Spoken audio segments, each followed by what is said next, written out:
Hey everyone, welcome to Dr. Sleep.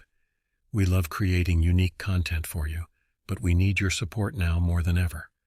Our channel is facing some challenges, and we really need your interaction. If you enjoy what we offer, please subscribe, hit the notification bell, and share our videos with your friends. Every comment, like, and share makes a huge difference. Let's grow together and keep bringing you the content you care about. Thank you for your continued support.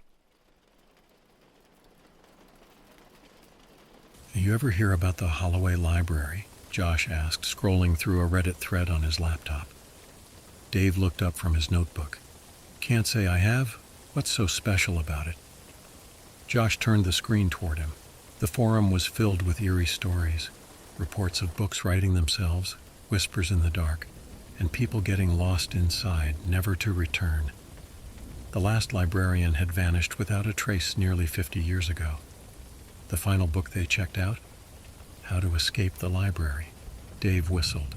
Creepy as hell, but it sounds like one of those internet urban legends. Josh grinned. Only one way to find out. It was how all their cases started. A mix of internet folklore, local legends, and a whole lot of blind curiosity. Their Beyond the Veil Investigations channel had built a solid following, but this was different. If they could capture books writing themselves on camera, it could be their biggest case yet. That night, they loaded up their gear, cameras, flashlights, EMF meters, and an old crowbar in case they needed to pry their way inside. The Holloway Library stood on the edge of town, abandoned but untouched. Its faded brick walls were covered in creeping ivy, and its tall arched windows stared down at them like unblinking eyes. A rusted chain hung across the doors, but the padlock had long since broken. Josh gave the door a nudge. It groaned open. Inside, the air was thick with dust and the scent of old paper. Moonlight trickled through the stained glass windows, casting fractured patterns on the wooden floors. Rows upon rows of bookshelves stretched into the darkness. The silence was absolute. They set up their cameras, placing one on the front desk and another near the aisles. Josh flicked on the EMF meter. No spikes, just the steady hum of stillness. So where's all the spooky stuff? Dave muttered. Then they heard it. A faint, almost imperceptible sound, the rustling of pages. They froze. Josh swung his flashlight toward the shelves, but nothing moved. The books sat in neat, undisturbed rows. Draft? Dave offered. There's no wind in here, Josh whispered back. A single book lay open on a nearby table, pages shifting as if an invisible hand were flipping through them. The words were unreadable, written in looping ink that seemed to swirl like smoke. And then a whisper, soft, faint, coming from the bookshelves. Josh's grip on his flashlight tightened. Did you hear that? Dave nodded. His voice was barely above a breath. Yeah. The whispering grew louder, a mix of different voices muttering unintelligible words, and then one voice cut through the noise, a single sentence. Don't turn around. Josh's blood turned to ice. Don't turn around. His fingers locked around the flashlight, knuckles going white. Dave let out a shaky breath beside him. What did you say? Dave whispered. Josh shook his head. That wasn't me. The whispering continued, a low symphony of unintelligible murmurs. Some voices sounded desperate, others amused, like they knew something the two investigators didn't. Then another book spoke. He's behind you. Josh's breath caught in his throat. Dave swore under his breath. Neither of them turned around. The flashlight beam trembled in Josh's hands. Slowly, inch by inch, he angled it toward the table where the book lay open. The pages weren't blank anymore. Instead, there was a drawing. Josh and Dave standing exactly where they were now, except in the picture something loomed in the shadows behind them. A twisted shape, too tall, too thin. Josh's stomach lurched. He dared to glance at Dave. His friend's face was pale, eyes locked on the page. Josh, Dave breathed. Josh swallowed hard. Something wasn't right. He could feel it, a weight in the air like unseen eyes crawling over his skin. The door. They needed to leave. Josh reached for his camera, heart hammering. Let's get out of. A loud bang. Both of them jumped as the library door slammed shut. The echo rang through the aisles, sending dust plumes spiraling into the air. Josh sprinted for the entrance, grabbing the handle. He yanked. The door didn't budge. Locked, he hissed, panic creeping into his voice. Dave shined his light at the door's antique keyhole. We need a key. Josh's heart pounded. Where the hell are we supposed to find a key? A slow, creaking sound answered him. They spun around. The bookshelves were moving. Like pieces of a shifting maze, the towering rows of books slid silently across the floor. The library was changing. Dave exhaled sharply. Tell me you're seeing this. Josh could barely process what he was seeing. The shelves, which had been neatly arranged, now formed twisting corridors where there had been open space just moments ago.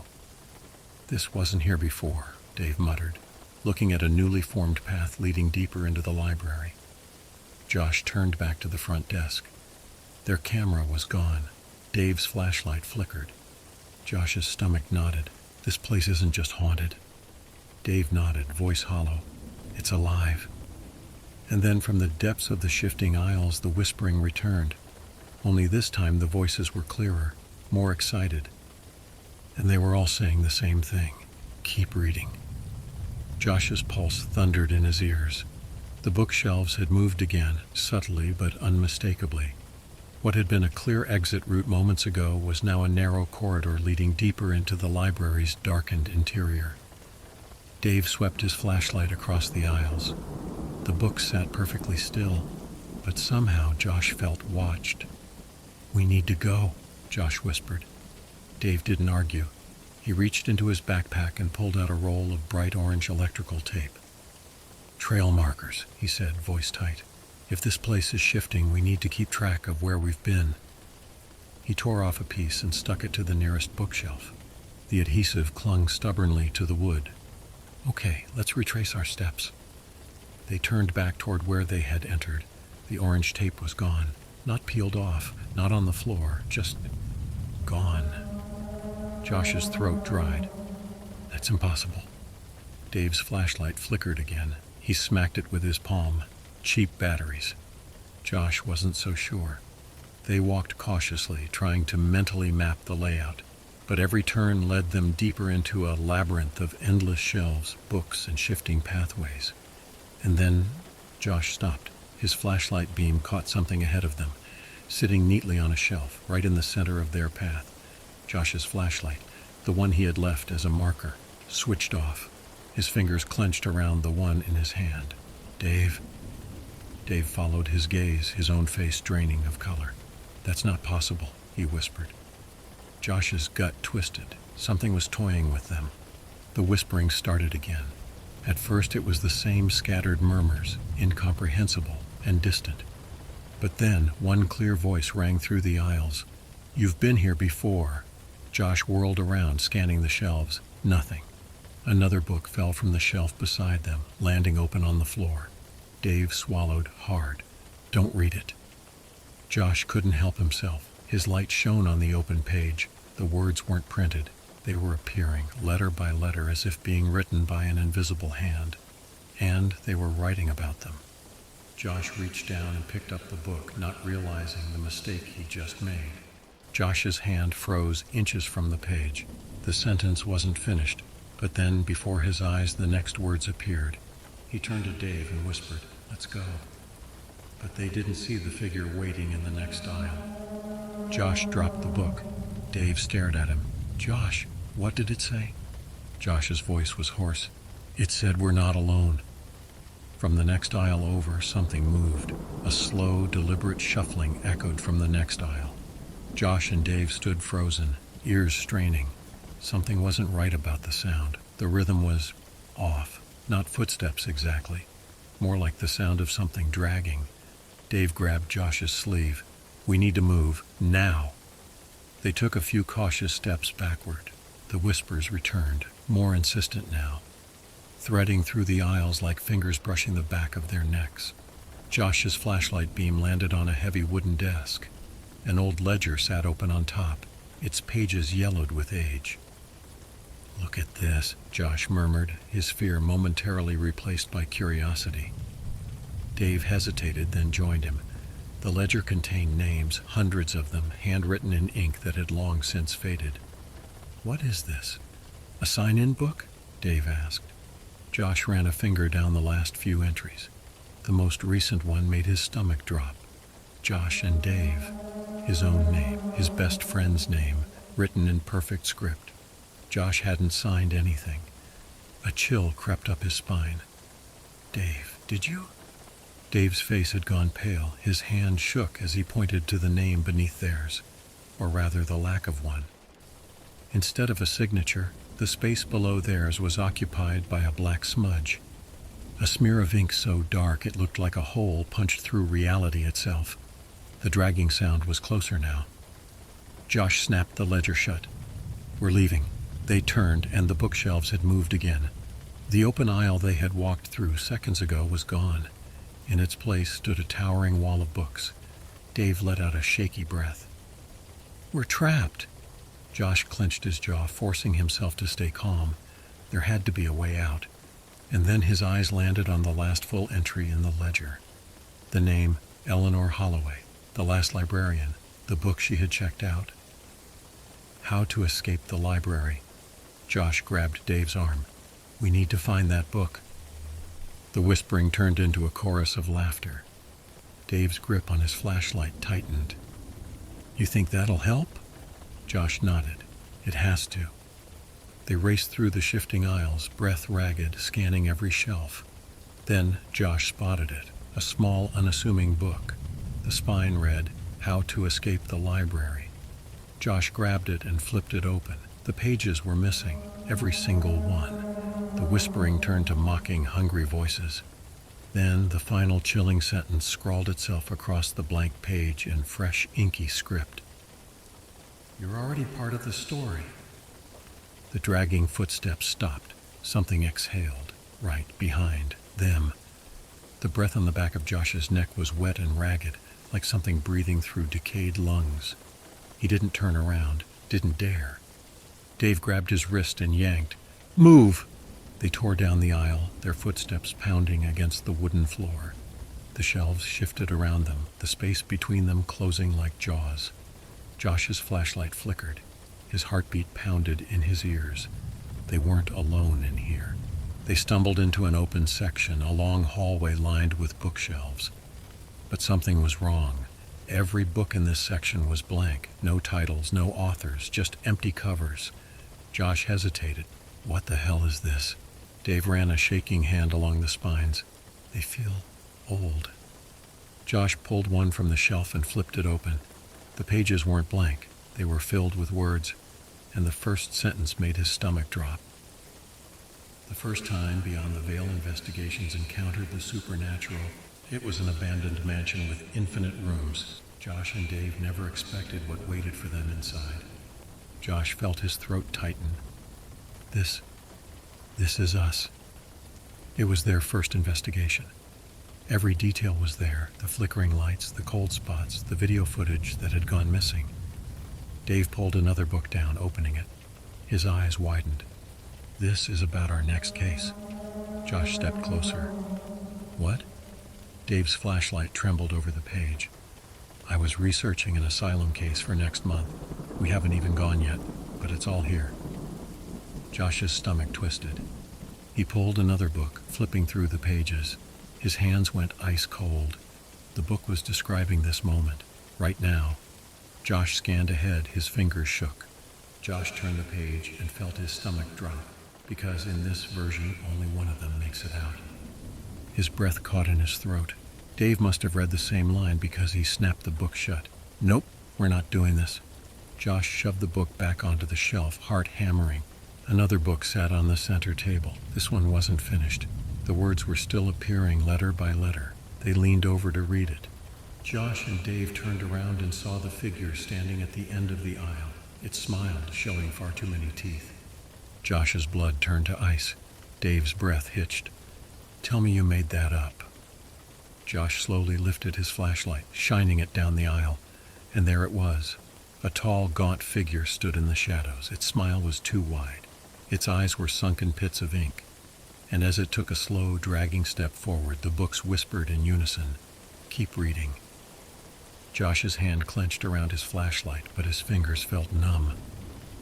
The thing at the end of the aisle wasn't human. Its grin stretched too wide, as if its skin had been stitched too tightly over its skull. Its eyes were nothing but pools of ink, black, reflective, hungry. And it was moving toward them, slowly, deliberately. Josh's breath came in ragged gasps. He grabbed Dave's arm, pulling him backward. "We need to go now." Dave didn't argue. They turned and sprinted down the aisle, the shifting bookshelves closing in around them, warping the path. Somewhere behind them, the thing whispered, "Don't run. It only makes the story better." Josh ignored it. They stumbled into another open area, a reading nook with old wooden chairs and a dust-covered table. Books lay scattered on the surface, their pages still moving, still writing. Josh's eyes caught on one book in particular. The ink was fresh. It was writing as they stood there. He forced himself to read. Josh and Dave ran, but they didn't realize they'd just cornered themselves. Josh looked down and saw the book, and his stomach dropped when he read the next sentence. Josh's stomach dropped. His hands trembled. His gaze flicked down to the next line. The figure reached the doorway, blocking the only exit. A shadow fell over them. Josh's entire body went cold. Dave turned and froze. The figure was standing in the doorway. It hadn't walked, hadn't run. It had just appeared. It grinned. Josh shoved the table into its path. The books scattered across the floor. Some of them landed open. And then they started flipping through their pages, fast, like 100 invisible hands were searching for something. Josh's eyes darted to the nearest open book, just in time to see a new sentence write itself. Josh made a mistake. He knocked over the wrong book. The entire library shuddered. The bookshelves groaned. A sudden gust of wind shot through the room, howling between the aisles. The thing in the doorway stopped grinning. Josh looked down at the book he had knocked over. The title was handwritten in thick, smudged ink. The Librarian's Secret. Dave's voice was barely a whisper. "You think that means what I think it does?" Josh licked his lips, his mouth dry. Behind them, the figure hissed. Josh grabbed the book. "I think it's the only way we get out of here." The pages began flipping on their own, and then they stopped. A single sentence stared back at them. "The key is with him." Josh's blood ran cold, because he already knew who him was, the librarian, and he was standing right in front of them. Josh's breath came in shallow gasps. The thing standing in the doorway wasn't just a ghost or an entity, it was the librarian, or whatever was left of him. The air felt thick, pressing against Josh's skin like static electricity. The librarian didn't blink, didn't breathe. He only stared with those black, ink pit eyes, his mouth stretched into that awful, unnatural grin. Dave whispered, "Josh." The book said the key is with him. Josh's grip on the book tightened. His gaze flicked downward to the withered, rotting belt hanging around the librarian's waist. And there it was, an old iron key, dangling. Dave saw it too. He swallowed hard. How the hell are we supposed to get that? The librarian's head tilted sharply, too fast to be human. Then the lights in the library went out. The darkness was absolute. Josh's heart slammed against his ribs. His flashlight flickered, brief flashes of light catching shifting movement. The whispering returned. More voices now, dozens, maybe hundreds, circling, laughing. "Keep reading." Josh clenched his teeth. No more reading. Action. He reached into his pocket, fingers fumbling for the lighter he always carried. He didn't smoke, but after enough beyond the veil cases, he'd learned that fire was a useful thing to have. He flicked it on. A small flickering flame illuminated the space just enough. And the librarian was right in front of him. Josh didn't think, didn't hesitate. With one desperate motion, he lunged. His fingers closed around the cold, rusted key, yanking it free from the librarian's belt. The reaction was instantaneous. The whispering became screams. The bookshelves shook violently, pages flying loose as if the library itself was coming apart. The librarian lurched forward, mouth stretching impossibly wide. Dave grabbed Josh's arm. "Run!" They bolted. Behind them, the librarian's shriek rose, high and inhuman. The shelves collapsed inward, books exploding into ink. Josh's mind was focused on one thing: the door. He clutched the iron key so tightly it dug into his palm. The entrance loomed ahead, but the shelves were shifting again, trying to trap them. Dave dove forward, knocking books aside, clearing a path. Josh rammed the key into the lock, twisted it. For a terrifying second, nothing happened. Then the door swung open. Cold, real night air rushed in. They stumbled out. Josh and Dave collapsed onto the pavement, gasping, their bodies trembling with adrenaline. Behind them, the library shuddered. The whispering grew distant. And then, the flames started. The first flickers of orange flame licked up the bookshelves inside. Josh and Dave scrambled to their feet, staring in stunned silence as fire erupted from within the Holloway library. The books burned first. Pages curled, blackened, screaming as ink bled and twisted, turning into smoke. The flames spread fast, too fast, like the fire wasn't just consuming wood and paper, like it was consuming something else. Josh stepped back. His lungs heaved, heart still racing. Dave was still bent over, hands on his knees, trying to catch his breath. Holy shit! Josh turned back toward the building, watching as the inferno devoured it. The whispering voices didn't stop. They rose, screaming, not in pain, not in fear, but in rage. The Holloway library didn't want to die. The windows burst outward, glass shattering across the street. Ink dripped down the walls, bubbling as if it was bleeding from the building itself. Then, from within the flames, a figure emerged. The librarian. His gaunt form stood motionless in the fire, his ink-black eyes locked on Josh. He wasn't burning. He should have been, but he wasn't. Instead, the shadows around him shifted, writhing. The fire couldn't kill him, but it could destroy his prison. Josh felt something ice-cold settle into his bones. This wasn't a victory. This was a release. The flames roared higher, consuming the structure entirely. The librarian lifted a single bony finger, pointed, right at Josh. Then he stepped backward and vanished into the collapsing building. The Holloway library caved in on itself, a final breath of smoke and fire rising into the night sky. Then, silence. Only the crackling of embers remained. Josh and Dave stood there, still panting, still shaking. The library was gone. Gone. For the first time since stepping inside, Josh let himself believe it. "It's over," he whispered. Dave let out a breathy, disbelieving laugh. Yeah, man, it's over." They turned, didn't look back, didn't say another word. Just got in the car, slammed the doors, and peeled out of there, leaving nothing but a burning ruin behind them. As they drove, Dave nervously laughed again. "We got some insane footage, man. This'll be our biggest case yet." Josh nodded, forced a smile, but deep down a sour feeling twisted in his stomach. Something felt wrong. Something wasn't finished. But he didn't say anything, didn't want to give life to the thought gnawing at the back of his mind. They were safe. It was over. It had to be. But Josh didn't know, not yet, that the library wasn't gone. Not really. And that the story wasn't over. Not yet. The drive home was silent. The library was gone, burned to the ground. They had escaped. So why did Josh feel like something was watching him? He tried to shake it off. It was just adrenaline, just the aftershocks of what they'd been through. The footage, if it had actually captured what they saw, would be the biggest thing they'd ever posted. But when they got home and reviewed the footage, there was nothing. Every clip that should have shown books writing themselves was just static. Every moment where the shelves moved on their own, gone. Every single instance of the librarian appearing, vanished. Josh and Dave just stared at the screen. "What the hell?" Dave whispered. Josh scrubbed through the footage again. His fingers were shaking. They had seen it all, felt it. It had happened, hadn't it? The final clip showed them running out of the library, the fire erupting, the building collapsing. That at least was real. But the books, the maze, the whispers, they might as well have never existed. Dave rubbed his face. Man, I don't know what to think. Josh swallowed hard. It doesn't matter. We know what happened, and we got out. Dave nodded, but his face still looked uneasy.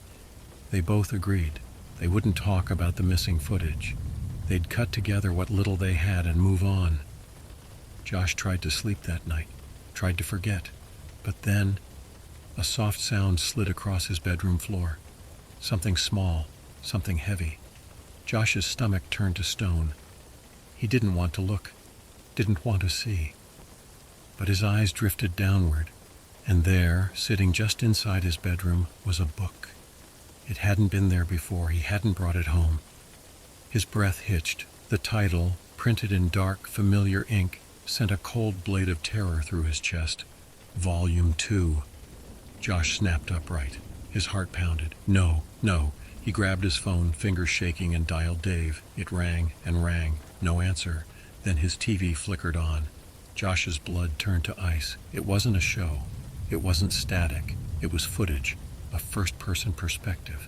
Someone walking through a library, turning a corner, stopping at a bookshelf. A hand reached out, fingers trailing along the spines. Then it grabbed a book. Josh's chest tightened. The title was crystal clear. The Last Investigation of Josh and Dave. The boat sliced through the waves, carrying Ethan and Claire toward the island. The others sat in silence, faces tense in the salty wind. The island loomed ahead, sharp cliffs rising like jagged teeth, a dense jungle swallowing the land beyond the black sand beach. The sky was a dull, oppressive gray, and despite the midday hour, the sunlight barely warmed their skin. Claire shifted uneasily on the wooden bench. "Are we sure about this?" she whispered. Ethan exhaled, rubbing his hands together. 6 weeks, Claire, and then we walk away debt-free. It was the only reason they had agreed to this, the hefty payout promised to each participant upon completion of the experiment. The details had been sparse. A study on human identity in isolation. No further explanation. Just a signature line on a contract that made Ethan's gut twist, though he hadn't admitted that to Claire. The boat scraped against the dock. Dr. Felix Monroe, the experiment coordinator, stepped forward. He was in his late 40s, sharp blue eyes peeking from behind thin-rimmed glasses. His lab coat flapped as he smiled, wide, toothy, practiced. "Welcome," he announced. "For the next 6 weeks, you are completely cut off. No phones, no outside contact. Everything you need is on the island. And most importantly," his smile faded, "no one leaves until the study is complete." Something about the way he said it sent a chill through Claire. The 12 participants, including Ethan and Claire, filed onto the dock. They were a mix: artists, academics, thrill-seekers. Some whispered nervously. Others, like the lanky man with a camera slung around his neck, grinned in anticipation. "You'll each have a cabin," Monroe continued as they followed him up a dirt path. "Food rations are stocked, and a communal dining hall is available at sundown. Otherwise, the island is yours. Observe, journal, experience." A few exchanged glances. Observe what? Claire swallowed hard as they reached the cabins, a semicircle of wooden structures near the jungle's edge. They looked sturdy, but something about their placement felt wrong. Too uniform, too watching. Ethan squeezed her hand. "It's fine," he muttered. Claire wasn't sure. That night she lay in their cramped cabin, staring at the ceiling. Ethan's breathing was slow and steady beside her, but sleep wouldn't come. Something about this place was off. The air was thick, the silence unnatural. No crickets, no birds, just the distant sound of waves against the shore. Then she saw it. Her shadow, stretched along the wooden floor, should have been still. But it wasn't. It moved. Just the smallest shift, like something breathing. Claire's stomach clenched. She blinked hard, and it was still again. Had she imagined it? She turned onto her side, pressing close to Ethan for warmth. She didn't sleep that night. The morning sun did little to shake the unease lingering in Claire's chest. She stood outside their cabin, stretching her arms, as the other participants slowly emerged from their own lodgings. Ethan walked up behind her, pressing a quick kiss to her temple. "Sleep okay?" She hesitated. "Not really," he sighed. "It's just the new environment.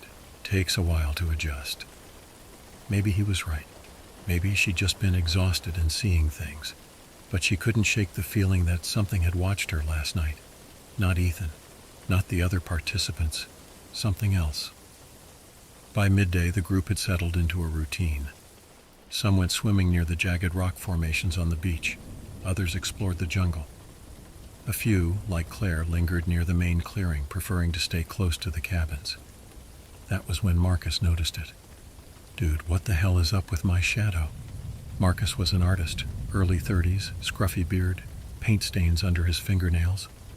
He stood near the fire pit, looking down at the ground. His shadow was wrong. At first, Claire thought it was just an illusion from the dappled light coming through the trees. But then Marcus moved his arm, and the shadow hesitated, a fraction of a second, too slow. "Maybe it's just the sun," Ethan suggested. "Weird angles or something." Marcus lifted his foot, wiggled it. His shadow didn't, not immediately. Claire's stomach twisted. The others started noticing it too. Their own shadows twitched strangely, lagging, reacting just a little too late. "It's the experiment," the cameraman Devin said. "Some sort of psychological trick. They're messing with our heads." Theories were tossed around, hidden projectors, hallucinogenic gas. But the sun began to set, and the unease remained. That night at dinner, Marcus barely spoke. He kept staring at his shadow, as if daring it to act on its own. Claire avoided looking at hers. After dinner, she and Ethan returned to their cabin. He stripped off his shirt, rubbing his neck. "Just stress," he murmured. "We're looking for patterns that aren't there." Claire sat on the bed, pulling her knees up. "Ethan, last night, my shadow moved on its own." He turned to her, eyes skeptical. "You were half asleep." "I saw it," her voice cracked. Ethan sighed. "It's an experiment, Claire. Mind games. You can't let it get to you." He turned off the light, climbed into bed. Claire stayed awake, watching the darkness crawl across the walls. At some point, exhaustion took her. Then she woke to the feeling of something moving, not in the cabin, on the floor. Her shadow stretched toward the door, shifting. Claire's breath hitched. The shadow jerked back into place, like it had been caught. She didn't sleep for the second night in a row. Morning dawned pale and gray, the sunlight barely penetrating the thick canopy above. Claire sat by the cabin window, fingers wrapped tightly around a chipped coffee mug. Ethan was outside, talking with the others. Their voices rose and fell, tense murmurs carried by the damp air. By the time she joined them, the group had gathered around Marcus's cabin. The door hung ajar, swaying slightly in the breeze. "Marcus," Devin called, but only silence answered. Ethan peered inside, frowning. "He's not here. Didn't see him at breakfast either." Claire shivered. "Maybe he went for a walk." They spread out, searching the beach, the jungle's edge, even the rocky cliffs overlooking the ocean. But there was no trace of Marcus. No footprints in the sand, no signs of a struggle. His art supplies were still neatly stacked in the corner of his cabin, untouched. Monroe appeared, clipboard in hand, his face impassive. "The island is vast. It's not uncommon for participants to seek solitude." "That's not solitude," Devin snapped. "That's missing." The coordinator's gaze was unsettlingly calm. "We must respect each participant's boundaries. They may return when they are ready." As the group reluctantly dispersed, Claire noticed something inside Marcus's cabin, on the wooden floor near the bed. A dark, smudged silhouette. It looked like someone had burned his shape into the planks. "Ethan," she whispered, pulling him aside. "Look." His eyes widened. "What the hell?" They touched it, fingers coming away clean. No ash, no soot. Just the haunting imprint of a man who no longer existed. Dinner that night was a subdued affair. The participants picked at their food, eyes darting toward the darkening windows. Claire could barely eat, her mind replaying Marcus's fading reflection, his shadow moving independently. Monroe remained unbothered, calmly consuming his meal. His composure was maddening, a stark contrast to their mounting dread. That night, Claire sat on the cabin steps, watching the moonlight bleed over the trees. Ethan joined her, resting his hand on her shoulder. "We should leave," Claire murmured. "This isn't right. Marcus wouldn't just disappear." Ethan rubbed his eyes. "Even if we tried, how would we get off the island?" Monroe has the only boat. A rustling in the underbrush made them both turn. Claire squinted, heart pounding, but saw nothing, just shadows pooling under the trees, shifting as the wind swayed the branches. Then she saw it. One shadow, darker than the rest, sliding up a tree trunk. It melted into the night, vanishing like smoke. She grabbed Ethan's arm. "Did you see that?" He nodded slowly, eyes wide with fear. "I don't think Marcus is the only one," he whispered. What if we're next?" The thought hung between them, thick as the humid air. Claire pulled Ethan inside, locking the door behind them. But locks couldn't stop shadows, couldn't hold back the creeping darkness swallowing their island refuge. They lay in bed, rigid and sleepless, waiting for dawn that brought no comfort. The island was more than just isolated. It was alive, breathing with something malevolent, something ancient. And it was watching them. The next morning the group was different. There were no more half-hearted reassurances, no more pretending that everything was fine. Marcus's absence had settled into their bones, a gnawing unease that wouldn't fade. Claire sat at the communal fire pit, watching the others move through the motions of breakfast. No one ate much. Devon paced the clearing, his camera swinging from his neck. Maya, a quiet woman who had mostly kept to herself, stared at the jungle with a hollow expression. Monroe was absent. "We need to do something," Devon said finally. "This is bullshit. If Marcus left voluntarily, where the hell is he?" No one answered. Ethan dropped beside Claire, rubbing a hand over his face. "I keep thinking about that mark on his cabin floor." Claire shuddered. It hadn't been natural. It was as if Marcus had been erased. Then Maya spoke, her voice barely above a whisper. "They move." The group turned to her. "What?" Devon asked. She licked her lips. "The shadows, they move when you're not looking." A chill ran down Claire's spine. Maya lifted a trembling hand, pointing at the ground beside her. "Watch!" Claire followed her gaze. The morning sun cast Maya's shadow across the dirt. At first, nothing seemed wrong. But as Claire stared, she saw it, the edges of the silhouette twitching. Not in sync with Maya's breathing, not in sync with anything. Then, in one horrifying second, the shadow shifted, just slightly. A jerk of movement that had nothing to do with Maya herself. Claire sucked in a breath, stepping back so fast she nearly tripped. "Jesus," Ethan muttered. Maya nodded slowly. "I noticed last night. At first I thought I was imagining it, but then..." She looked up, her eyes shining with fear. "I think they're watching us." A sharp crack sounded from the jungle. The group whipped around, staring into the dense foliage. The trees stood motionless, no animals, no wind. Just the thick, suffocating silence that had begun to feel all too familiar. Devon lifted his camera and snapped a photo. He glanced at the screen, then frowned. "That's weird," he muttered. Claire leaned over. "What?" He flipped the camera around. The photo was of the clearing, the jungle's edge, but where the shadows of the trees should have been, there was nothing, just emptiness, like the darkness had been cut out of the image. "Could be a lens issue," Ethan said, but his voice lacked conviction. Claire met his gaze. She knew they were past explanations now, past logic. The island wasn't just playing tricks on them. It was changing them, or worse, waiting for them to change on their own. And as Claire glanced down, her own shadow quivered, just slightly, like it was laughing. By the time the sun dipped below the horizon, no one wanted to be outside. Claire sat on the edge of the bed, knees drawn to her chest. The single lantern in their cabin flickered weakly, casting a dim glow on the wooden walls. Ethan sat across from her, rubbing his temples. He hadn't said much since dinner. The air felt wrong, thicker. "They're watching us," Claire whispered. Ethan's hands stilled. He didn't ask who they were. Instead, he let out a slow breath and nodded. Outside, the jungle hummed with unnatural stillness. No crickets, no rustling leaves. Just the faintest pulse in the air, like a presence pressing down on them. Then Claire heard it. Not a sound exactly, not whispers or tapping or even breathing, but a shift, like the movement of fabric against fabric, like figures shifting in the dark. She grabbed Ethan's wrist. "Look outside." He hesitated, but then he moved to the window. Claire followed, peering through the warped glass. The fire pit flickered in the center of the clearing, and around it, shadows, not cast by anything. Dozens of them stretched across the dirt, dark as ink, writhing and twisting into unnatural shapes. They flickered and jittered, their edges bleeding into one another, and in the center, standing perfectly still, was Marcus. Claire slapped a hand over her mouth to keep from gasping. He was pale. So pale, his skin seemed almost translucent in the firelight. His lips moved, but no sound came out. His eyes were hollow, black pits that reflected nothing.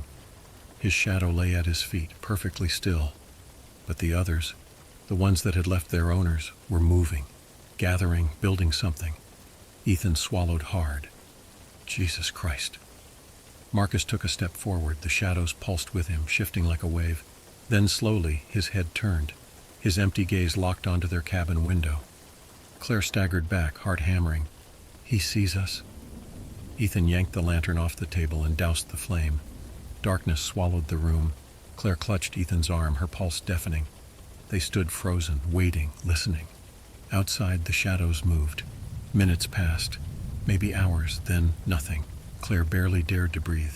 When they finally peeked outside, the clearing was empty. The fire had died down to embers. No Marcus, no shadows, but Claire knew they were still there, waiting.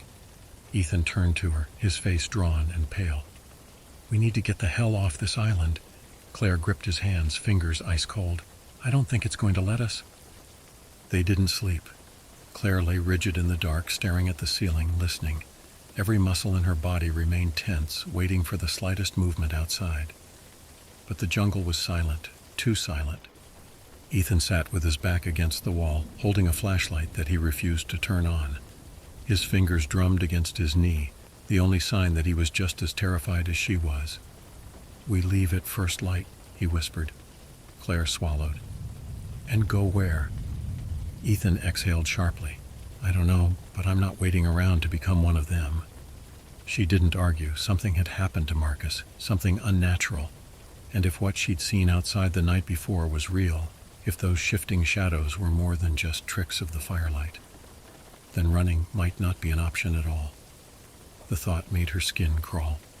She squeezed her eyes shut, but as exhaustion dragged her down, sleep came in short, fitful waves. Then just before dawn, she woke to Ethan's whisper. "Claire." She blinked, her body cold with sweat. Ethan crouched by the window, peering out through a gap in the curtain. His breathing was too fast. "Look," he whispered. Claire hesitated before crawling toward him. Her stomach twisted as she followed his gaze. Out in the clearing, another cabin door hung open. Not Marcus's, Maya's, and Maya was standing in the doorway, staring out into the jungle. The fire pit embers cast her in a faint orange glow, just enough to make out the slackness of her features. Her arms hung limply at her sides, her body unnaturally still. "Maya?" Claire breathed. Then Maya moved, not a step, not a turn. She tilted. Her body bent slightly to the left, her head slumping at an impossible angle, like something was pulling her. Then with a slow, sickening lurch, her shadow peeled away. Claire gasped. It slithered across the dirt, detaching from her feet like oil dripping from a surface. It hesitated only for a second before it ran. It moved like a living thing, darting toward the jungle, slipping between the trees. Maya didn't react. She stood there, her face blank, empty, utterly devoid of her. Ethan grabbed Claire's wrist, his grip tight. "We're leaving now." Claire tore her gaze from Maya's vacant eyes. "What about the others?" Ethan's jaw clenched. "I don't think there are others anymore." A sudden scream tore through the night. Not Maya, someone else, then another, and another. One by one, the remaining participants' voices rose into a chorus of terror, filling the island, echoing into the trees. And then, just as suddenly, silence. Claire pressed her hand against her mouth, trying not to sob. Ethan turned to her, eyes wild. "We're out of time." The silence after the screams was worse than the screams themselves. Claire's breath came in short, shaky gasps. Ethan had one hand clenched around her wrist, his grip iron tight, his other hand gripping the flashlight like a weapon. Neither of them spoke. Neither of them moved. The night pressed in around them, thick and suffocating. The air felt wrong, charged with something unnatural, like a storm was about to break. But there was no thunder, no wind, just that waiting stillness. Then slowly Claire pulled away from Ethan and crept toward the door. "Claire," She raised a finger to her lips. She had to see. Bracing herself, she cracked the cabin door open an inch, just enough to look out at the clearing. Maya was gone. The door to her cabin still stood open, the fire pit embers still glowing faintly, but there was no sign of her. No footprints, no movement. Just a thick darkness pooling at the jungle's edge. She squinted, her stomach twisting. It wasn't just darkness, it was them. The shadows had gathered, a rippling, writhing mass stretching along the ground, their edges flickering like disturbed water. They were alive. Claire slammed the door shut and turned to Ethan, her hands shaking. "We have to go now." He didn't argue. He just grabbed their packs and threw them over his shoulders. "We head for the beach, try to find Monroe's boat." Claire hesitated. "And if it's not there?" Ethan looked at her, and for the first time she saw real, raw terror in his eyes. "Then we swim." They moved fast, slipping out of the cabin and sticking close to the tree line. The clearing was eerily empty now. No signs of struggle, no blood, nothing but the fire pit smoldering down to ash. The other cabin stood silent. No movement, no sound. As if the island had already swallowed them whole. They didn't call out, didn't dare. Every instinct screamed at Claire to run, but they forced themselves to move slowly, cautiously, keeping to the shadows. Real shadows, the ones that still belonged to the trees. They were halfway to the jungle path when Ethan stiffened. Claire followed his gaze. Near the tree line, standing perfectly still, was Monroe. His back was to them, his posture unnaturally rigid. His arms hung limply at his sides, as if he were a puppet whose strings had been cut. Claire's stomach twisted. "Dr. Monroe?" Slowly he turned. His face was pale. His eyes were gone, just smooth, blank skin where they should have been. And behind him, spreading out in every direction, was the colony. Not just moving shadows, people, or at least what used to be people. Their forms were stretched and warped, their faces featureless, their bodies merging with the shifting black mass beneath them. They moved together in eerie, silent unison, a collective tide of nothingness, a void that had learned to walk. And then Monroe spoke. His mouth didn't move. The voice didn't come from him. It came from all of them. "You were never meant to leave." Ethan grabbed Claire's wrist and yanked her backward just as Monroe, or whatever he had become, took a step toward them. The colony moved with him. Their bodies, if they could even be called that anymore, drifted forward in perfect fluid silence. No footsteps, no rustling, just an unnatural glide, like they weren't walking but being pulled. Claire's heartbeat hammered against her ribs. "Run," Ethan breathed. She didn't need to be told twice. They bolted toward the jungle path, feet kicking up damp leaves as they tore through the underbrush. Branches lashed at Claire's arms, vines snagged at her ankles, but she didn't stop. Behind them, the colony followed. No screams, no shouts, just that eerie, shifting movement, as if the darkness itself had decided to pursue them. Ethan cursed as he nearly tripped over a root. Claire grabbed his arm, steadying him, and they pressed forward, their breath ragged. "We're close," Ethan panted. "The beach is just ahead." Claire didn't dare look back. She could feel them behind her, pressing in, closing the distance. The jungle had grown impossibly dark, the canopy overhead blotting out the moonlight. Then through the trees, the beach. Moonlight glinted off the water, the black sand stretching toward the horizon. Claire's heart leapt until she saw the dock. Empty, no boat, no escape. Ethan skidded to a stop beside her, his breath coming in short gasps. "Shit! Shit!" Claire turned in a frantic circle. "Where is it? Monroe's boat was here." Ethan's face twisted. He knew. The realization sank in like a stone. Monroe, the real Monroe, had never planned to let them leave. And now he was one of them. The jungle behind them rustled. The colony was near. Claire spun toward the ocean. "We swim." Ethan hesitated only a second before nodding. They sprinted for the water. Claire hit the surf first, gasping as the icy waves crashed against her legs. She pushed forward, kicking off the sand, dragging herself into deeper water. Ethan followed, his stroke strong but frantic. Then the tide changed, a pull, a force unlike any current she had ever felt. Claire gasped as something beneath the water tugged at her legs, yanking her downward.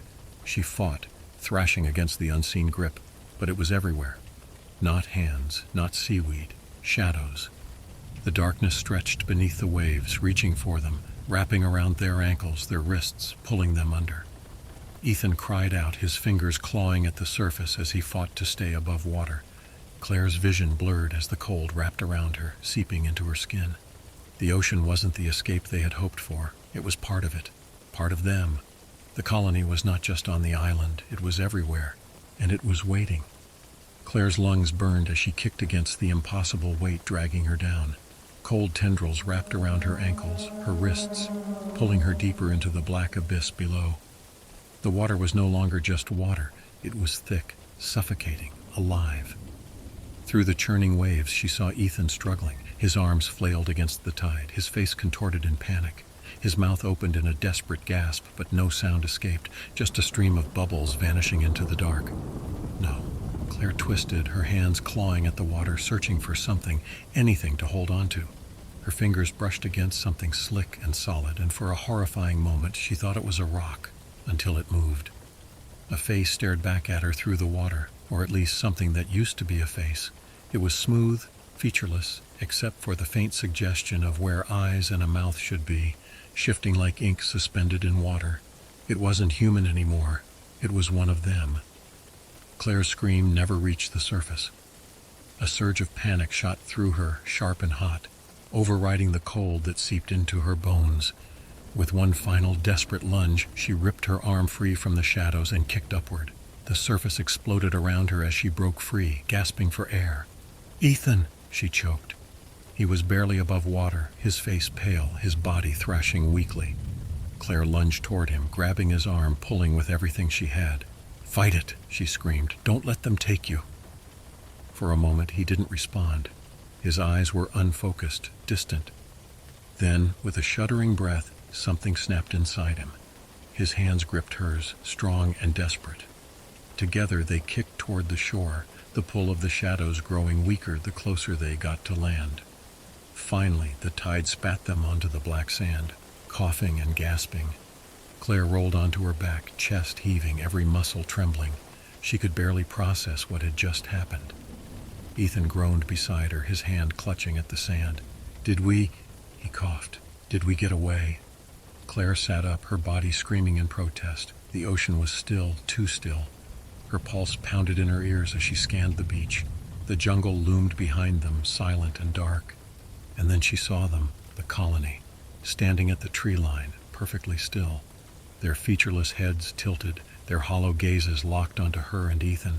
And Monroe, his blank, unnatural form at the center, took a step forward. "You cannot leave." The words came from all of them at once, not spoken, not heard, felt. A deep, consuming pressure in Claire's skull, in her bones.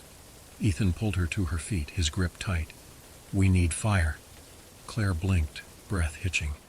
"What?" He turned to her, eyes burning with something fierce, something human. "They're shadows, Claire." His voice was hoarse. "We need to burn them." Ethan's words snapped something awake inside Claire. Fire. It was so simple, so obvious. And yet the colony had let them run, let them fight, because it knew. No one ever thought of fire until it was too late.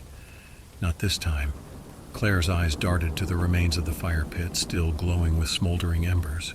Not much, but enough. She sprinted toward it, snatching up a half-burned branch.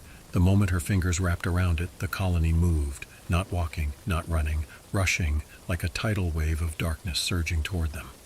"Ethan!" she screamed, tossing him another burning stick. He caught it just as the first shadow lunged, Marcus, or the thing that had once been Marcus, its arms stretching unnaturally toward him. Ethan swung the branch, the flames licking the air as it connected with the thing's chest. The reaction was instant. The shadow recoiled violently, twisting, writhing, a screeching vibration rippling through the air. Not a sound, not exactly, but something Claire felt deep inside her skull. It wasn't just afraid. It was angry. More of them came. Dozens. The entire colony, a mass of shifting, quivering darkness. Their hollow faces turned toward the fire. Claire swung wildly, the flames casting flickering light against the jungle. She barely had time to register their fear before Ethan grabbed her hand. "The dock!" he shouted. They ran, their torches burning through the night. The shadows thrashed, scattering as they passed, the fire keeping them at bay. But the moment their flames flickered low, the darkness surged closer. The dock loomed ahead, barely visible in the moonlight. And a boat, not Monroe's.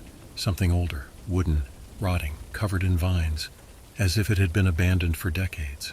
Claire didn't care. She leapt onto the deck, grabbing the oars as Ethan shoved them off the dock. The moment the boat drifted from shore, the colony stopped. They didn't move, didn't chase, just stood there perfectly still, watching. The boat rocked gently as the tide carried them away. Claire's hands trembled as she rowed, her breath coming in ragged gasps. The fire in their torches sputtered and died, leaving only the glow of the moon. They were free. Ethan exhaled, leaning back, his head against the wooden seat. "We made it." Claire let out a shaking laugh, barely believing it. The island shrank in the distance, the shadows blending into the cliffs. Then Ethan reached for her hand, and Claire froze. His fingers were cold, not just chilled from the ocean, not just damp, cold, like something empty. Slowly she turned. Ethan smiled at her, his face calm, too calm. And as the moonlight hit the boat, Claire saw it. The empty space where Ethan's shadow should have been. She inhaled sharply, her heart seizing in her chest. Ethan's smile widened. "Come with us," he whispered. The last thing Claire saw was the island vanishing into the mist. And then darkness. There was something wrong with the voice on the other end of the call. It was hollow, distant, like a radio transmission bouncing off dead air. "You want real proof?" the voice asked. "The Santa Perdida appears off the coast of Isla de la Muerte. Midnight, full moons only, if you're brave enough." Then the line went dead. They had been out in Mexico on a chupacabra case, which had turned out to be a dud, and were sulking in their hotel room when they got the call. The ocean breeze rattled the window. "What do you think?" Josh asked, turning to Dave, who was already scrolling through his phone, looking up the name. "Never heard of it," Dave muttered. "But listen to this. Cargo ship. Set sail from Senegal in 1941, carrying exotic goods to Mexico before heading to New York. It disappeared in the Bermuda Triangle, or so they said. But there are stories, real creepy shit. Locals claim it reappears on full moons drifting just off the coast. They say the crew never left." Josh exhaled, running a hand through his hair. He'd been chasing ghosts long enough to know that half the stories were bullshit. Old sailors' tales, internet horror stories, maybe some well-placed fog making a wreck look like something it wasn't. But something about this one felt different. There were no grainy YouTube videos, no overproduced Travel Channel specials, just whispers, faded news clippings, a ship lost to time, making its return. "Let's check it out," Josh said, grabbing his gear bag. By the time they reached the docks, the moon was rising, swollen and golden. The sea stretched out like black glass. The fisherman who had agreed to take them this far, an old man named Ernesto, refused to go any closer. "I won't go near the Santa Perdida," he said, crossing himself. "If she wants you, she'll take you." Josh and Dave climbed into their dinghy, engines humming as they motored toward open water. For a long time there was nothing, just rolling waves, the distant lights of the shore, the vast emptiness of the ocean. Then the mist came. It slithered over the waves, curling around the boat like fingers. The temperature dropped. The smell of rotting salt water filled their noses. And then there it was. The Santa Perdida loomed out of the fog, a skeletal behemoth of rust and decay. Her hull was encrusted with barnacles, her deck shadowed and silent. But she floated, impossibly intact. Josh grabbed the camera. "You getting this?" Dave didn't answer, because the moment they drifted alongside, the ship's floodlights blazed to life, searing into them like an open eye. And behind them their boat was gone. The Santa Perdida loomed over them, her floodlights cutting through the fog with unnatural intensity. The light was wrong, too bright, too white, like an interrogation lamp trained directly on their souls. Josh swallowed hard. He turned back, expecting to see their dinghy bobbing gently in the water. It was gone. "Dave," Josh whispered, his voice barely audible over the crashing waves. "Where's the boat?" Dave spun in place, scanning the water. Just empty ocean, no boat, no sign of Ernesto either. This doesn't make sense," Dave said, gripping his camera. Josh sucked in a deep breath and forced himself to focus. This wasn't the first time something had tried to spook them. The best way to deal with fear was to push through it. "We have to board," he said. "We came for an investigation. We get the footage, document everything, and figure this out." "Yeah," Dave muttered, "sure. Figure this out." They reached for the rusted ladder hanging over the ship's side, the metal corroded and slick with algae. It groaned beneath their weight as they climbed, every rung threatening to break free from its welds. The deck was worse up close. The Santa Perdita was no ghostly mirage. This was a corpse of a ship, rotting in real time. The air smelled of wet iron and decay. The wooden planks groaned beneath their boots, softened from decades of salt and sea. Josh raised his flashlight and swept it across the deck. No movement, but something wasn't right. The Santa Perdita had been adrift for nearly a century, yet the deck was clear. No accumulated debris, no mounds of bird droppings, no signs of long-abandoned nests, just stillness, and that god-awful smell. Dave let out a slow breath. "I don't like this, man."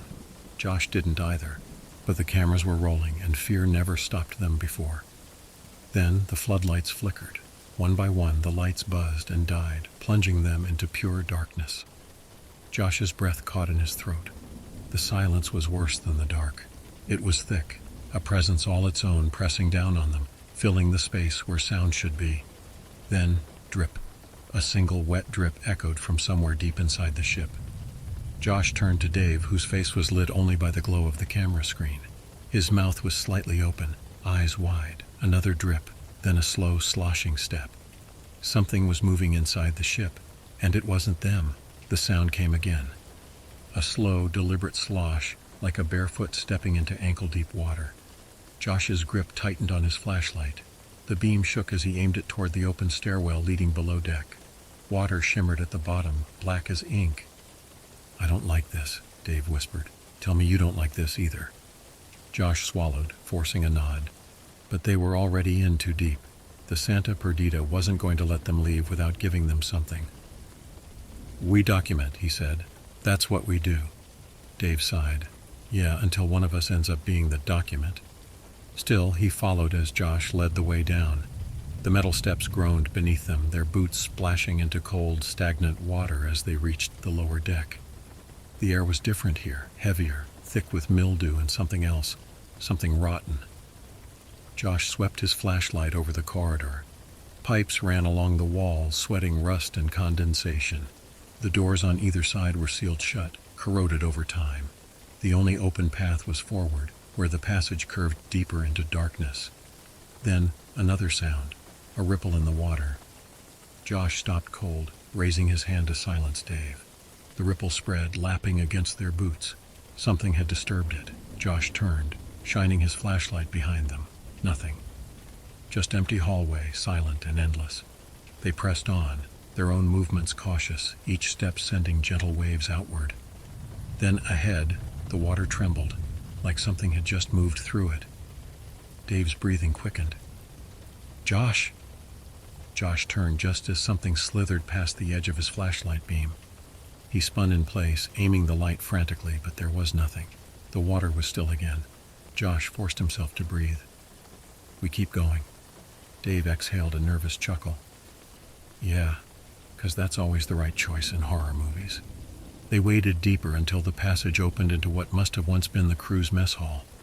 Rusted tables and overturned chairs sat partially submerged, the water reflecting their warped shapes.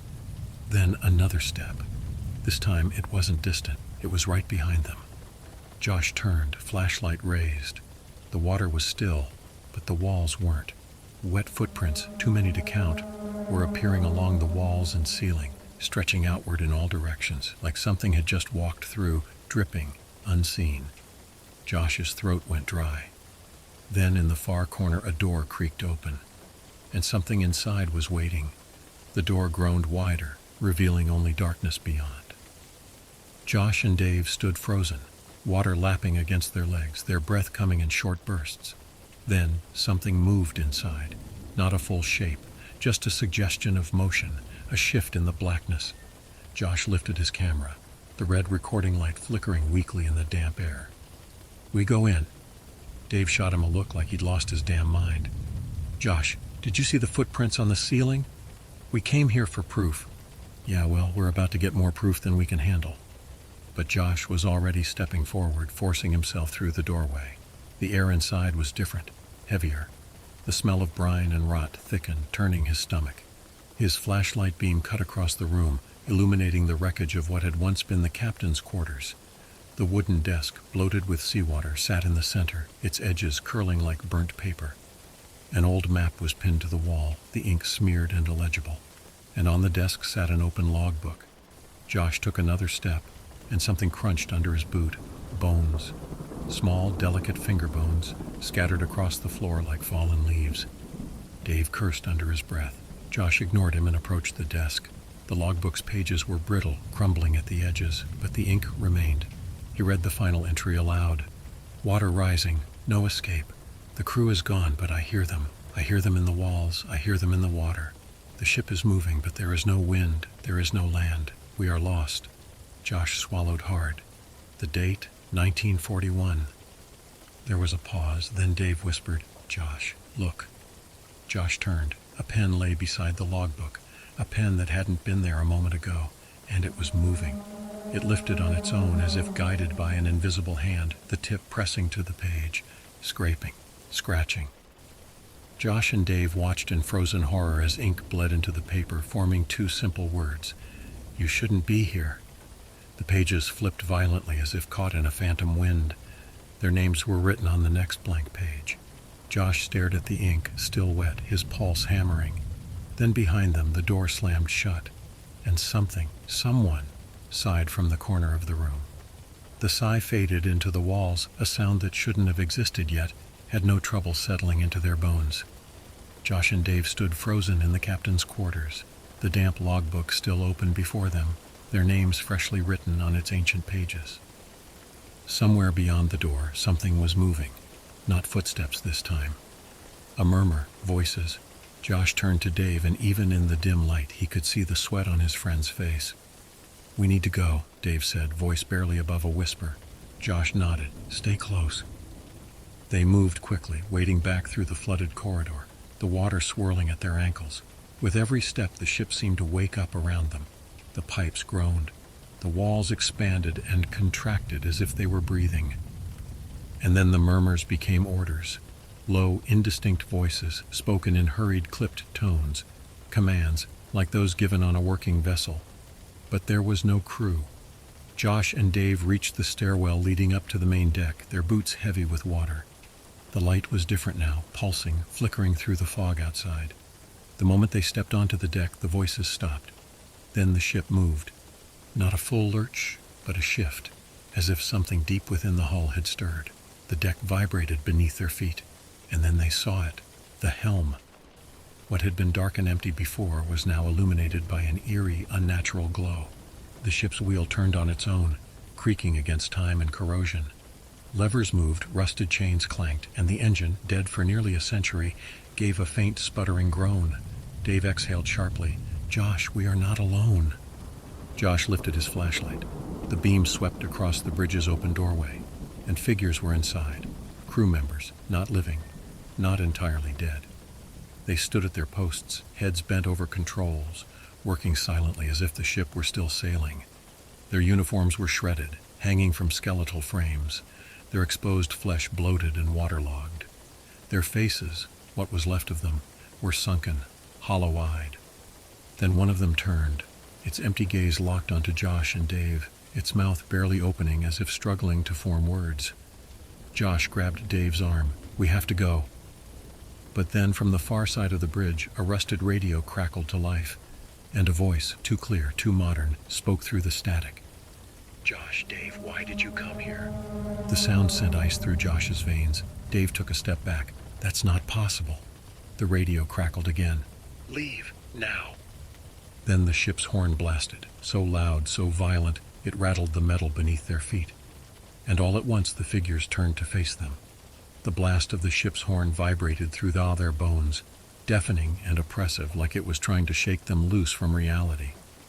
Josh stumbled back, ears ringing, eyes locked on the figures at the helm. They weren't moving. Not yet. Their hollow, waterlogged faces were turned toward him and Dave, but they stood eerily still, as if waiting. Then the radio crackled again, a burst of static followed by labored breathing. "Mayday, mayday, the ship is lost." The voice was ancient, distant, as if reaching them from another time. Dave sucked in a sharp breath. "Josh, that's a distress call." The radio whined, the dials rattling against rusted metal. "We are not alone. Repeat, we are not alone." The voice cut off, the static pulsing and shifting like something alive. And then, a new voice, crisp, clear, modern. "Josh, Dave." Josh's breath hitched. It knew their names. Dave's grip on the camera tightened. "Oh, hell no." The voice continued, calm and deliberate. "Why did you come here?" Then silence. Josh felt something cold curl around his stomach, twisting, pressing in against his ribs. This wasn't a recording. This wasn't a long-lost transmission trapped in the airwaves. Something here was speaking to them, something aware. The radio crackled once more. "Leave, now." Then the radio exploded, not just static, but a burst of sheer, deafening noise, like every signal in existence colliding at once. Sparks erupted from the console, and the entire ship lurched forward, metal groaning in protest. Josh and Dave were thrown off their feet. The figures at the helm still hadn't moved, but the ship was moving. Dave scrambled to his feet, pulling Josh up by the arm. "We need to get the hell out of here." Josh's pulse was hammering, his brain screaming at him to run, but his eyes flicked toward the control panel. The rusted, corroded levers were shifting on their own, pulling forward. The wheel turned slowly, guiding the ship, but to where? Josh didn't want to find out. They bolted from the bridge, their boots slamming against the deck. The fog had thickened, rolling in heavy waves across the ship, making the deck seem smaller, as if the ship was closing in on them. "Where's the damn ladder?" Dave barked, spinning in a panic. Josh shined his flashlight across the railing. The ladder was gone. Their way off the ship had vanished. Then through the fog, something slammed against the hull from the outside, a deep, powerful thud, then another. Dave turned toward the sound, dread thick in his voice. "Josh?" Josh followed his gaze toward the railing. The ocean wasn't empty anymore. Figures were standing on the water, and they were watching them. Josh couldn't breathe. The figures on the water weren't floating, they weren't swimming, they were standing, upright, motionless, their feet barely breaking the surface of the ocean. The fog curled around them, twisting in unnatural patterns, like the mist itself was alive and shifting between their legs. Their forms were indistinct at first, but as Josh's flashlight beam swept over them, details emerged. Tattered uniforms clung to bloated, waterlogged bodies. Their faces, where they had faces, were wrong. Their features washed out, hollow, as if seawater had eaten away at their flesh over decades. And their eyes were open. Empty sockets stared directly at Josh and Dave. They were waiting. The ship lurched again, its hull groaning like a wounded animal. The figure swayed slightly but did not move closer. Dave swallowed hard, his voice barely above a whisper. "Tell me you're seeing this." Josh nodded, gripping his flashlight so tightly his knuckles ached. "Yeah." The fog pulsed, rolling in heavier, thickening between them and the ocean, but the figures remained perfectly visible. Then something else shifted. The sky was wrong. Josh had to blink, shake his head. The stars. Where were the stars? The horizon, the coastline in the distance. It was gone. Instead, a storm was raging around them. Waves crashed against the ship, the wind howling, lightning splitting the darkness in sudden bursts of blue-white fury. Josh turned, expecting to feel the rain, but nothing touched his skin. His clothes were still dry. It wasn't real. The ship rocked violently, but not from the waves. It was something else, something pulling them, dragging them away from the shore.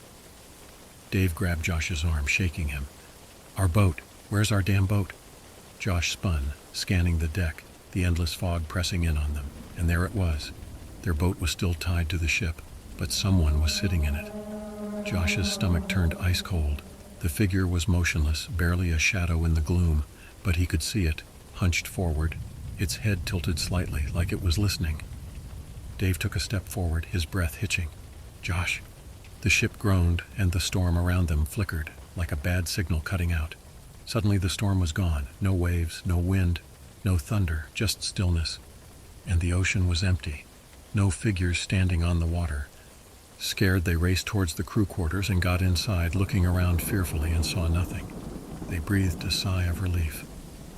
But when Josh turned back toward the porthole window, his blood ran cold. Wet handprints covered the glass. Large hands, small hands, too many to count. A breathy voice drifted from beneath one of the bunks in the crew's quarters. Lights out, and the door slammed shut. The door slammed shut, sealing them inside the crew's quarters. Josh spun, his flashlight beam flickering against the rusted metal walls. Dave was already grabbing the handle, yanking hard. It wouldn't budge. Something wanted them here. Josh's mind was still reeling from what they'd just seen, the figures standing on the water, the storm that wasn't real, the boat waiting for them but not empty, and now the handprints on the porthole.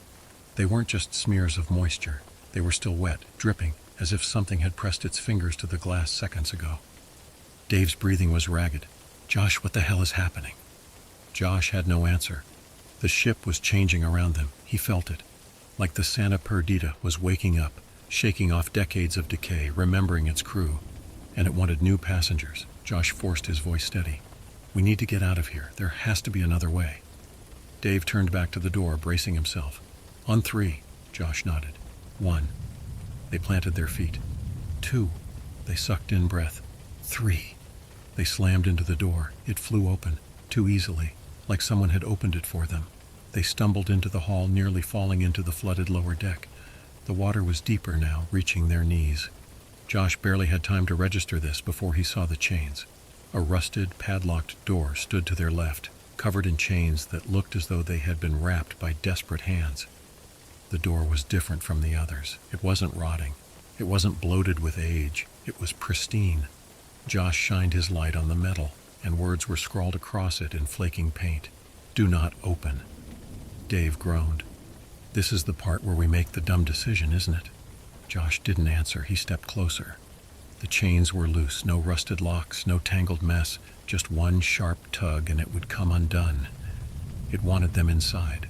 Josh hesitated. "We don't have to." The ship lurched. The metal beneath them shuddered, and something deep inside the hull let out a low, rumbling moan. The chains snapped apart. The door creaked open. Inside, the room was untouched. No rust, no decay. The walls were smooth metal, polished and gleaming. The air smelled different, dry, like a place that had never known the sea. And in the center of the room, on a raised pedestal, was an ancient coffin. Not just any coffin. It looked Egyptian, but older, much older. Josh's flashlight flickered as he stepped inside. Beside the coffin, a skeleton was slumped against the wall, fingers still clutching a journal. Dave whispered, "Josh, we shouldn't be here." But Josh was already reaching for the journal, and then the lid of the coffin shifted. Something inside had heard them. Josh froze. The lid of the coffin had moved, not from decay, not from the shifting of the ship. Something inside had stirred. A deep, slow groan seeped through the air. Not metal creaking, not the ship adjusting. This was breathing. Dave took a step back, eyes wide, his voice barely a whisper. "Josh, we need to leave."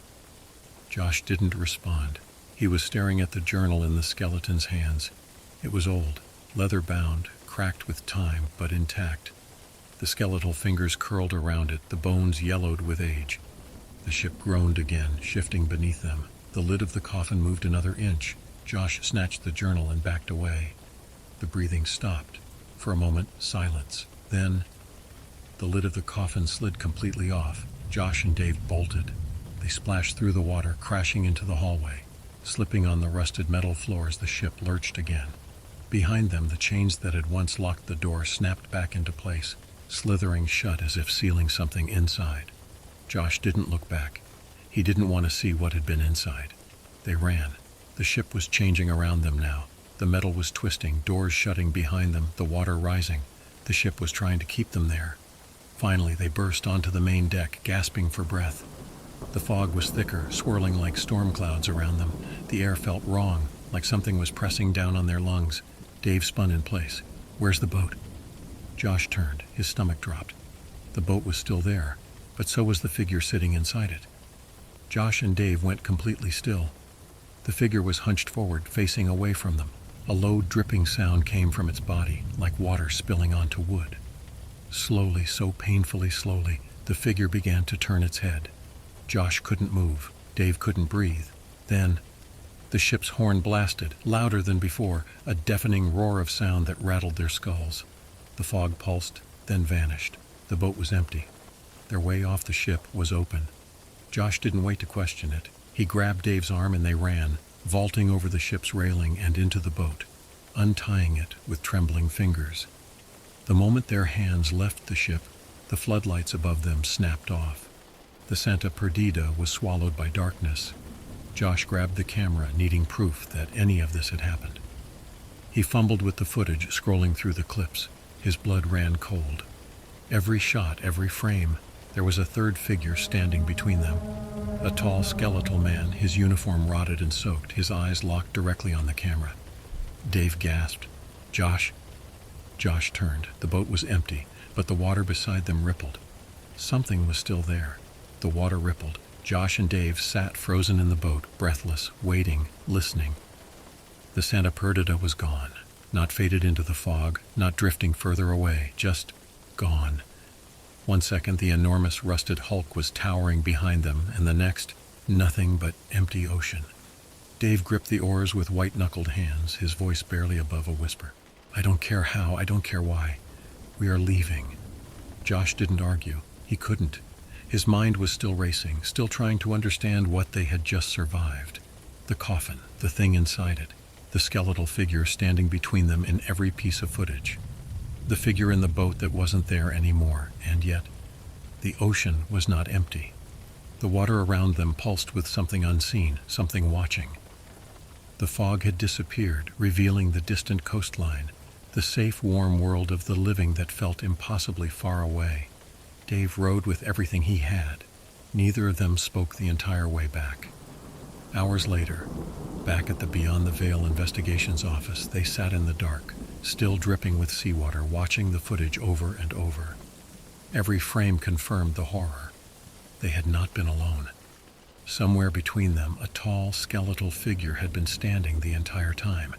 It had been watching, waiting, and at the very end of the final clip, as they escaped in the boat, something shifted in the water behind them. A long, bony hand had broken the surface, reaching upward, curling its fingers as if waving goodbye. Josh exhaled, rubbing his hands over his face. "We released something," he muttered. "That sarcophagus, that coffin wasn't supposed to be opened." Dave just stared at the screen, silent. The only sound in the room was the low hum of the computer and the faint ticking of the clock on the wall. Then the office phone rang. Josh and Dave both jumped. It was past midnight. No one called this late. Josh hesitated, then picked up the receiver. "Hello?" A long, rasping breath answered him. Then a voice. "Thank you." Josh's blood ran ice cold. The voice was deep, ancient, filled with something unnatural. The same voice from the radio, from the ship, from the thing they had freed. "Who is this?" Josh managed, throat dry. A low chuckle crackled through the line. Then the voice whispered almost playfully, "You set me free." The laugh that followed was inhuman, hollow, and filled with a cold, endless hunger. Then, the line went dead. Josh dropped the phone like it had burned him, his pulse hammering in his ears. Dave swallowed hard, staring at him. "Josh?" Josh didn't answer, because somewhere, outside in the darkness, something was laughing.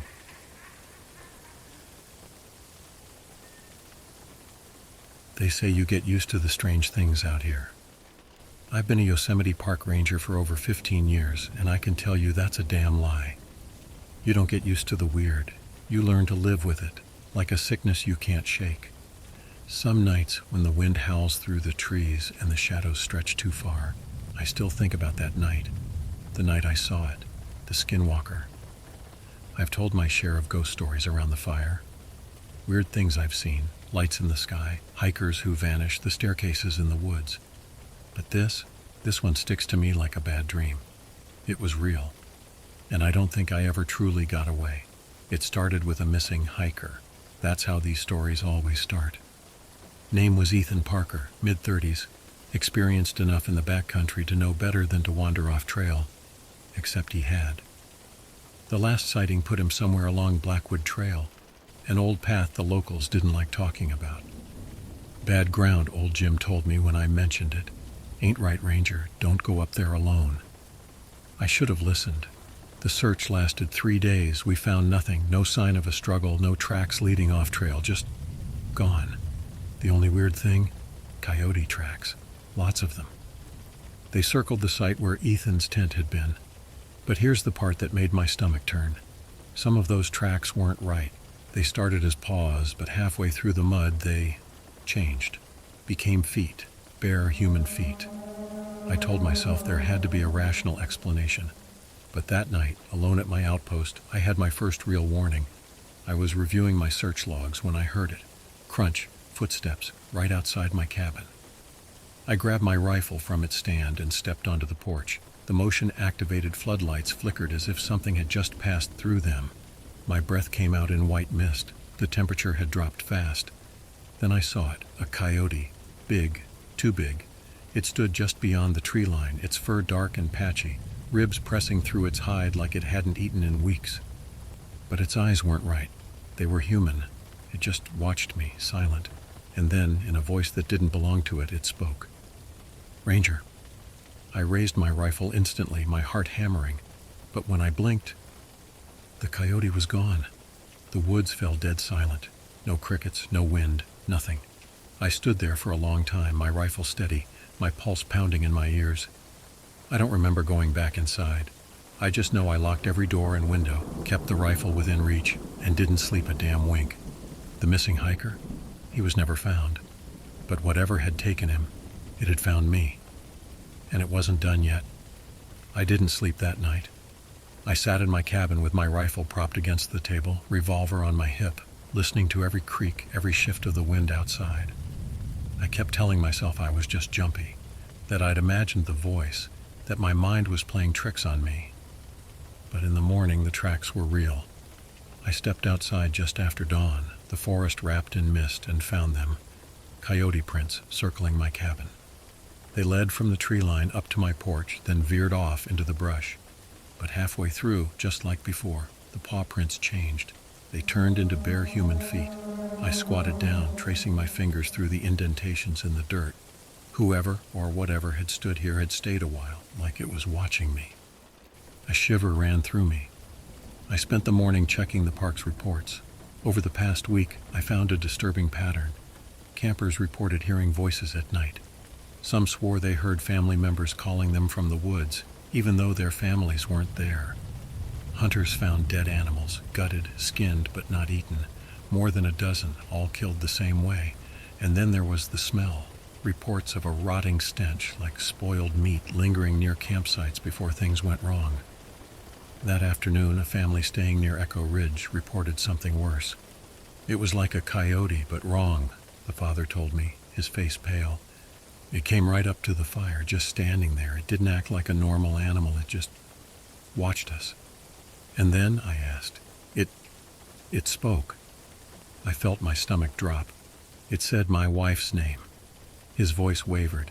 It sounded just like me. That was it. I grabbed my rifle and gear and headed out to Echo Ridge. By the time I reached the campsite, the sun was setting, washing the trees in gold and crimson. The family had already packed up and left. Smart. The site was empty, but I could still smell it, that rot. Something had been here, something that didn't belong. Then I saw it. Near the tree line, tangled in the undergrowth, was the half-eaten carcass of a deer. But this wasn't just a predator's kill. The ribcage was cracked open, the skin peeled back in ritualistic patterns. Worse, someone, or something, had carved symbols into the deer's hide. I didn't recognize the symbols, but my gut told me they meant something bad. The woods felt too quiet, pressing in on me like a held breath. And then I heard it. A rustling in the trees. Something moving, watching, waiting. I raised my rifle, my heart pounding. Whatever was out here wasn't just some predator. It was something older, darker, and it had noticed me. I stayed at the campsite until sundown, watching, waiting. The air had that charged stillness to it, the kind that makes a man's instincts flare up like a fresh wound.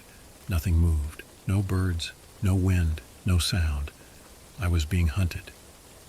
I knew better than to linger after dark, so I took the quickest route back toward my outpost, rifle ready, revolver on my hip. The whole time I felt something pacing me, moving just beyond my sight. I'd spent years tracking predators, mountain lions, bears, wolves, but this wasn't any animal I knew. By the time I reached the clearing near my cabin, the last sliver of daylight had bled out of the sky, leaving the woods a deep, suffocating black. My outpost lights flickered through the trees. Safety was right there. Then the smell hit me. Rot, blood, decay. Something dead was nearby, but I couldn't see it. I gripped my rifle tighter and scanned the trees. Nothing moved, but I could feel it, watching, waiting. I took a cautious step forward. Crack. Something moved behind me. I spun, my rifle already up, but there was nothing there, just empty, twisting trees. Then I saw it, just at the edge of my light, a figure crouched low, half hidden behind a tree, a shape that didn't look quite right. "Who's there?" I called, my voice steady. Silence. I took a step forward. The figure shifted, rising higher. Too high. A coyote, but wrong. Its limbs were too long, its body stretched, twisted. Its skin hung loose, as if something else was inside wearing it. Then it stood up. Not on 4 legs, on 2. I barely had time to process before it spoke. "Ranger Rick." My blood ran cold. It sounded just like me. I didn't think. I just fired. The rifle roared, kicking against my shoulder. The bullet hit center mass, a perfect shot, one that should have dropped a deer in its tracks. The thing staggered, but it didn't fall. It laughed, a wet, guttural sound that made my stomach turn. Then it moved, fast. I barely had time to yank my revolver before it lunged. I got off one shot, point blank to the chest, before it hit me. Everything went black. I don't know how long I was out. When I came to, the night was dead silent, the stars wheeling above me. My rifle lay a few feet away, my revolver in my grip, the hammer still smoking. The creature was gone, but my shoulder throbbed, and when I looked down, I saw it, a deep scratch across my arm, not from claws, from fingernails. Pain lanced through my arm as I forced myself upright. My head swam, vision blurred, but I gritted my teeth and checked my weapons. Rifle, loaded, revolver, 2 rounds left. My instincts screamed at me to move, to get back to my cabin. But as I staggered forward, I felt it. I wasn't alone. Somewhere in the trees, it was still watching me. I turned slowly, scanning the darkness. The moon cut pale streaks through the canopy, casting shadows that shifted and twisted, making it impossible to tell what was real. Then I saw them. Eyes, not the glowing yellow of an animal, but human eyes, too intelligent, gleaming in the dark. "Ranger Rick," it said, my own damn voice. A low, bubbling laugh followed. I didn't hesitate. I raised my rifle and fired. The muzzle flash lit up the trees for half a second, just long enough to see the thing's shape. It had been crouching, but now it was standing, tall, too tall. Its body was a mockery of human and animal, with patchy fur, twisted limbs, and a head that didn't belong to any living thing. The bullet hit. I saw it stagger back, but it didn't fall. I fired again. It screamed this time, but not in pain, in rage. Then it charged. I barely had time to throw myself aside before it hit the spot where I had just stood, dirt and leaves exploding into the air. I rolled onto one knee, bringing up my revolver. Too late. It was right in front of me. A long, gnarled hand, human but wrong, shot out, fingers curling like talons. I fired point blank into its chest. The force knocked it back, but the thing didn't fall. It just twisted, landing in a crouch, its head snapping toward me in a way no human head should move. For the first time, a real primal fear settled into my gut. This thing wasn't just fast. It wasn't just strong. It was playing with me. My revolver was empty now. My rifle was out of reach. I did the only thing I could. I ran. Not toward my outpost. I wasn't leading it home. Instead, I went deeper into the woods, heart hammering as I dodged between trees, barely keeping ahead of the thing tearing through the underbrush behind me. It was laughing again, a warbling, mocking sound that turned my blood ice cold. I wasn't hunting it anymore. It was hunting me. The forest closed in around me, the trees blurring past as I sprinted blindly through the dark. My boots pounded the earth, lungs burning, but I didn't dare stop, not with that thing behind me. It wasn't running like a man, it was moving like an animal, on all fours, then 2 legs, then back again. its twisted body crashing through the underbrush with unnatural speed. And worse, it was still laughing. The sound warped and distorted, shifting between my own voice and something else, something ancient and wrong. I ducked under a fallen log, sliding through the mud, and heard it land just behind me, snapping branches like a freight train through the trees. Too damn close. I veered right, spotting a rocky ridge ahead.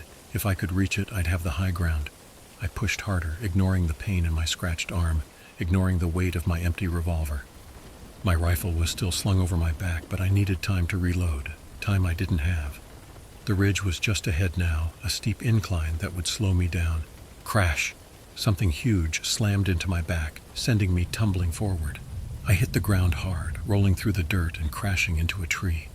My head spun, pain flaring through my ribs. I barely had time to react before it was on me.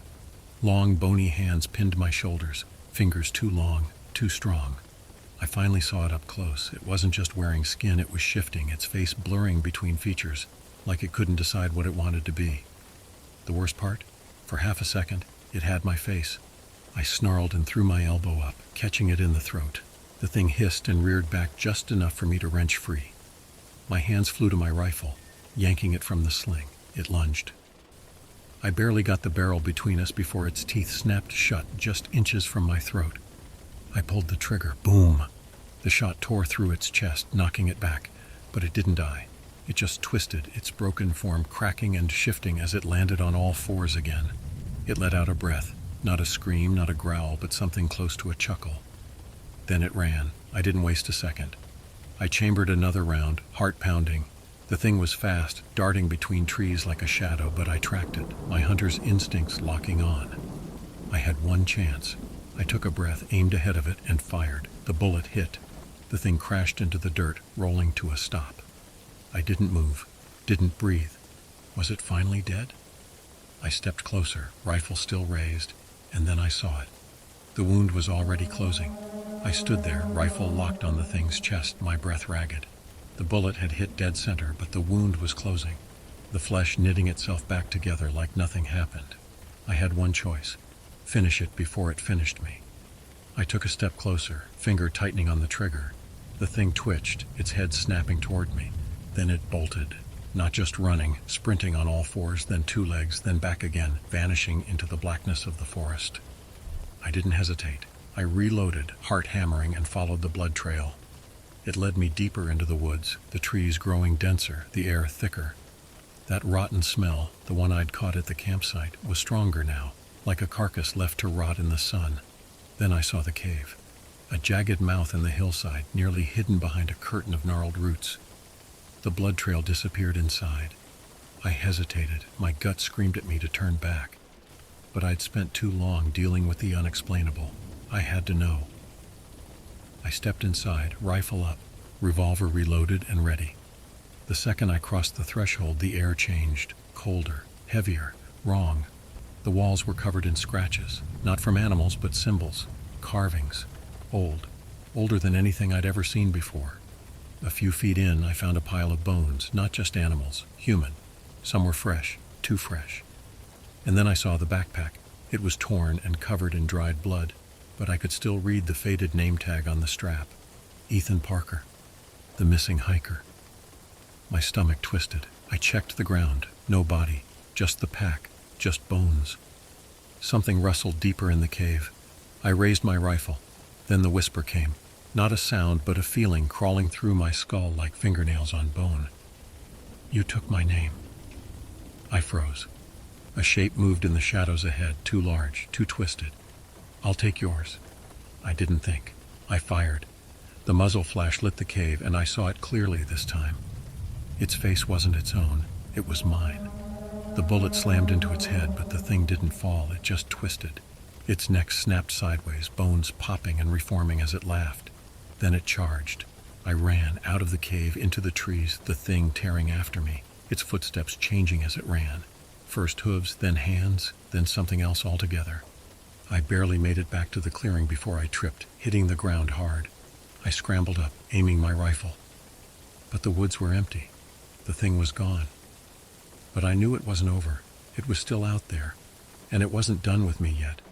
I stood there, Panting, sweating, my rifle still raised as the woods stretched out silent and empty before me. But I knew it was a lie. The thing was here, hiding in the trees, watching, waiting. I ejected the spent cartridge from my rifle and slammed another round in. My revolver sat heavy on my hip, and I forced myself to slow my breathing, to think like a hunter, because that's what I was now. Not a ranger, not a man lost in something he couldn't explain. A hunter, and I was going to kill this thing. I circled back toward my cabin, keeping low, rifle up. If I could lure it in, I could end this, for good. I didn't have to wait long. I had just reached the clearing when I saw it, standing on my porch. It looked human now. It had my face. It wasn't an exact copy. There was something wrong, something that made my stomach twist in ways I couldn't explain. The way the skin didn't sit right, the way the eyes glowed faintly, the way the mouth was too wide, the fingers too long. It smiled. "Ranger Rick." It sounded just like me. I fired instantly. The bullet tore through its chest, knocking it back into the cabin wall. I advanced fast, pumping another round into it, watching as the thing shuddered, its body convulsing. Then it laughed. Not just one voice, many. Like a dozen mouths all speaking at once, all mocking me. The thing moved fast, throwing itself off the porch, shifting as it hit the dirt. One second it was me, the next it was something else, all gnarled limbs and hollow eyes. I fired again, and again, and again. Each shot hit true. Each shot should have dropped it, but it just kept coming. I had one round left, one chance. It lunged. I whipped out my revolver, aiming for the one place I hadn't hit yet. The head. The thing was midair when I pulled the trigger. Bang! The bullet punched through its skull, shattering bone and flesh. The thing hit the ground hard, spasming, its limbs twitching unnaturally. Then, for the first time, it screamed. A sound that rattled my bones, that made the trees shudder, that sent something cold and awful slithering through my brain. I grabbed a flare from my belt and struck it to life, the red glow burning through the dark. I hurled it onto the thing's writhing body. The second the fire touched it, the screaming stopped. And then it burned. The flames roared high, eating through its shifting, unnatural flesh, twisting it into something black and broken. I watched until nothing remained but charred bones and curling smoke. And then, at last, the forest was silent again. I stood there, my chest heaving, the scent of burning flesh thick in the air. The fire crackled at my feet, eating through the last remnants of whatever the hell that thing was. For the first time in hours, maybe even days, the forest felt normal. The air was still heavy, but the feeling of something watching, something lurking just beyond sight, was gone. It was dead, or at least, I had to believe it was. I reloaded my rifle with shaking hands, holstered my revolver, and turned toward my cabin. My body ached, my arm still throbbed where the thing had scratched me, but I couldn't stop moving. Not yet. I needed to see the remains, to be sure. I approached the smoldering heap, my boots crunching through blackened bones. The thing had stopped shifting, stopped mocking me, but the skull remained intact, jaw twisted in a frozen, unnatural grin. I should have buried it or scattered the ashes, but something told me it wouldn't matter. The fire had done its job. I turned back toward my cabin, my eyes flicking to the ridge beyond the trees, where that damn cave sat like an open wound in the earth. I knew I couldn't leave it untouched, so I grabbed another flare, my spare fuel can, and headed back. It was a long walk, but when I reached the cave, the stench of death and rot was still there, hanging thick in the cold air. I could feel something lingering, something left behind. I doused the entrance in gasoline and lit the flare. The second I tossed it inside, the flames rushed up the walls, swallowing the carvings, the bones, the symbols scratched into the rock. A gust of wind howled through the trees, almost like a scream, and then silence. I stood there, watching the fire burn, waiting for something, anything, to push back against it. But nothing did. Whatever it was, whatever it had been, it was gone. I didn't sleep that night. I sat on my porch, rifle in my lap, eyes locked on the tree line. My radio crackled in the cabin, but I didn't turn it on. I just listened. For a long time there was nothing. No crunching leaves, no movement in the brush, no eyes in the dark. But I still didn't feel safe. Even as dawn crept through the trees, even as birds finally started to sing again, something in my gut twisted. I had killed it. I had burned its body, destroyed its lair, wiped out every trace, but something still felt wrong. I wasn't sure if it was just paranoia or if it was something else. The fire had burned away the body, the cave, and whatever dark history that thing had rooted in the park. But deep down, I knew it wasn't over. Not really. The feeling of being watched hadn't left me. I tried to tell myself it was just my mind playing tricks, that I was just rattled from the fight, the hunt, the kill. But instincts don't lie, and mine were screaming. Something was still out there. I spent the next few nights locked in my cabin, rifle always within reach, revolver on my hip even when I slept. I left the radio off, ignored calls from the other rangers, barely went out for patrols. And then the footprints came back. It had rained the night before. A heavy storm, the kind that should have washed away any trace of the past few days. But when I stepped onto my porch that morning, I saw them. Coyote tracks. They led from the tree line, circled the cabin, and then, just like before, shifted. By the time they reached my porch, the paw prints had turned to bare feet. And the worst part, they stopped right in front of my door. I felt the blood drain from my face as I stepped back inside, shutting the door behind me, locking it out of habit. But it was already too late. I checked the windows next. The fog had rolled in thick that morning, curling around the trees like long fingers, making it hard to see more than a few feet ahead. But I still saw it, a figure, standing at the edge of the woods. It wasn't moving, just watching.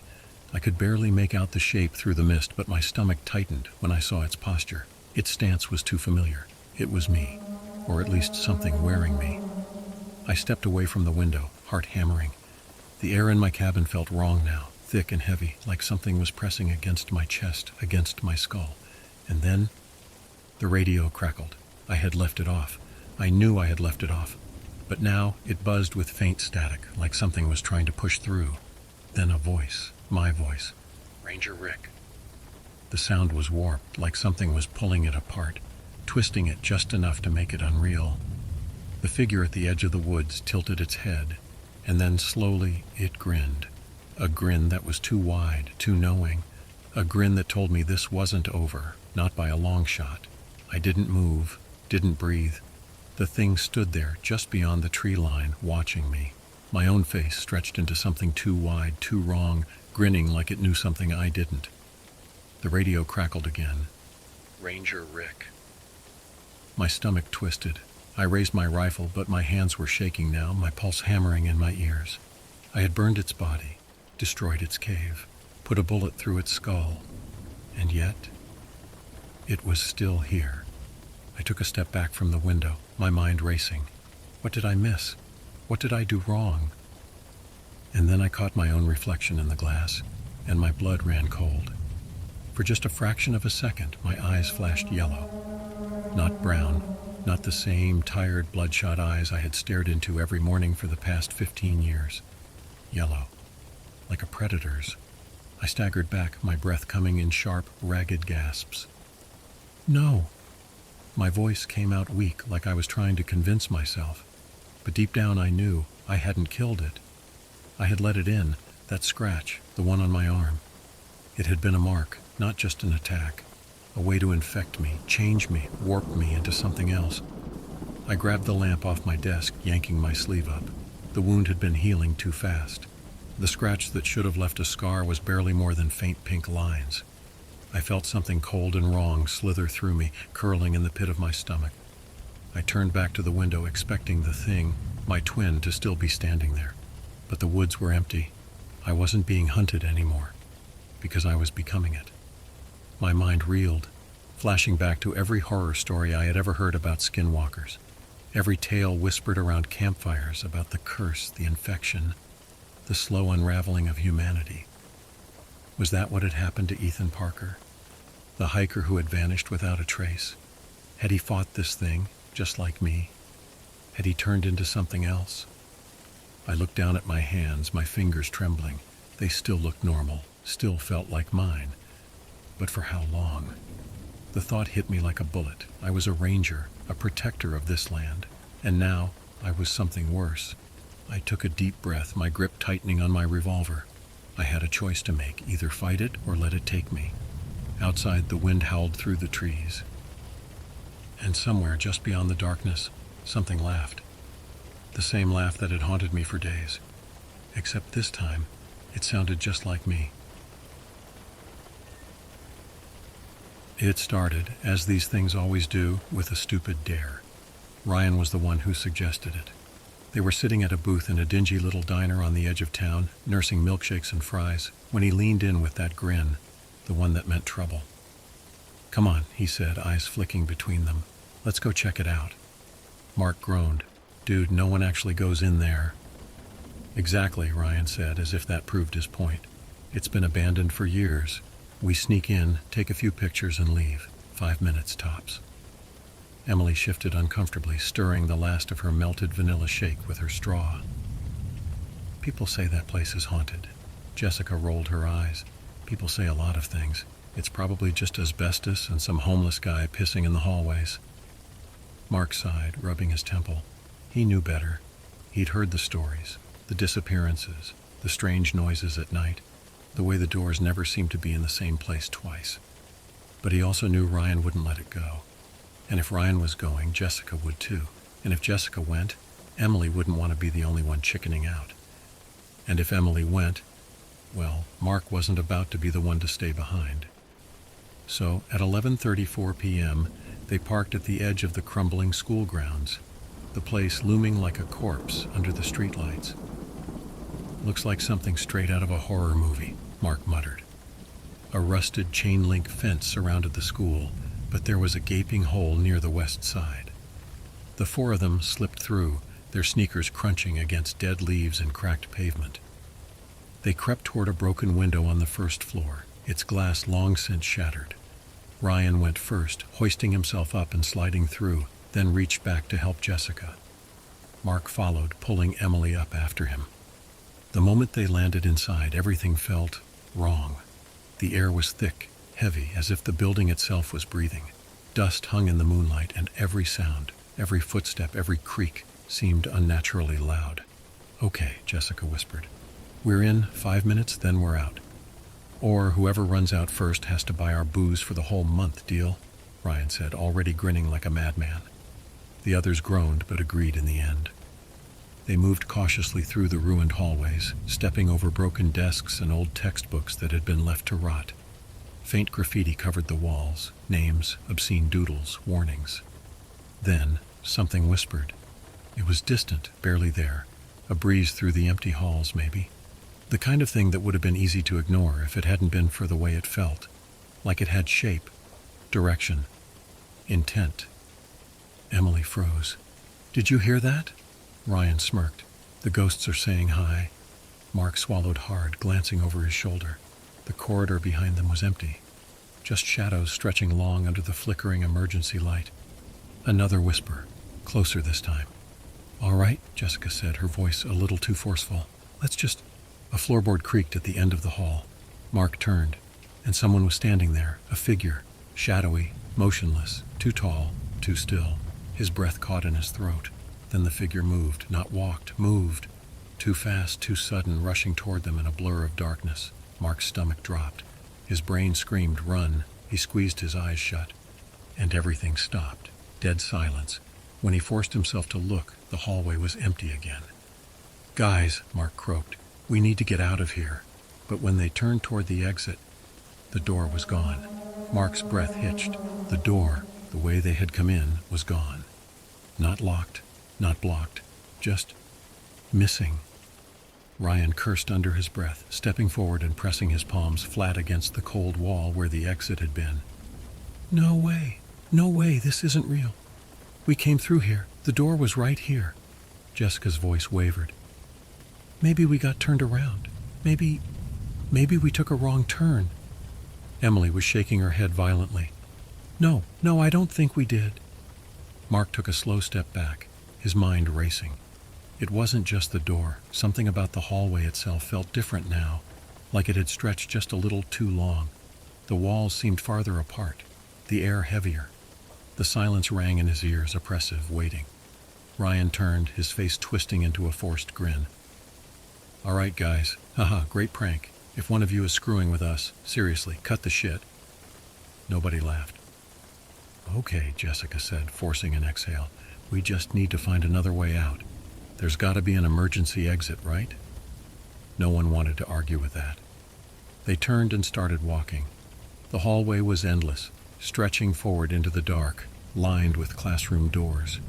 Some open, some barely hanging on their hinges. Mark's stomach clenched as something flickered in his peripheral vision. He turned his head, heart hammering. There was someone at the end of the hall, a shadowy figure still as a statue. No features, no eyes, just standing there, watching. Mark's throat went dry. Guys, don't look behind us. Ryan, of course, did exactly that, and then he froze. His entire body went rigid, his breath catching in his throat like he'd just seen something he wasn't supposed to. Jessica and Emily spun around, their sharp intakes of breath the only confirmation Mark needed. The figure was closer now, too close. Mark's instincts screamed at him to run, but his legs refused to move. Ryan's voice came out hoarse. We need to go, now. They turned on their heels and ran, boots slamming against the rotted tile, breath coming in short, panicked gasps. The hallway blurred past them, doors, desks, darkened windows. Then Jessica let out a sharp cry. Mark twisted to see her fall, tripping over the jagged remains of a broken desk leg. Ryan and Emily skidded to a stop, rushing to help her up.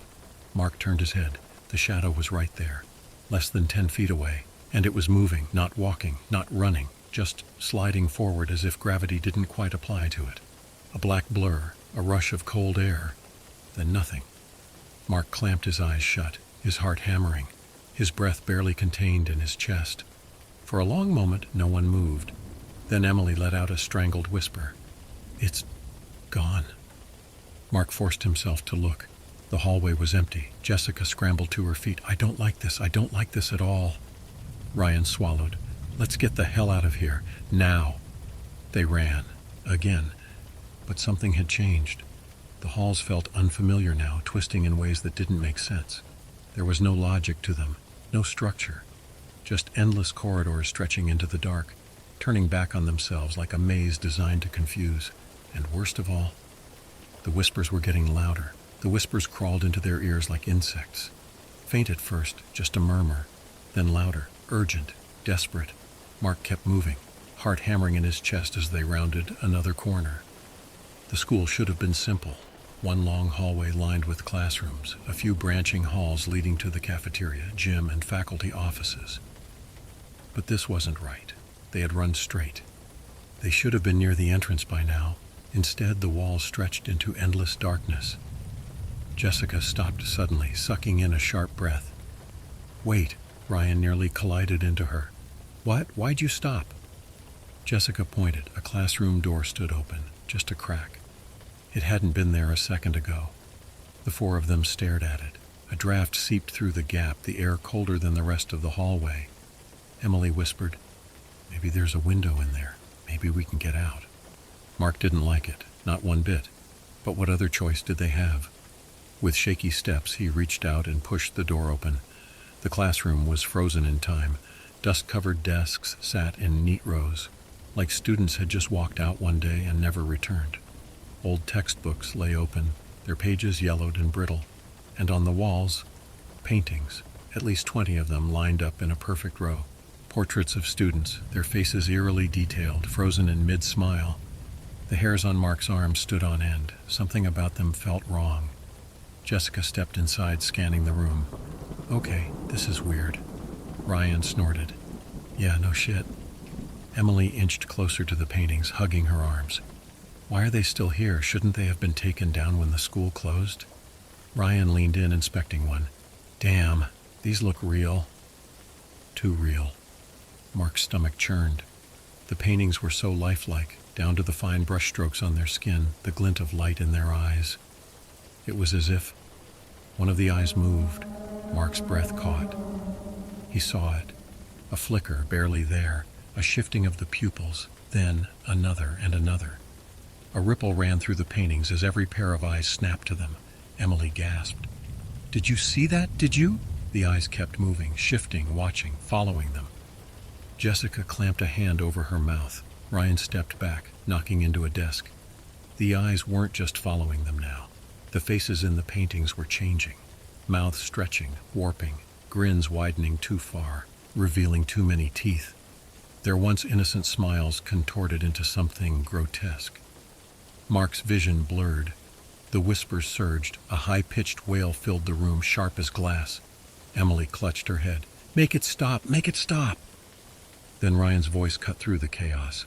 "Guys, look at this." Mark turned, pulse thrumming in his ears. Ryan was holding an old notebook, its cover cracked with age. He flipped to the last page. A half-finished test, its handwriting neat, until the last few lines. The words shifted into a frantic scrawl. "Don't look at them. They can only hurt you when you look at them. Don't look up. Don't look up." Silence fell. Emily's lip quivered. What does that mean?" Ryan exhaled. "I don't know, but I think we should—" A creaking sound above them. Mark's gut twisted with dread. He didn't want to look, but Ryan did. And when Ryan tilted his head back, he saw it. A grinning face pressed against the ceiling. Ryan made a horrible sound, a mix between a gasp and a strangled scream. Mark didn't want to look up. Didn't need to. He saw it reflected in Ryan's wide, horrified eyes. A face, grinning, its mouth too wide, lips stretched thin over jagged, irregular teeth. Its skin was gray, waxy, wrong. The eyes were black pits, but Mark swore they were watching, seeing. Ryan stumbled back, nearly tripping over a desk. His voice came out as a broken whisper. "Oh God, oh God, oh God." Jessica yanked him back, squeezing her eyes shut. "Don't look at it." Mark swallowed, his hands clenched into fists. "Don't look up." The words on the notebook burned in his brain. Emily was shaking beside him. I don't understand. What happens if we—" The whispers surged, flooding the air, wrapping around them like fingers against their throats. Mark clenched his jaw. "We need to get out of this room, now." Ryan's breath was ragged. "How? If we move, we might—" A soft thump echoed from above, like something had dropped down. Emily made a choking sound, gripping Mark's sleeve. The air had turned ice cold. Mark squeezed his eyes shut. "Don't open them. Don't open them." Their footsteps were unsteady as they moved toward the door, hands stretched blindly in front of them. Something shifted in the room, a scraping sound. The chairs, no, something else, something moving. Mark's heart hammered so hard he swore it was shaking his ribs. Jessica fumbled for the door handle. Come on, come on." Her fingers wrapped around it. She yanked. The door wouldn't budge. Ryan let out a shaky breath. "Oh, you have got to be kidding me," Emily whimpered. "Try again." Jessica pulled. The door groaned. The paintings laughed. A guttural, wet sound like choked giggles forcing their way through locked jaws. Mark squeezed his eyes shut harder. "Don't look, don't look." Jessica yanked with everything she had. The door burst open. They stumbled through the threshold, slamming it shut behind them. For a long moment, none of them spoke, just stood there, breathing like they had run a marathon. Then Ryan shuddered. "We are so beyond screwed." Jessica braced herself against the wall, her fingers trembling. "We need to get out of here, now." Mark nodded, rubbing a hand over his face. The air in the hallway was just as thick, just as wrong, but at least they weren't in there. Then Emily let out a soft, barely audible whisper. "Guys, the paintings?" Mark turned, and his stomach dropped, because the paintings were still watching. The door they had just slammed shut had a tiny, dust-covered window, and through it, a row of distorted faces peered out at them, grinning. Mark yanked his gaze away from the door, bile rising in his throat. They were still watching. The twisted faces, the grotesque smiles, pressed against the tiny window like animals in a cage. "Keep moving," Jessica whispered. Just don't look at them." Emily was shaking, her arms wrapped tightly around herself. I don't understand. What is this place? Why is it doing this?" Ryan ran a hand through his hair, eyes darting wildly. "I don't know, but I'm about 5 seconds from punching through a damn window and crawling out of here." Mark swallowed. "Let's find one first." They hurried down the hall, their footsteps echoing too loud in the stillness. The air was wrong here, too heavy, too full. The school was watching them. Jessica stopped abruptly at a half-open door. Restroom, she breathed. There's got to be a mirror in here. Mark hesitated. You sure that's a good idea? No, I'm not sure about anything, but we need to breathe for a second. No one argued. They stepped inside. The restroom was large, rows of stalls stretching out into the dark. The stench of old mildew clung to the air.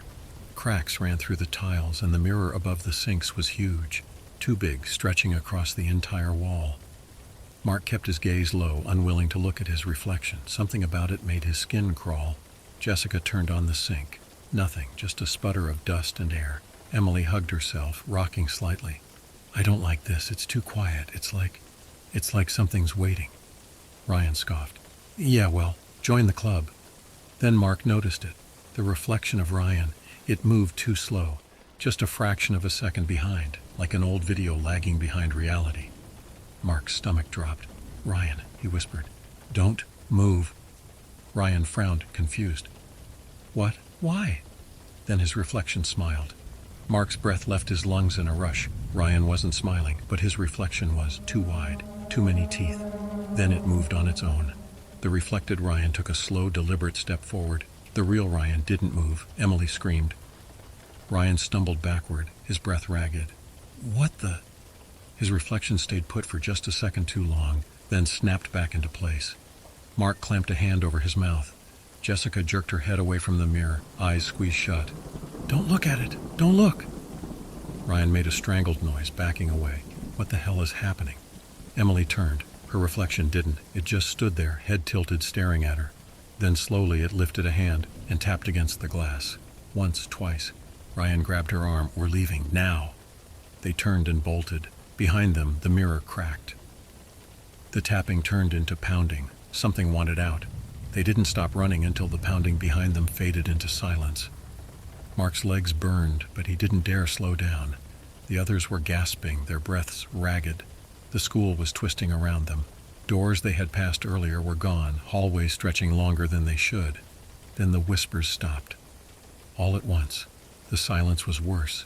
It pressed in on them, thick and suffocating. Ryan muttered, I hate this so much. Jessica grabbed his wrist, squeezing hard.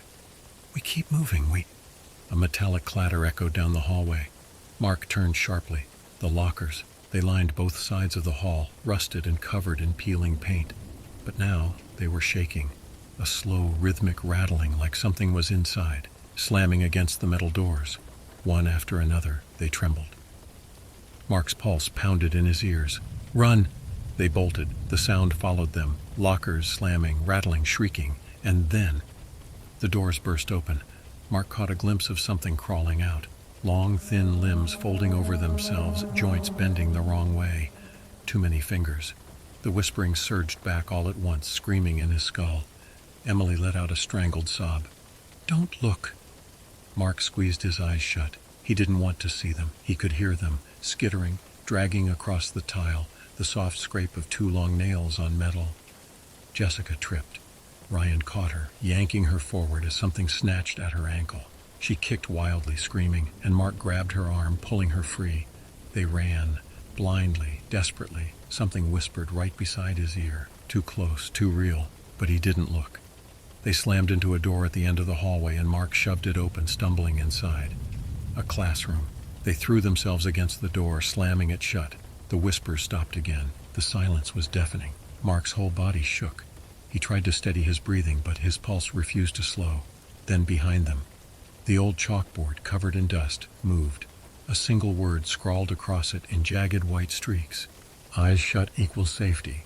Mark exhaled, chest tight. Jessica whispered, It can't hurt us unless we see it.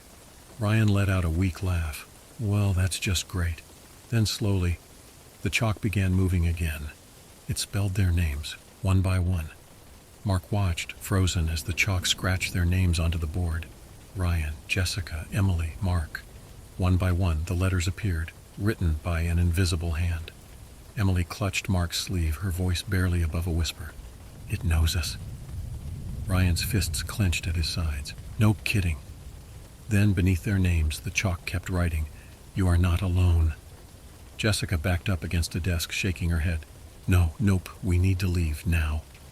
Ryan spun toward the door. And go where? right back into whatever the hell those things are? Mark wiped sweat from his brow. If we keep our eyes shut, they can't touch us. We just need to... The chalk scraped faster. New words appeared, jagged and frantic. One of you looked. Silence fell.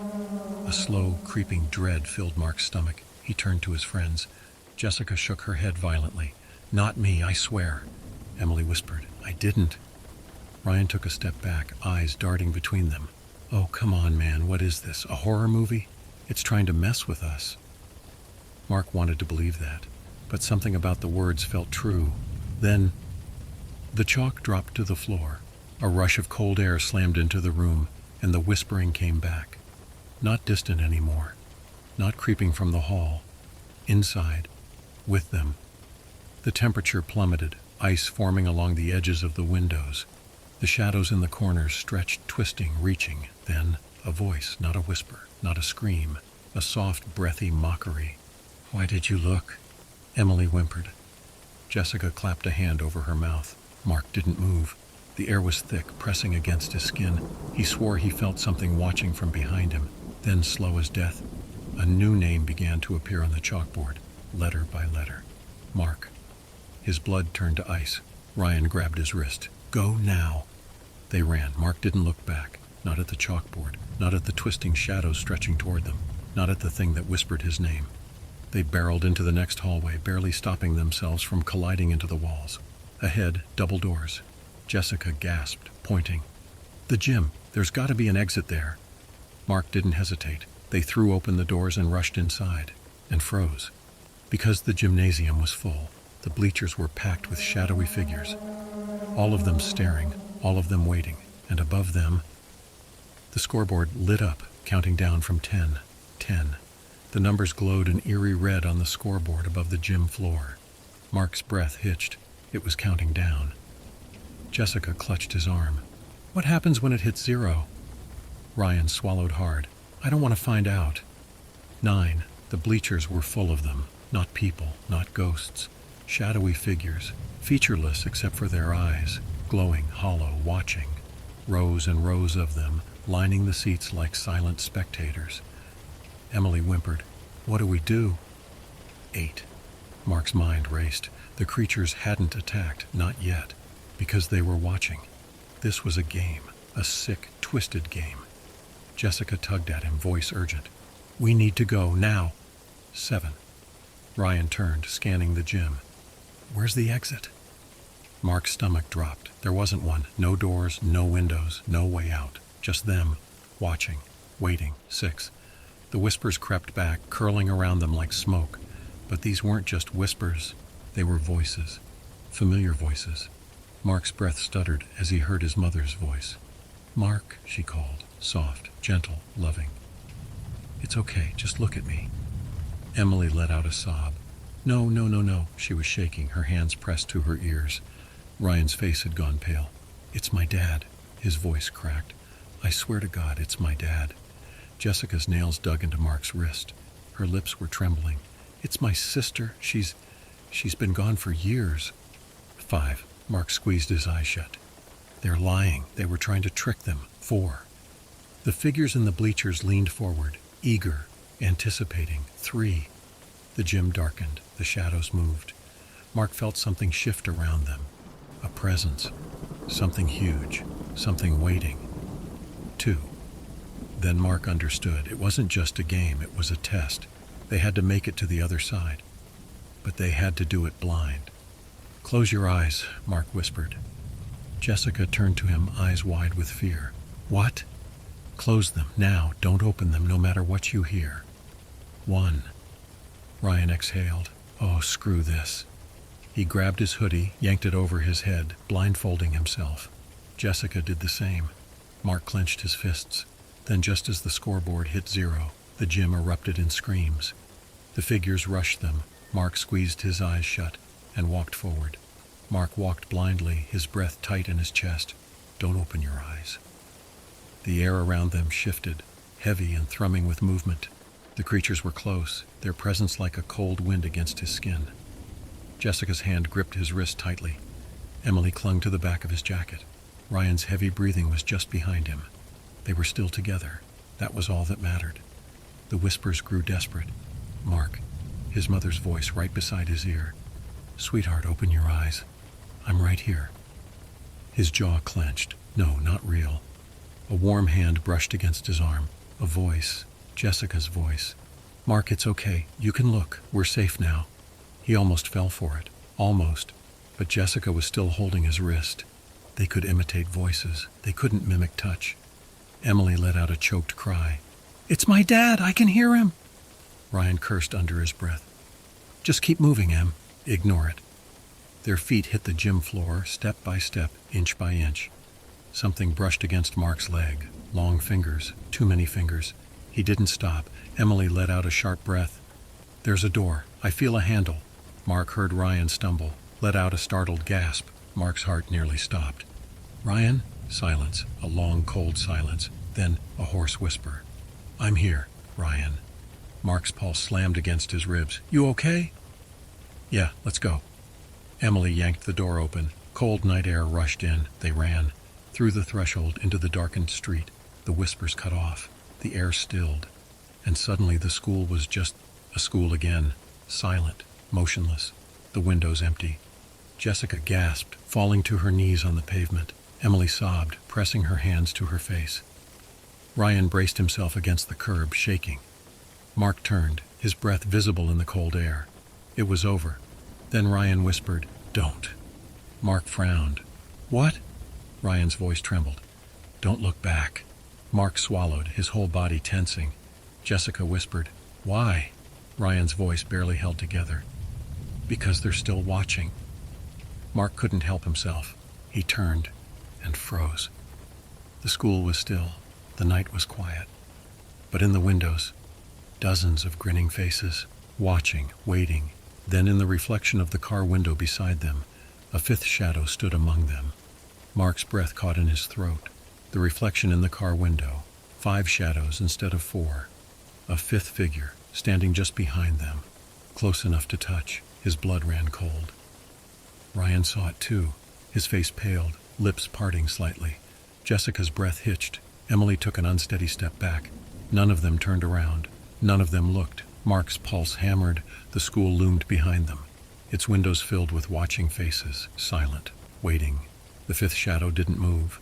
Ryan's voice was barely a whisper. We're not alone. Mark swallowed. I know. The reflection in the window tilted its head. A slow, unnatural movement, like it was studying them. Jessica squeezed her eyes shut. What do we do? Emily was shaking. I don't know. Then the reflection smiled. Not Ryan, not Jessica, not Emily, the thing. Its grin stretched impossibly wide, and then it lifted a hand and waved. Emily screamed. Ryan grabbed her, yanking her away from the car. Get in, now. Mark tore open the driver's door, hand shaking as he jammed the keys into the ignition. The car roared to life. Jessica threw herself into the passenger seat. Emily and Ryan tumbled into the back. Mark's foot slammed on the gas. The car lurched forward, tires screeched against pavement. He didn't look at the school, didn't look at the windows filled with grinning faces, didn't look at the thing standing behind them. He drove, fast. Streetlights blurred past. The school faded into the darkness behind them. The whispers were gone. Silence filled the car, thick and suffocating. Nobody spoke. Nobody dared. They didn't stop until they were miles away, pulling into an empty gas station parking lot. Only then did Mark let out a shuddering breath. His hands shook violently against the steering wheel. Jessica was hunched forward, face in her hands. Emily pressed her forehead against the window, staring blankly into the night. Ryan just sat there, staring straight ahead. Mark exhaled, voice hoarse. Did we make it? No one answered. Then, a quiet tap. Mark stiffened. The others froze. Slowly, almost against his will, Mark turned his head. The rearview mirror reflected the 4 of them, and behind them, a fifth shadow, still smiling.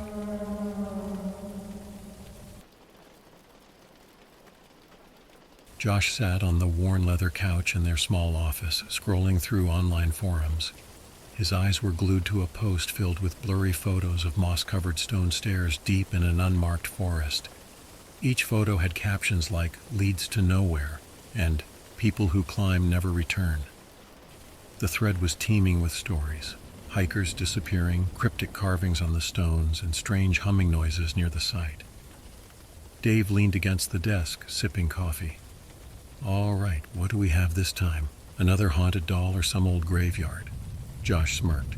Better. Stone stairs in the middle of nowhere. They don't lead to anything, but people swear they vanish after climbing them. There's this guy in one of the comments who said he heard screaming from the top. Dave raised an eyebrow, intrigued despite himself. Screaming stairs, huh? Sounds promising. Josh clicked open his notepad and began jotting down details. The coordinates are deep in the woods, past the hiking trails. Locals avoid the area entirely, and the stairs supposedly shift locations. Dave frowned. Shift? Like they move? Josh shrugged. That's what they say. Creepy enough for you? Dave sighed, already packing their cameras and gear. You know me. If it's weird, I'm in, but I swear if this turns into us chasing shadows again... Relax, Josh said, grinning. This could be big. First the mansion, now this. Beyond the Veil Investigations is on a roll. They spent the next hour packing equipment, cameras, flashlights, EMF detectors, and a portable recorder. Josh double-checked their supplies, adding extra batteries and a couple of water bottles. Last thing we need is to get lost and run out of juice. By mid-afternoon, they were driving down a dusty back road, the trees on either side growing denser the farther they went. The GPS signal flickered, and Josh switched to the handwritten directions he'd copied from the forum. This is starting to look like the setup for every bad horror movie, Dave muttered, steering around a pothole. Which is why people love it, Josh replied, scanning the tree line. Urban legends like this always have some grain of truth. We just need to find it. The road ended abruptly at a weathered wooden sign that read, "No entry beyond this point." Beyond it, a narrow trail disappeared into the thick woods. This is it, Josh said, grabbing his gear. Time to see if these stairs live up to the hype. Dave sighed, slinging his backpack over his shoulder. Let's hope they're just stairs. As they stepped onto the trail, the forest seemed to swallow them whole. The forest was dense and overgrown, the trail barely visible beneath layers of fallen leaves and gnarled roots. Josh and Dave trudged forward, their boots crunching softly against the uneven ground. The deeper they ventured, the quieter the forest became. Birds stopped chirping, and the wind seemed to hold its breath. You notice how quiet it is? Dave asked, glancing around. Josh nodded, gripping his flashlight tighter despite the fading daylight. Yeah, it's off. Feels like the woods don't want us here. They pressed on, the air growing cooler with each step. After nearly an hour of hiking, Josh stopped abruptly, holding up his hand. Do you see that? He whispered, pointing ahead. Through the tangled undergrowth, a shape emerged, rectangular and unnaturally straight against the chaos of the forest. As they drew closer, the object revealed itself. A moss-covered stone staircase, rising out of the ground and disappearing into the air. It was about 20 steps high, weathered and cracked, yet somehow still standing. There it is, Josh murmured, pulling out his camera. He started filming, his voice steady but tinged with unease. We've found the stairs. They matched the descriptions, stone, ancient, and leading to nowhere. Dave circled the structure cautiously, his eyes scanning the surrounding area. It looks wrong, he said, like it doesn't belong here. Josh moved closer, inspecting the stones. Strange symbols were etched into the sides, barely visible beneath the moss and grime. They were intricate and geometric, patterns that seemed to shift if he stared at them too long. Look at this, Josh said, pointing to the carvings. These symbols aren't random, they're deliberate. Dave leaned in, his brow furrowed. Runes, ritual markings, whatever they are, someone put them here for a reason. The air around the stairs felt heavy, almost electric. Josh reached out to touch the stone, but Dave grabbed his wrist. Don't, he said sharply. We don't know what this thing is. Josh hesitated, then lowered his hand. Fair point. They set up their equipment, placing a camera on a tripod to capture the entire staircase. As Josh adjusted the angle, a faint sound reached their ears. Footsteps, faint and distant, coming from somewhere deeper in the forest. You hear that? Dave whispered. Josh froze, his head snapping toward the sound. The footsteps grew louder, steady and deliberate. But there was no visible source. The forest around them remained still, the shadows between the trees growing darker. "Maybe it's a hiker," Josh suggested, though he didn't sound convinced. Dave shook his head. "No one else would come out here." The sound stopped abruptly, leaving an unnatural silence in its wake. Josh and Dave exchanged uneasy glances, their earlier confidence starting to waver. "Let's pack up and come back in the morning," Dave said. Josh hesitated. "No, we stay. Whatever's happening here, it's happening at night." Dave sighed heavily but didn't argue. As the sun dipped below the horizon, the forest plunged into darkness, and the stairs loomed ominously before them. Night descended quickly, wrapping the forest in an oppressive darkness that seemed thicker than it should have been. Josh and Dave huddled near their equipment, their flashlights casting narrow beams of light that barely pushed back against the shadows. "Tell me again why we're staying out here," Dave muttered, fiddling with the settings on a handheld recorder. His voice was strained, his usual bravado clearly eroding. "Because this is when things happen," Josh replied, his camera pointed at the stairs. "We came here to find the truth, and I'm not leaving without something to show for it." Dave opened his mouth to respond, but a sound from deeper in the woods stopped him cold. It was faint at first, a rhythmic murmur that grew steadily louder, chanting. Low and guttural, the voices seemed to vibrate through the air, the words incomprehensible but laden with intent. Josh turned off his flashlight and motioned for Dave to do the same. They crouched behind a cluster of bushes, the darkness enveloping them completely. The chanting grew louder, accompanied by the faint glow of lanterns bobbing through the trees. "Do you see that?" Dave whispered, his voice barely audible. Josh nodded, his heart pounding. A group of figures emerged from the shadows, cloaked in long dark robes. Each carried a lantern that emitted an unnatural, flickering light, casting elongated shadows that danced across the forest floor.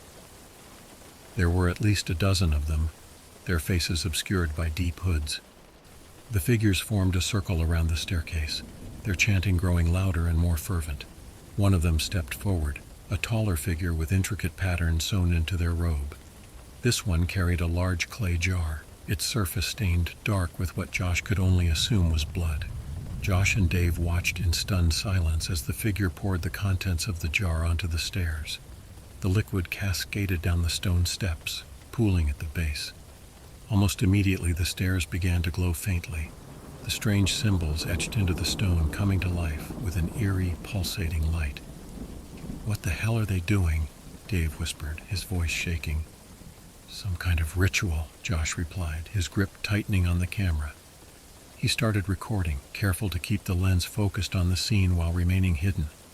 The chanting reached a crescendo, and the robed figures dropped to their knees, bowing deeply before the glowing staircase. The tall figure turned toward the forest, their hooded heads scanning the trees. Josh's stomach dropped as the figure raised a hand and pointed directly at them. "It's your turn to climb," the figure said, their voice echoing unnaturally. Before they could react, the cult surged toward them, their lanterns casting grotesque shadows as they closed the distance. Josh and Dave scrambled to their feet, but it was too late. Hands grabbed at their arms, dragging them toward the glowing stairs. "Let us go," Dave shouted, struggling against their captors. The tall figure stepped closer, their face still hidden in shadow. "You were chosen," they said, their voice calm but commanding. "The stairs demand your passage." Josh and Dave exchanged panicked glances as they were forced to the base of the stairs. The glowing light intensified, illuminating the night as the chanting resumed, louder and more fervent than before. Josh's heart pounded as the cult members tightened their grip, dragging him and Dave closer to the glowing stairs. The light pulsed in time with the rhythmic chanting, casting eerie patterns across the forest. The air around them felt alive, crackling with an energy that made Josh's skin crawl. "Let us go," Dave yelled, thrashing against the hands holding him. But the robed figures were unnaturally strong, their grip unyielding. Josh twisted his head, desperately searching for a way out, but the circle of cultists was impenetrable. The tall figure in the intricately patterned robe stepped forward, their face hidden deep within the hood. They raised a hand, and the chanting abruptly ceased. "The stairs have chosen," the figure said, their voice low and resonant. It seemed to echo unnaturally as though coming from all directions at once. "You will ascend as it has been foretold." Josh tried to speak, to reason with them, but his words came out in a panicked jumble. We're not part of this, we just..." The tall figure tilted their head as if studying him. "The stairs care not for your intentions. They demand passage." Dave turned to Josh, his eyes wide with terror. "Josh, what do we do?" Josh didn't have an answer. His mind raced, but no plan presented itself. The cult members forced them forward, their boots scraping against the moss-covered ground. As they reached the base of the stairs, the symbols etched into the stone flared brighter, bathing the forest in an otherworldly glow. The tall figure raised their arms, addressing the group. "Blood has been spilled. The way is open. Let them ascend." The cult members released their grip, but the message was clear. There was no escape. The circle of robed figures closed around the staircase, their hoods turning toward Josh and Dave in unison. "We have to do it," Josh whispered, his voice trembling. "If we don't, they'll kill us," Dave finished, his face pale. With no other choice, Josh placed a hesitant foot on the first step. The stone was warm beneath his boot, almost pulsing as if alive. Dave followed, his movements stiff with fear. As they climbed, the air grew thicker, pressing down on them like an invisible weight. The chanting resumed, louder now, filling the forest with an unsettling harmony. Each step they took made the light intensify, and the energy around them seemed to hum with anticipation. By the time they reached the top, the glow was blinding. Josh shielded his eyes, but the light seemed to seep through his eyelids, burning into his vision. The air vibrated violently, and a deafening roar filled his ears. Then everything went black. When Josh opened his eyes, he wasn't in the forest anymore. The ground beneath him was smooth and cold, and the air smelled of something metallic and unfamiliar. He turned his head slowly, his heart sinking as he took in the surreal landscape before him. "Dave," he whispered, his voice shaking. "Where are we?" Dave sat up beside him, his face etched with fear. "I don't know, but I think we're not on Earth anymore." They both turned toward the staircase they'd climbed, but it wasn't the same. The steps now led up to an enormous, shimmering barrier that pulsed with light. Beyond it, shadowy shapes moved, their forms tall and impossibly thin. And they were watching. The air was thick and suffocating, each breath tasting of metal and ozone. Josh staggered to his feet, the alien ground beneath him shifting subtly as though alive. It was smooth and black, shimmering faintly like glass but unnervingly pliable underfoot.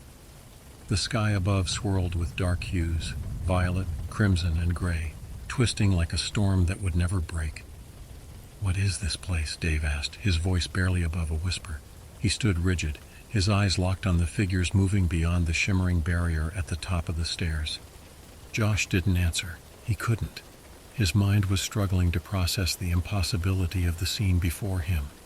The tall, inhuman shapes loomed in the distance, their forms vaguely humanoid but unnervingly wrong. Their limbs were elongated, bending at unnatural angles as they moved with a fluid, almost predatory grace. Then there was the sound, low and guttural, like a deep hum that vibrated through the air and into their bones. It wasn't just noise. It felt purposeful, like the beings were communicating in a way humans couldn't fully comprehend. "We need to get out of here," Dave said, his voice trembling. "Josh, the stairs. Where are the stairs?" Josh turned toward where they'd come from, his stomach sinking. The staircase was there, but it had changed. The steps now led up to the barrier, and the symbols on the stone pulsed with a faint, sickly green light. The air around it shimmered, like heat waves rising from asphalt. Josh reached out instinctively, but as his hand neared the barrier, a sharp jolt of energy shot through him, sending him stumbling backward. "We can't go back," he said, panic creeping into his voice. "It won't let us through." Dave's breathing quickened. "What do you mean it won't let us through? This is how we got here." Josh shook his head, his mind racing. "The barrier. It's blocking us. There's got to be another way." A loud echoing crack split the air, freezing them both in place. One of the shadowy shapes turned, its hollow face, or what passed for a face, fixed on them. It began to move, gliding toward them with a deliberate slowness that was somehow more terrifying than if it had charged. "Run," Josh said, grabbing Dave's arm. They sprinted across the alien terrain, the ground shifting beneath their feet as if trying to slow them down. Behind them, the shape picked up speed, its long limbs moving in jerky, unnatural motions.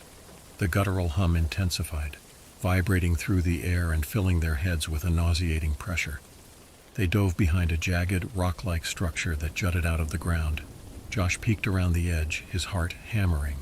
The shadowy figure had stopped, its head tilted as if listening. It moved slowly, scanning the area with a predatory precision. "What do we do?" Dave whispered, clutching at his knees as he tried to catch his breath. Josh's mind raced, his instincts screaming at him to stay quiet. "We hide," he said finally, "and we figure out how to get through that barrier." Dave looked at him, his eyes filled with desperation. "What if we can't?" Josh didn't answer. He didn't want to think about that. From their hiding spot, they watched as more of the shadowy shapes began to gather in the distance, and beyond them, towering over everything, was something far larger. Its silhouette was monstrous, barely distinguishable in the swirling sky, but its presence was palpable, a weight pressing down on them from miles away. Josh clenched his fists. "We'll find a way," he said, more to himself than to Dave. "We have to." Josh and Dave crouched low behind the jagged rock formation, their breaths shallow as they watched the shadowy figure scan the landscape. Its movements were unnervingly deliberate, its elongated limbs twitching slightly as it glided forward. The guttural hum that accompanied it grew louder, reverberating through the air like a pulse. "Don't move," Josh whispered, barely audible. He pressed his back against the rock, gripping Dave's arm tightly. "It's looking for us." Dave nodded, his eyes wide and his face pale. He clutched at his camera like a lifeline, though its blinking light was now a liability. He quickly turned it off, plunging them further into the oppressive darkness of the alien landscape. The figure paused, its head, or what passed for one, tilting toward their hiding spot. Josh held his breath, his entire body tense. The creature emitted a low, rumbling sound, and for a terrifying moment it began to move closer. Josh's mind raced. Every instinct screamed at him to run, but he knew it would be pointless. The thing was faster, and this wasn't Earth. He didn't understand the rules here, only that the creatures played by them. The shadowy figure suddenly stopped, turning its attention to a distant point. Josh risked a glance and saw another shape, smaller, gliding toward the shimmering barrier surrounding the staircase. The figure held a small, glowing metallic orb in its spindly hands. "Do you see that?" Josh whispered, nudging Dave. Dave peeked over the rock, his brow furrowing. "What's it doing?" The smaller figure approached the barrier, holding the orb high. As it stepped forward, the shimmering wall parted like water, allowing the figure to pass through. The orb's glow intensified as the barrier sealed itself behind the creature. Josh's breath caught. "That's it," he said, his voice trembling with equal parts fear and hope. "The orb, it's how they're getting through." Dave stared at him, his expression a mix of disbelief and dread. "You're saying we need to steal one of those things?" Josh nodded, his eyes fixed on the orbs. "If we don't, we're stuck here. That's the key." Another shadowy shape moved in the distance, this one holding an orb as well. The two creatures passed by each other, seemingly unaware of Josh and Dave's presence. Josh's stomach twisted as he realized how close they were to the beings, yet they hadn't been detected, yet. "We need a plan," Dave said, his voice low but urgent. "We can't just grab one and hope for the best." Josh nodded, his mind working furiously. "They're not omniscient," he said, watching the creatures carefully. "They rely on movement and sound. If we're fast and quiet, we might have a chance." Dave swallowed hard. "And if we don't?" Josh's face was grim. "Then we die here." The shadowy figure closest to them began moving again, its orb faintly illuminating the ground as it glided away from the barrier. Josh felt his pulse quicken. This was their chance.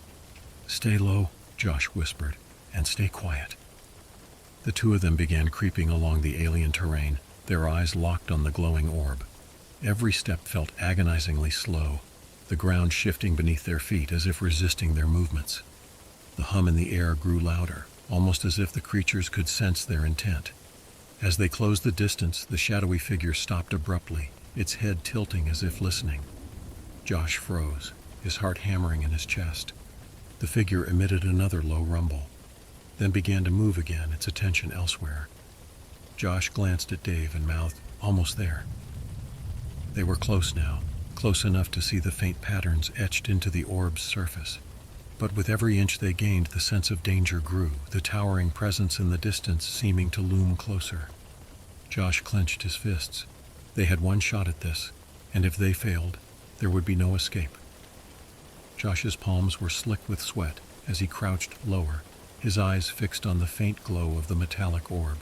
It was cradled in the elongated fingers of the shadowy figure, casting a soft, eerie light that seemed to pulse in rhythm with the hum that filled the air. The creature moved slowly, its motions almost mechanical as it glided across the alien terrain. Josh could feel the vibrations of its movements through the ground, each step resonating in his chest. "Do you see the markings on it?" Dave whispered, barely audible. Josh nodded, his gaze locked on the orb. The faint patterns etched into its surface were similar to the symbols they had seen on the staircase back in the forest. The thought made his stomach churn. These things weren't just alien. They were deeply connected to the horrors they had already encountered. The shadowy figure paused again, tilting its head toward the barrier. Josh froze, holding his breath. The hum in the air grew louder, and for a moment it felt like the creature was aware of them. But then it continued moving, its attention seemingly elsewhere. Josh peered around the edge, his eyes narrowing as he studied the creature. The orb rested lightly in its hands, and its glow seemed to pulse more intensely whenever the creature neared the barrier. We wait for the right moment. When it's distracted, we grab it and run. "Run where?" Dave asked, his voice tinged with panic. "There's nowhere to hide in this place. Those things—" "We don't have a choice," Josh cut him off, his tone firm. "If we don't get that orb, we're stuck here. We'll figure out the rest as we go." Dave shook his head, but he didn't argue further. He clutched his camera tightly as though it might provide some kind of protection. The shadowy figure began moving again, this time turning its back to them. Josh's heart leapt. This was the chance they needed. "Now," Josh whispered, motioning for Dave to follow. They moved quickly, their footsteps as silent as they could manage on the shifting terrain. The glow of the orb grew brighter as they closed the distance, its strange, rhythmic pulsing almost hypnotic. Josh reached out, his hand trembling as he prepared to snatch the orb. He could feel the heat radiating from it, a strange warmth that seemed to seep into his skin. The shadowy figure paused again, its head tilting slightly. "Do it!" Dave hissed, his voice tight with urgency. With a burst of adrenaline, Josh lunged forward and grabbed the orb from the creature's grasp. The moment his fingers closed around it, the hum in the air turned into a deafening roar. The figure whirled around, its hollow face locking onto Josh. The glow of the orb flared, illuminating the creature's grotesque, shifting form. "Run!" Josh shouted, clutching the orb tightly as he and Dave bolted. Behind them, the roar intensified, and the ground seemed to quake beneath their feet. The shadowy figure gave chase, its elongated limbs moving with an unnatural speed. Josh didn't dare look back. All that mattered now was getting to the barrier and escaping before it was too late. Josh and Dave sprinted across the alien terrain, the orb clutched tightly in Josh's hands. The ground beneath them seemed to ripple, pulling at their feet as if trying to trap them. Behind them, the shadowy figure gave chase, its movements unnaturally fast and fluid, limbs stretching and twisting as it closed the distance. "Faster!" Dave shouted, his voice barely audible over the deafening hum that now filled the air. It wasn't just sound, it was pressure, a crushing force that seemed to weigh them down with every step. Josh's lungs burned as he pushed himself harder, his grip tightening on the orb. Its surface was warm and vibrating faintly, the etched symbols glowing brighter with each passing second. Ahead, the shimmering barrier surrounding the staircase came into view, a beacon of hope in the oppressive alien landscape. "There!" Josh yelled, pointing toward the barrier. "We just have to get through." As they neared the barrier, more shadowy figures began to emerge from the distance, their hollow faces turned toward the commotion. The hum grew louder, a symphony of alien sounds that rattled in Josh's skull. The towering, monstrous silhouette far off in the distance seemed to shift, its massive form inching closer, casting an ominous shadow across the landscape. Josh glanced back and saw the figure chasing them reach out with one of its elongated arms, claw-like fingers stretching impossibly far. "Move!" he screamed, shoving Dave ahead. They reached the barrier, its shimmering surface radiating heat and light. Josh hesitated for only a split second before thrusting the orb forward. The moment it touched the barrier, the glowing field parted, creating a narrow opening just large enough for them to squeeze through. "Go!" Josh shouted, shoving Dave through first. The shadowy figure was almost upon them, its distorted limbs clawing at the ground as it lunged forward. Without looking back, Josh dove through the barrier, clutching the orb as tightly as he could. The barrier sealed behind them with a blinding flash, cutting off the shadowy figure mid-lunge. Its hand struck the barrier and disintegrated, the creature recoiling with an inhuman wail. Josh and Dave tumbled onto the steps of the staircase, gasping for air as the alien landscape blurred and shifted around them. The staircase pulsed with light, and the symbols on the stones began to glow. The familiar forest began to take shape around them, the oppressive air of the alien world giving way to the cold night breeze. "We did it," Dave gasped, collapsing onto the ground. "We're back." Josh looked down at the orb in his hands, its glow fading slowly, but before he could feel any relief, a sound behind them made his blood run cold, a guttural roar, low and menacing. He turned to see the shimmering barrier at the top of the stairs ripple violently. The shadowy shapes were still coming. Josh scrambled to his feet, his heart pounding as the shimmering barrier at the top of the stairs trembled violently. The roar that followed was deep and resonant, vibrating through the air and into his chest. It was a sound of anger, of something vast and ancient straining against the confines of the barrier. Dave staggered upright, clutching his camera like a lifeline. "They're coming through," he said, his voice trembling. "What do we do now?" Josh turned toward the forest. The cult members had emerged from the shadows, their dark robes swirling as they approached the staircase. Their faces, hidden beneath deep hoods, were turned toward Josh and Dave in unison. "You fools," the tall figure hissed, stepping forward. The intricate patterns on their robes seemed to shimmer in the faint light. "You've broken the covenant." "What covenant?" Josh snapped, holding the orb tightly in his hands. "What are you talking about?" The figure gestured toward the glowing staircase, their voice dripping with disdain. "The covenant that keeps them at bay. The stairs are a bridge, a doorway to the other side. We appease them with sacrifices, ensuring their hunger is satisfied. And now, you've ruined everything." Josh's stomach sank as the pieces fell into place. The cult hadn't been worshipping the beings, they had been keeping them contained. The blood they had poured on the stairs was more than ritual. It was a payment. Before Josh could respond, the barrier at the top of the stairs burst open with a blinding flash of light. The shadowy shapes spilled through, their elongated limbs writhing unnaturally as they descended the steps. Their hollow faces turned toward the cult, and a guttural hum filled the air, heavy with malice. The cult members froze, their earlier confidence crumbling into panic. "No," the tall figure whispered, their voice trembling. "No, this cannot be." One of the shadowy figures lunged, its spindly arms stretching impossibly far. It grabbed a cult member and dragged them screaming into the mass of darkness.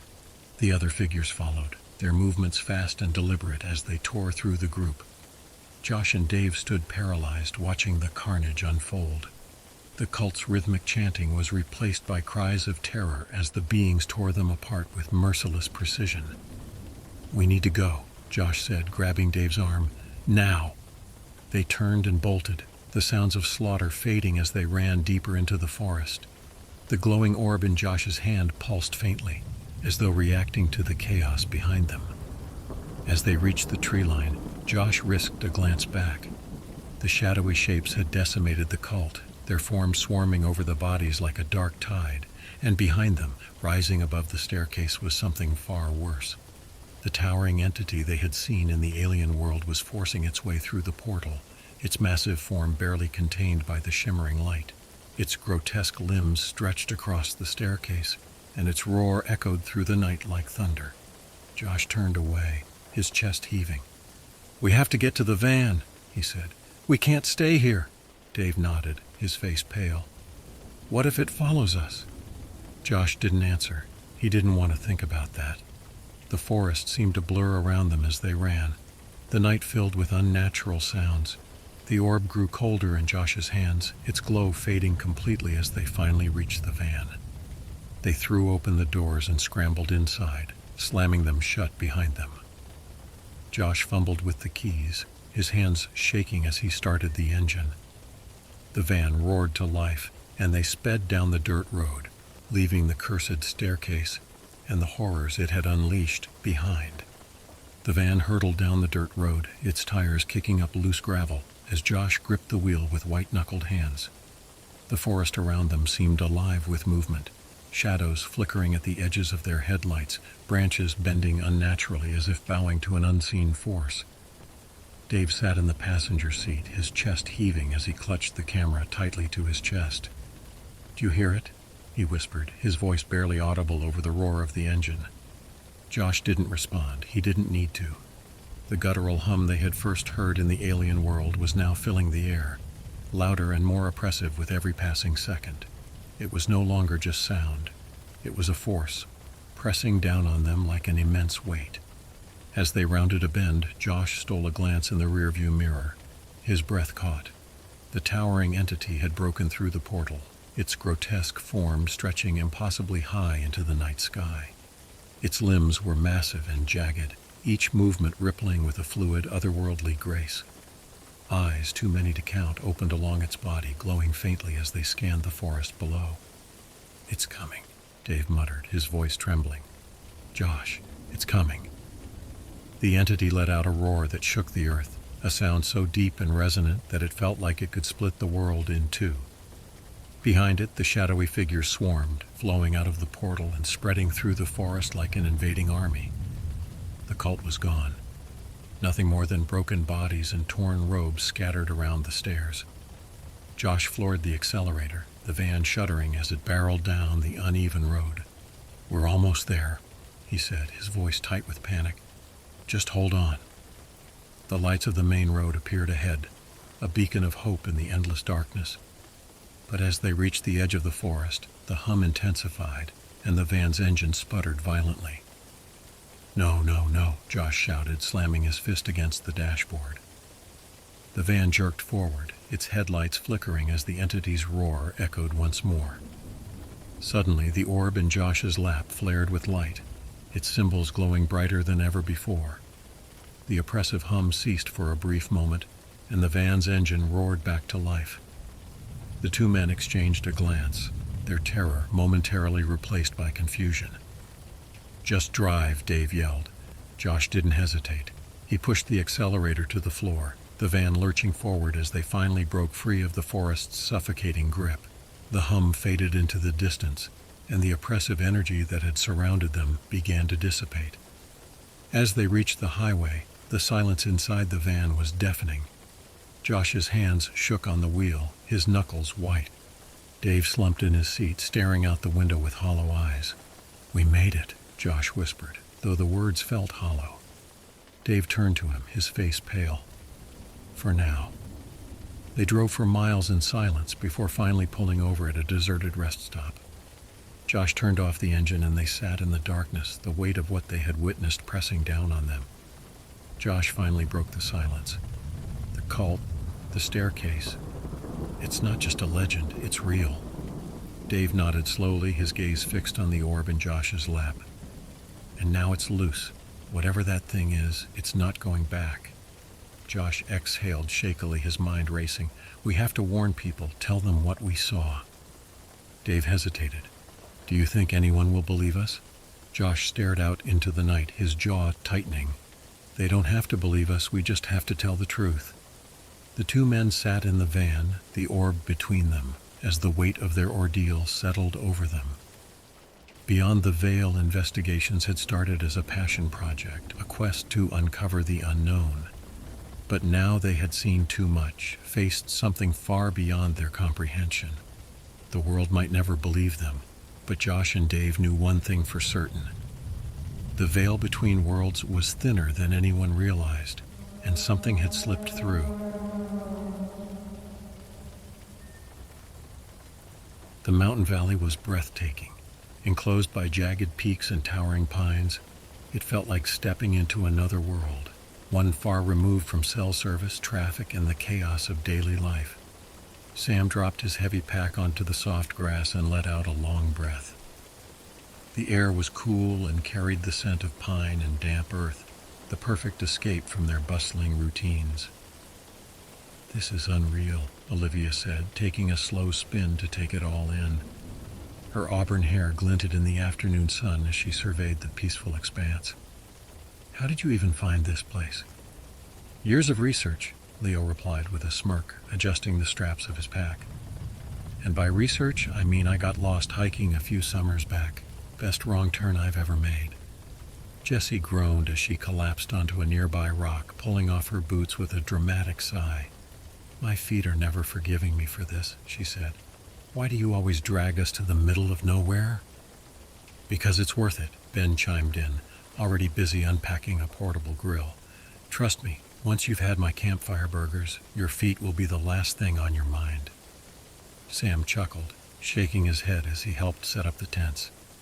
The group's dynamic always followed this rhythm: Jessie's playful complaints, Leo's enthusiasm, Ben's endless appetite, and Olivia's awe of nature. It was a comforting routine, one that felt like home even in the most unfamiliar places. By the time the sun dipped behind the mountains, casting long shadows across the valley, the group had a roaring fire going. They sat around it, passing around foil-wrapped food and trading stories. Leo started with one of his usual ghost tales, a hitchhiker who vanished after being picked up on a nearby highway. Jessie rolled her eyes, clearly unimpressed, but Olivia leaned in, hanging on every word. "Stop trying to scare us," Jessie said, tossing a marshmallow at him. "Scared?" Leo teased. "It's just a story." As the firelight flickered, Sam thought he heard something faint, like laughter carried on the wind. He glanced toward the darkened tree line, but there was nothing there. Probably just the distant sounds of the forest, he thought.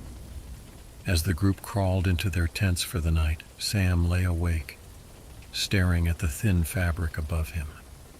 The laughter was faint now, almost imperceptible, but it stayed with him as he drifted off. It was the kind of sound that clung to the back of your mind, waiting to resurface. Sam awoke early to an eerie stillness. The valley, so alive with the sounds of nature the day before, was now deathly silent. No birds chirped. No breeze rustled the leaves. It was as if the world had been muted. He sat up in his sleeping bag, rubbing his eyes, and noticed a faint dampness in the air. Something was off. Pushing open the tent flap, he froze. A dense, swirling fog had enveloped the campsite. It wasn't the kind of mist he'd seen on early morning hikes. This fog was unnaturally thick, a pale, shifting wall that seemed almost alive. It moved in slow, deliberate tendrils, curling around the trees and creeping toward the tents. "What the hell?" Sam muttered to himself. He stepped outside, shivering as the cool dampness wrapped around him.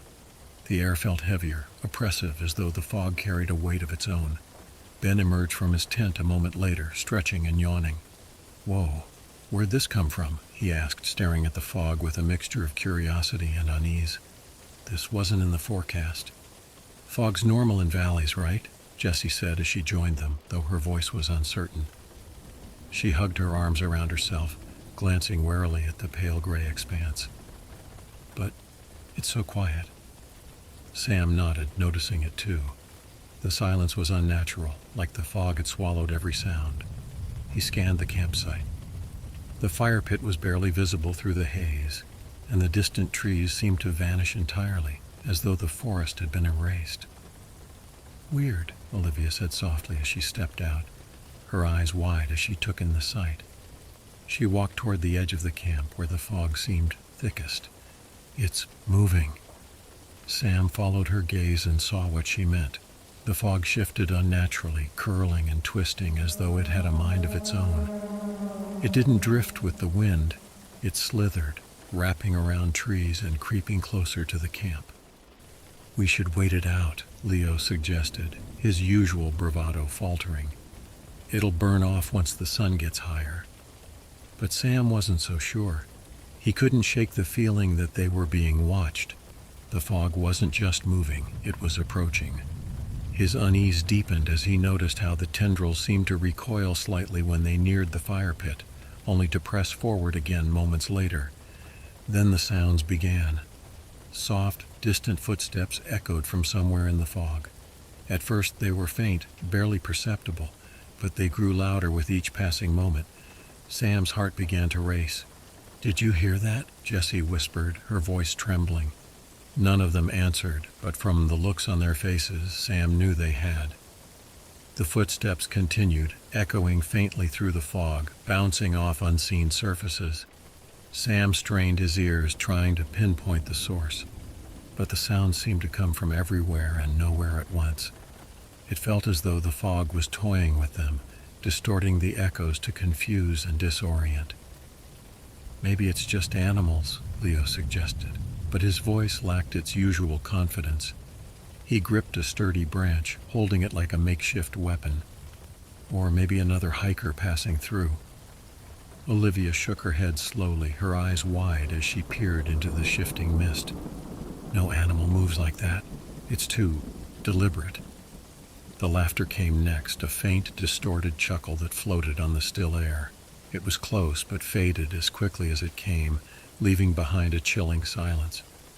Jessie grabbed Sam's arm, her nails digging into his skin. "That wasn't one of you, was it?"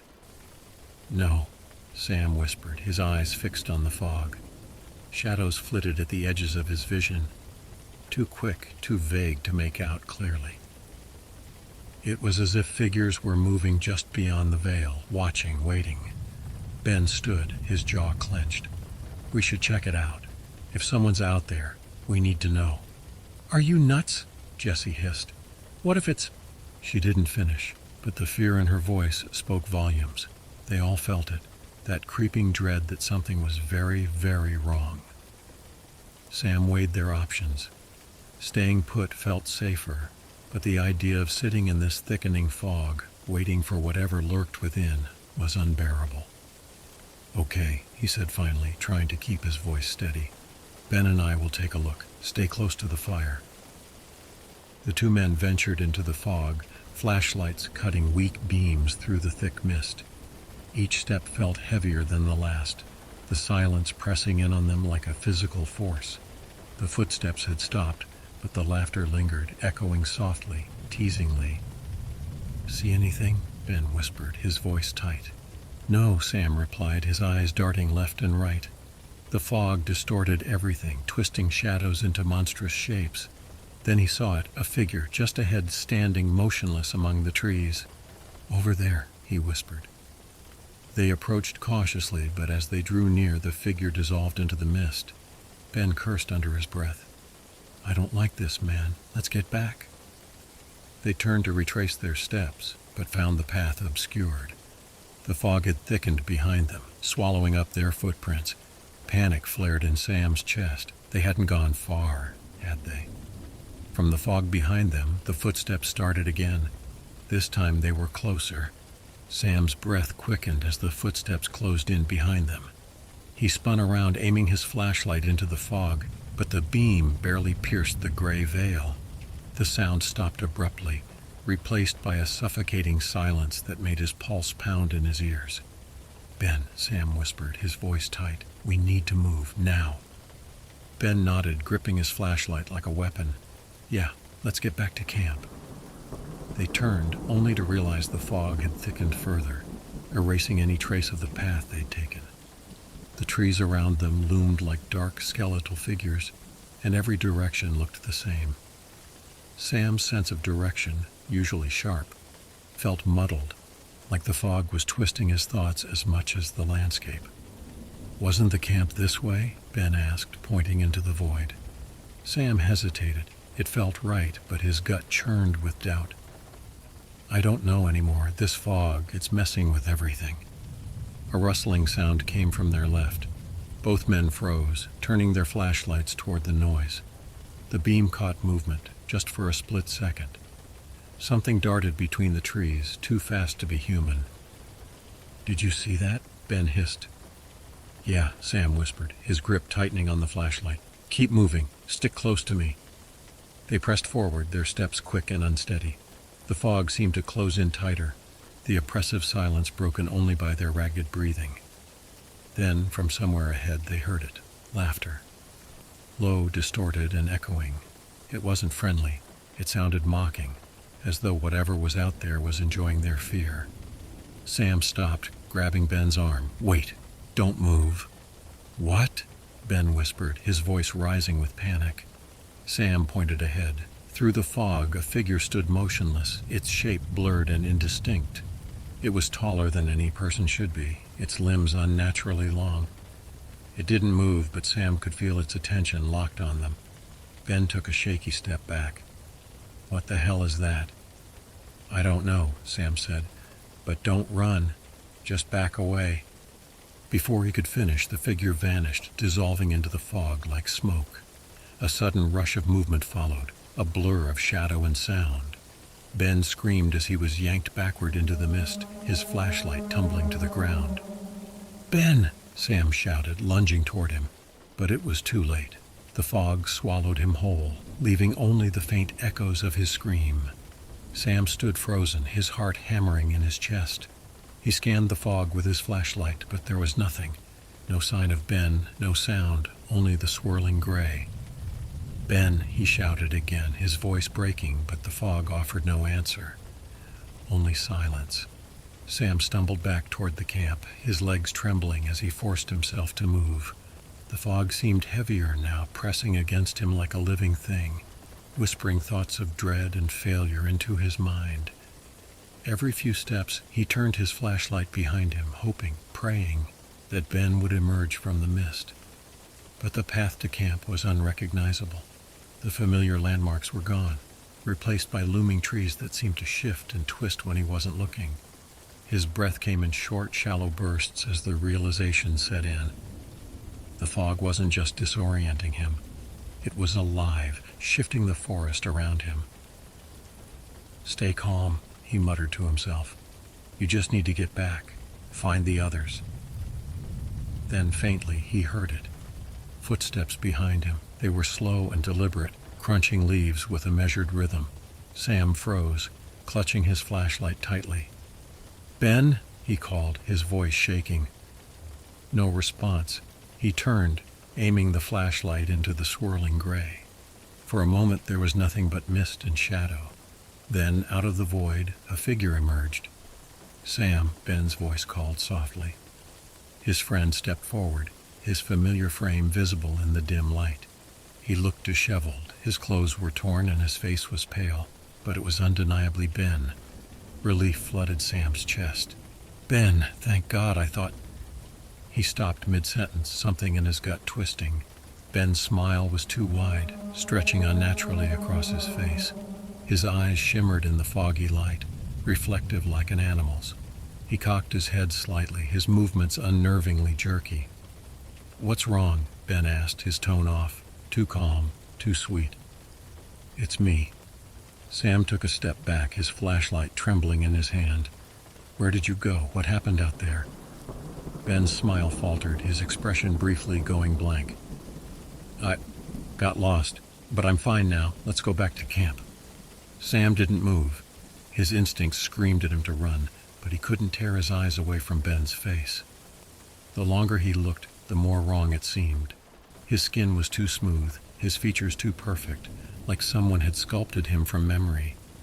"Why aren't you saying anything, Sam?" Ben's voice grew colder, his smile returning. "It's me. Don't you trust me?" Sam's grip tightened on his flashlight. He shook his head slowly. "You're not Ben." The thing wearing Ben's face tilted its head again, its grin widening. "That's a shame," it said softly. "I really thought you'd believe me." Before Sam could react, it lunged. He stumbled backward, barely keeping his footing as the figure melted back into the fog, its laughter echoing in the distance.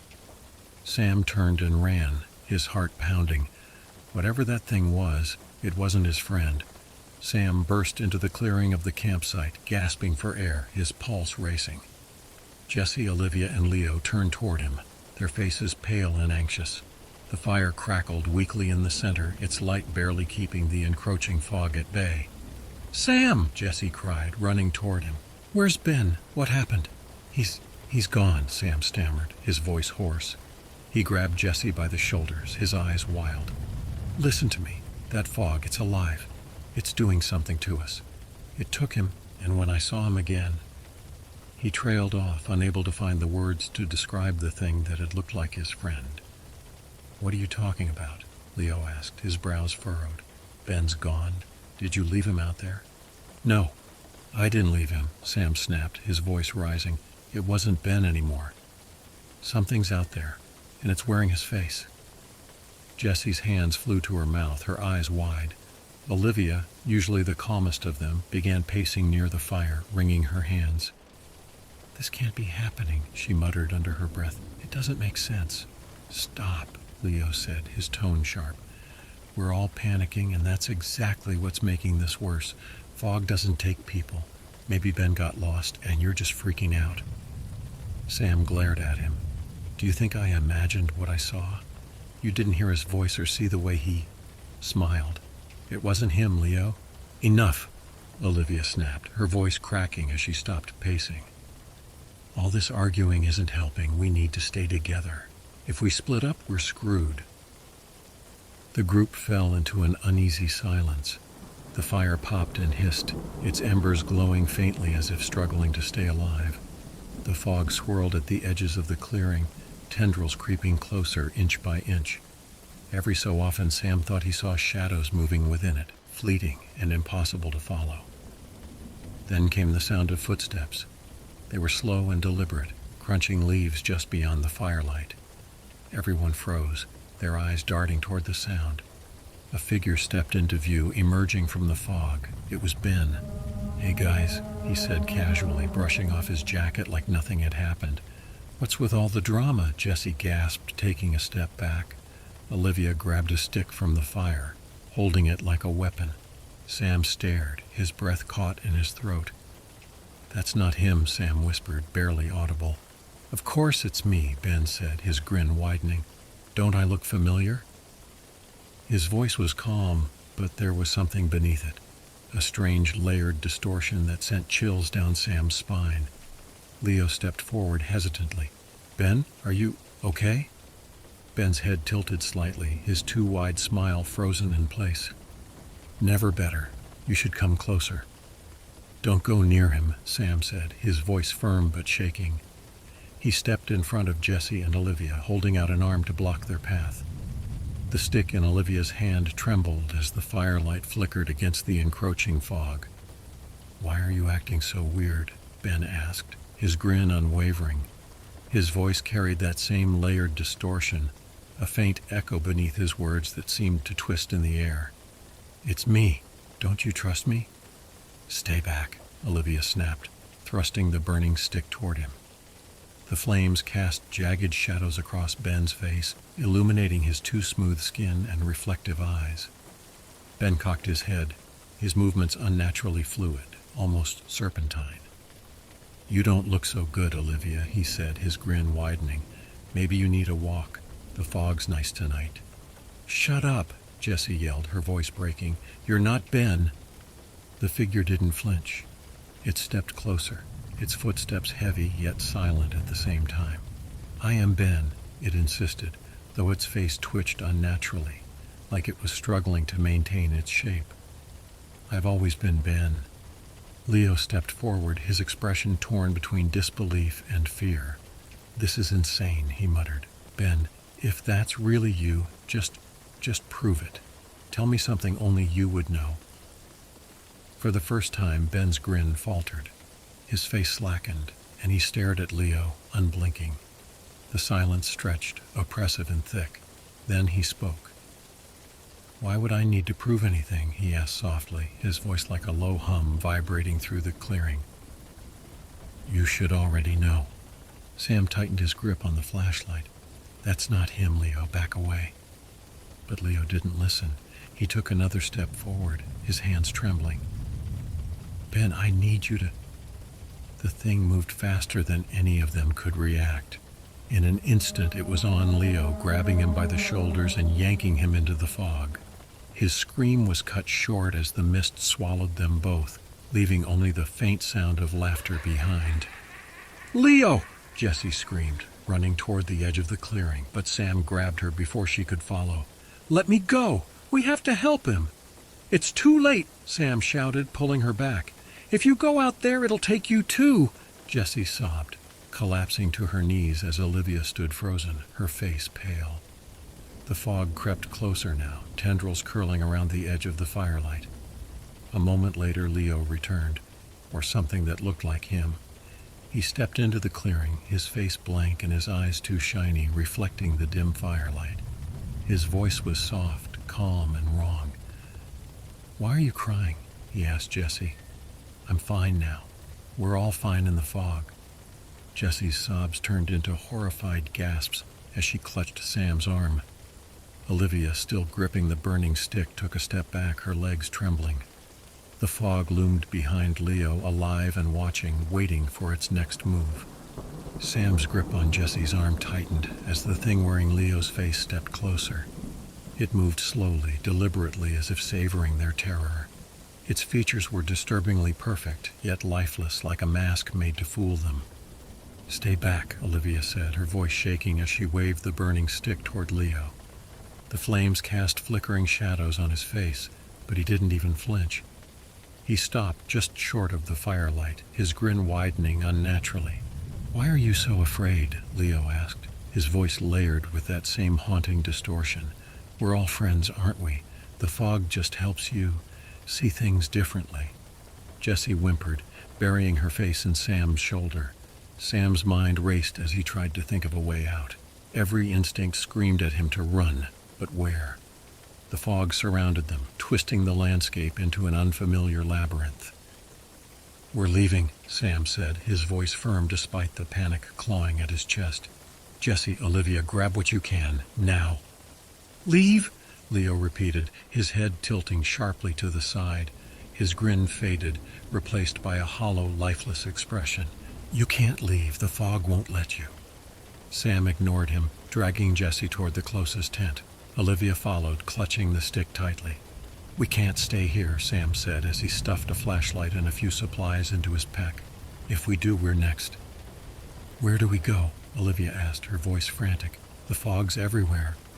We follow the firelight, Sam said, glancing at the smoldering embers. It doesn't like the fire. As long as we stay close to something burning, maybe it'll keep us safe. Jessie wiped her tears, nodding shakily. Let's just go, please. They turned to leave the camp, but Leo was suddenly in their path, his eyes glinting in the dim light.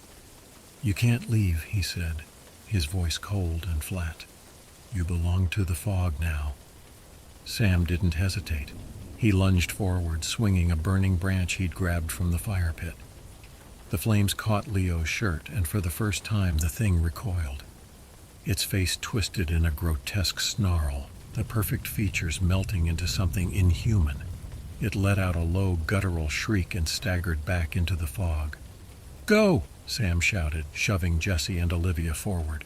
They ran, their flashlights barely cutting through the dense mist. The fog moved with them, coiling and writhing, almost alive. Behind them, the distorted laughter returned, echoing and growing louder. Sam's chest burned as he pushed forward, gripping Jessie's hand tightly. He didn't know where they were going, only that they couldn't stop, not if they wanted to survive.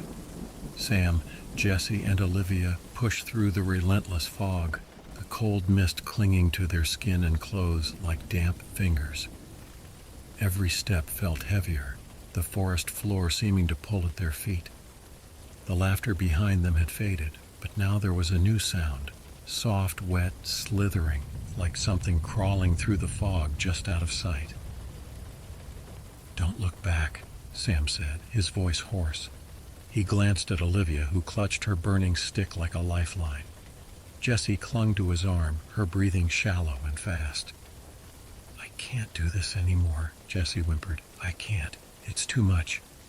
"You have to," Sam snapped, more harshly than he intended. He softened his tone. "If you stop, it'll take you. We're almost out, I promise." Olivia stumbled, catching herself on a tree trunk. "Are we?" she asked, her voice cracking. "Do you even know where we are? We've been running in circles for hours." Sam wanted to argue, to reassure her, but the truth gnawed at him. The fog was playing with them, twisting the landscape and making sure they never found a way out. Still, stopping wasn't an option. The firelight in Olivia's hand flickered dangerously low, and Sam knew their fragile protection wouldn't last much longer. Ahead, the forest seemed to shift. The trees grew closer together, their gnarled branches intertwining to form an almost impenetrable barrier. The only path forward was a narrow gap between two massive trunks, the fog thicker on the other side. "Through there," Sam said, pointing. His voice wavered as he said it. The gap felt like a trap, but they had no choice. Behind them, the slithering grew louder, accompanied by faint, echoing whispers. Jessie hesitated, pulling back. "What if it's worse on the other side?" "It's worse here," Sam said, dragging her forward. "Just trust me." They slipped through the narrow gap, the cold bark of the trees pressing against their arms.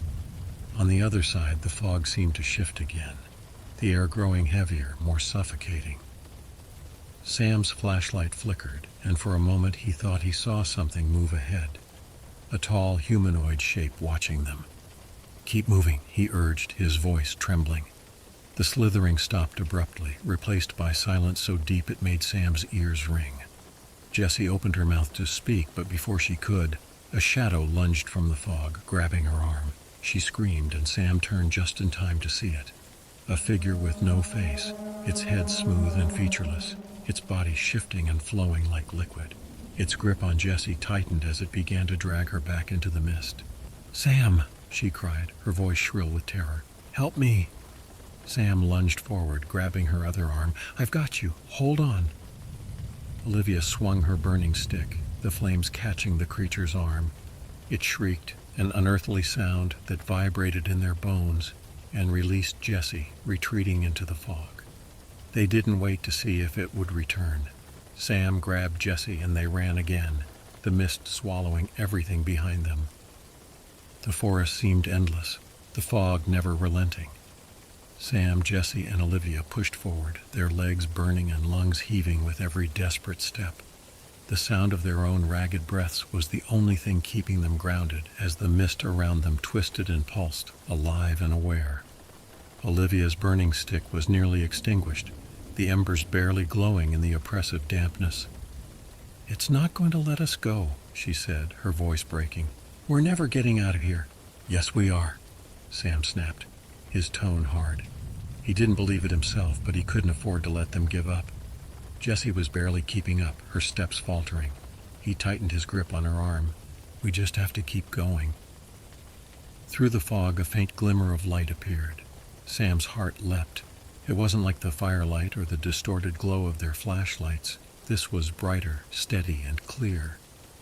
"Do you see that?" he asked, his voice shaking with hope. "There's something ahead." Jessie squinted, her face pale and streaked with tears. "What is it? Is it the way out?" "It has to be," Sam said, though doubt gnawed at him. The light didn't belong in this twisted, fog-filled nightmare, but it was the only direction they had. They stumbled toward it, the fog thinning slightly as the light grew brighter. The outline of a dirt road came into view, and Sam let out a shaky laugh. "We made it," he said, almost disbelieving. "It's the road." A vehicle's engine rumbled in the distance. Moments later, headlights pierced the fog, illuminating their disheveled forms. A truck rolled to a stop in front of them, and a man in a park ranger's uniform leaned out of the window. His face was weathered but kind, his sharp eyes surveying the group. "What the hell happened to you kids?" he asked. "Please," Sam begged, his voice cracking, "get us out of here." The ranger nodded, opening the door. "Climb in. They piled into the truck, the warmth of the cab almost overwhelming after the cold grip of the fog. Jessie collapsed into the back seat, sobbing quietly, while Olivia stared out the window, her face blank with exhaustion. Sam sat in the passenger seat, his body tense. "Where did you come from?" the ranger asked, shifting the truck into gear. Sam hesitated. "The valley," he said finally. "There's something in the fog. It's alive. It took our friends." The ranger's hands tightened on the steering wheel. "The valley, huh?" His tone was calm, but there was something beneath it, something cold. Sam turned to look at him. The ranger's face was calm, but his smile was too wide, his teeth too perfect. His voice carried that same faint distortion, that layered echo. "You're safe now," the ranger said softly. His grin stretched wider, too wide. "The fog doesn't follow you here." Sam's stomach dropped as he realized the truth. His eyes flicked to the rearview mirror, where Jessie and Olivia sat silently, too still, their faces blank, their eyes reflecting the same unnatural gleam as the ranger's. The laughter began again, low and mocking, as the fog crept closer to the truck.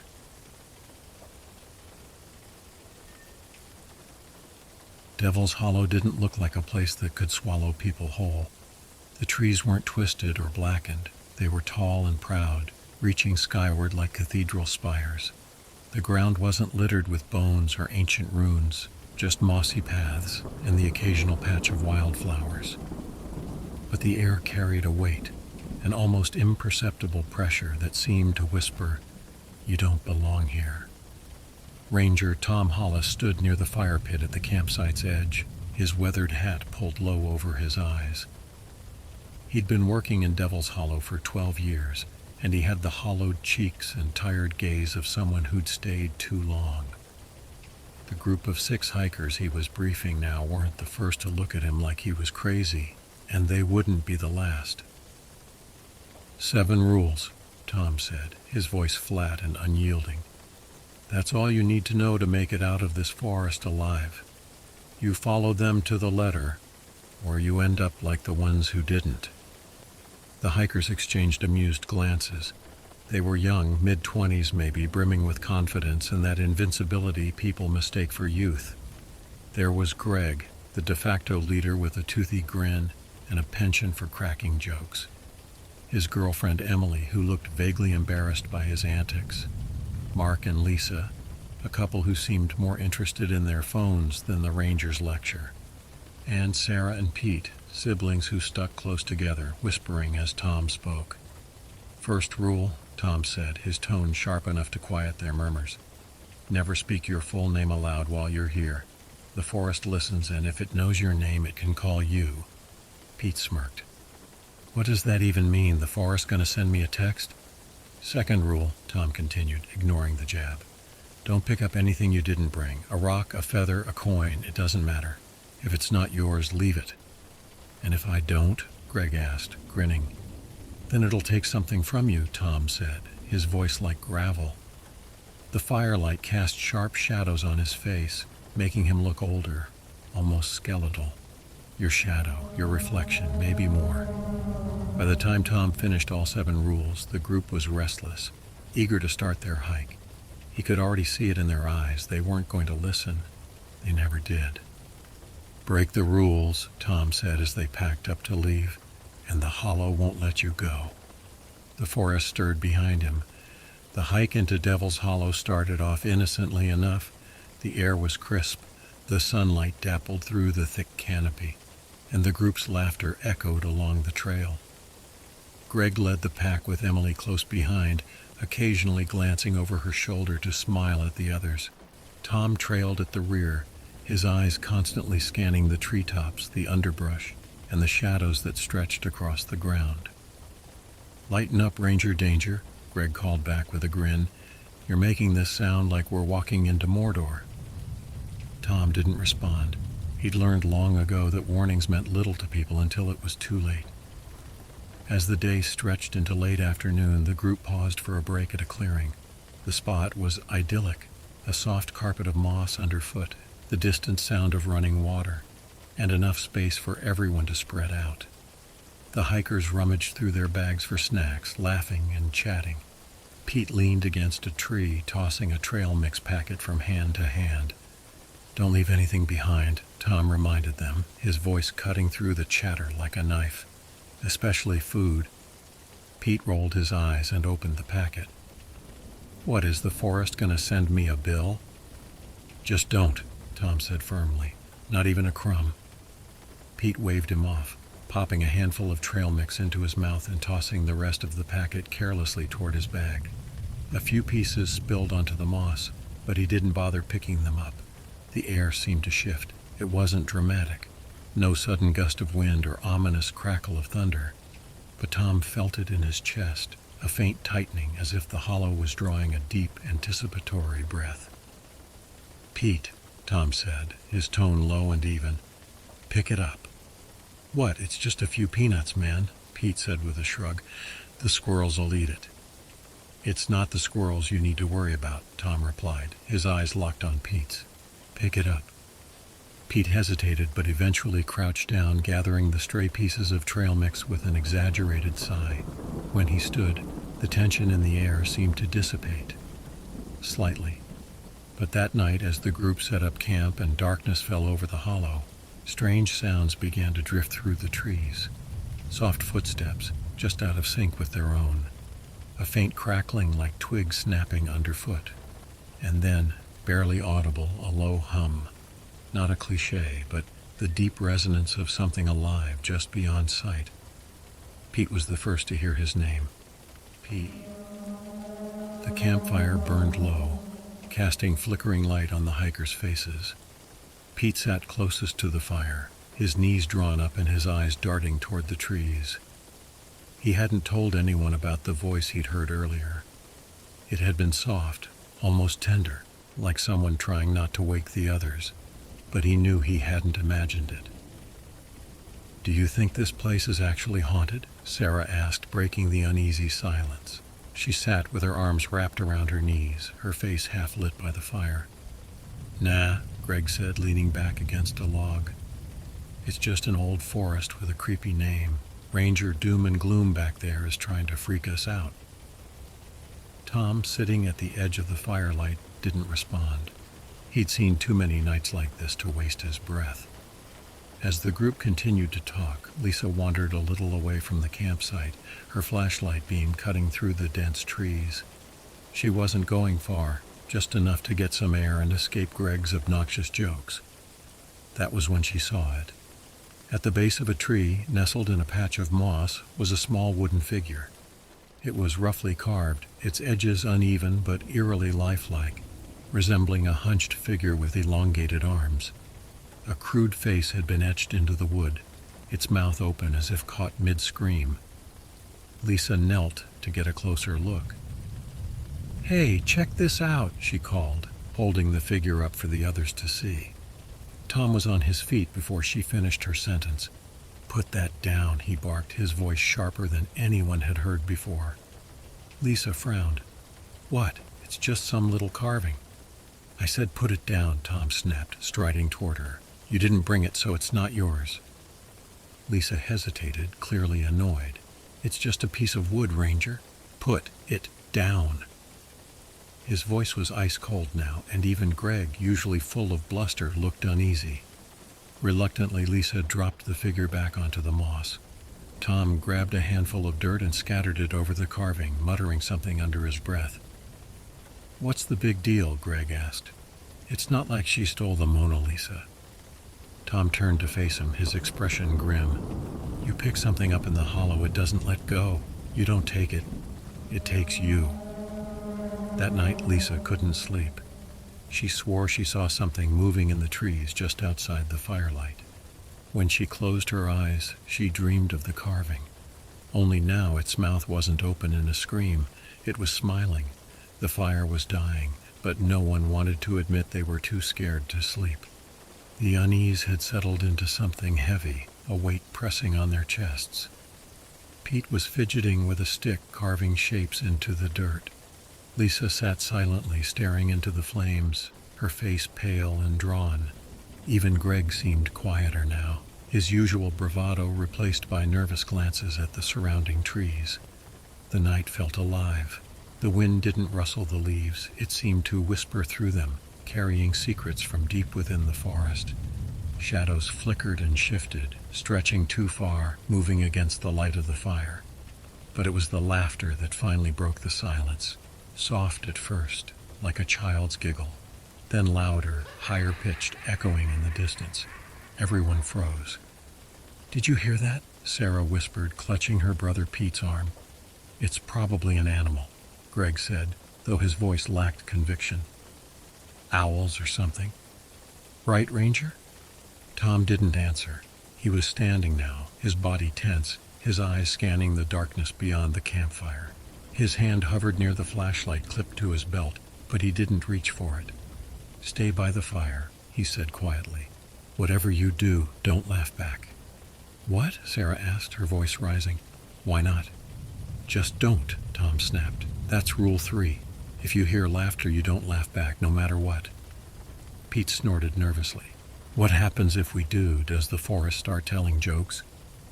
Tom's glare silenced him. The laughter came again, closer this time. It wasn't pleasant. It was warped, like the sound of broken glass being dragged across a surface, a high-pitched, hysterical sound that raised the hairs on their necks. Greg stood up, trying to mask his nerves with bravado. "All right, this is getting stupid. It's just some animal." The laughter grew louder, cutting him off. It sounded like it was circling them, coming from every direction. Greg froze, his mouth opening and closing as he tried to form words. Then, before anyone could stop him, he chuckled. A single, nervous laugh, barely louder than a breath. The instant the sound left his lips, the forest fell silent, utterly silent. Not even the wind dared move. Tom swore under his breath, stepping closer to the fire. "Everyone, stay close, do not move." Greg started to laugh again, but it wasn't his laugh anymore. It was higher pitched, unnatural, echoing in the exact same way the forest had laughed at them moments ago. "Greg," Emily whispered, her voice trembling. He turned to look at her, but his eyes weren't his anymore. The laughter died in Greg's throat, replaced by a low, guttural sound. His face contorted, his eyes wide and glassy, reflecting the dim firelight. He staggered back a step, as though fighting something unseen. Emily reached for him, but Tom yanked her hand away. "Don't touch him," Tom barked. His voice was sharp, commanding, cutting through the panic that had gripped the group. "He's not Greg anymore." "What do you mean he's not?" Emily began, but her words faltered as Greg collapsed to his knees. His mouth hung open in a silent scream, his head twisting toward the moonlit clearing just beyond the camp.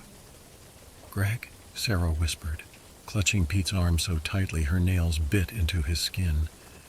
The moonlight spilling through the trees was unnaturally bright now, almost silver. It illuminated the clearing like a spotlight, and something about it felt wrong. The group had noticed it earlier, but now it seemed alive, pulsating faintly as if it were breathing. Greg stood up abruptly, his movements jerky, marionette-like. Without a word, he began walking toward the clearing. The others froze, watching as his figure grew smaller, swallowed by the shimmering light. Emily screamed, starting to run after him, but Tom grabbed her, holding her back with surprising strength. "Let him go," she shouted, struggling against him. "We can't just let him." "He's already gone," Tom said, his voice low but firm. "The moonlight isn't real. It's part of the hollow. If you step into it, it'll take you too." "That's insane," Emily screamed, tears streaming down her face. "We can't just leave him." Tom turned to face her, his expression grim. "You don't get it. The rules aren't suggestions. They're the only thing keeping you alive right now. Greg broke Rule 4 and now he's gone. If you want to join him, go ahead, but don't say I didn't warn you."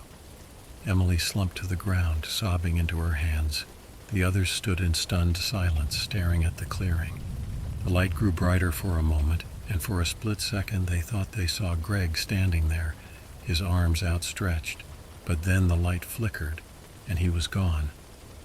"Stay out of the moonlight," Tom said, his voice barely above a whisper. "It doesn't just take you, it changes you." That night no one slept. They kept the fire burning as long as they could, but the trees loomed closer, their shadows creeping toward the campsite like predators closing in on their prey.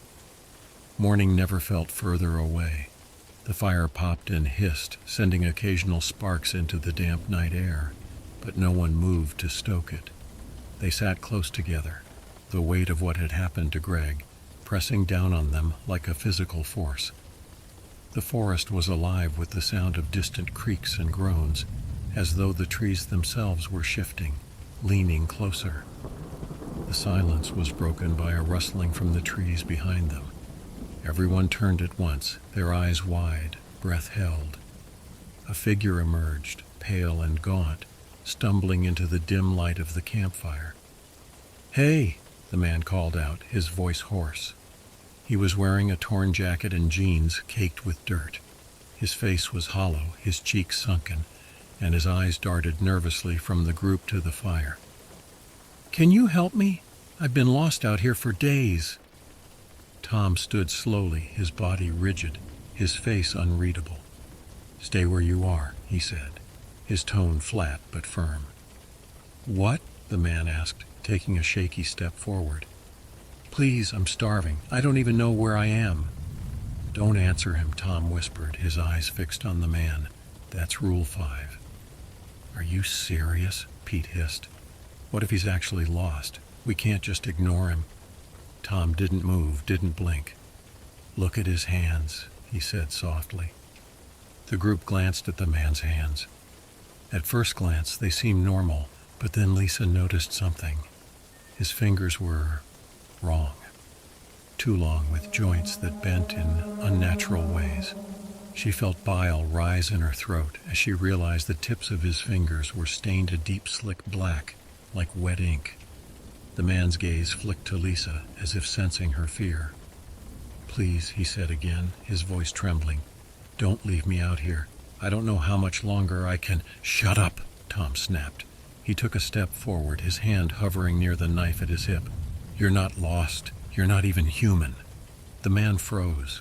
For a moment, his face twisted into something unrecognizable, eyes too wide, mouth too sharp. Then, just as suddenly, he smiled. "You always were a smart one, Ranger," he said in a voice that was no longer hoarse, no longer human. He stepped back into the trees and vanished without a sound. Pete swallowed hard. "What? What was that?" Tom didn't answer right away. He crouched near the fire, adding another log. "The Hollow sends them to test you," he said at last, "to make you break the rules. Answer their questions and they'll take you with them. You wouldn't like where they're going." No one dared speak after the stranger disappeared. The forest pressed in closer, the weight of its gaze palpable.